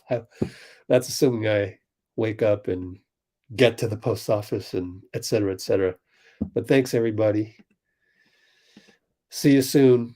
Bye-bye. Justice 1, 2, 3.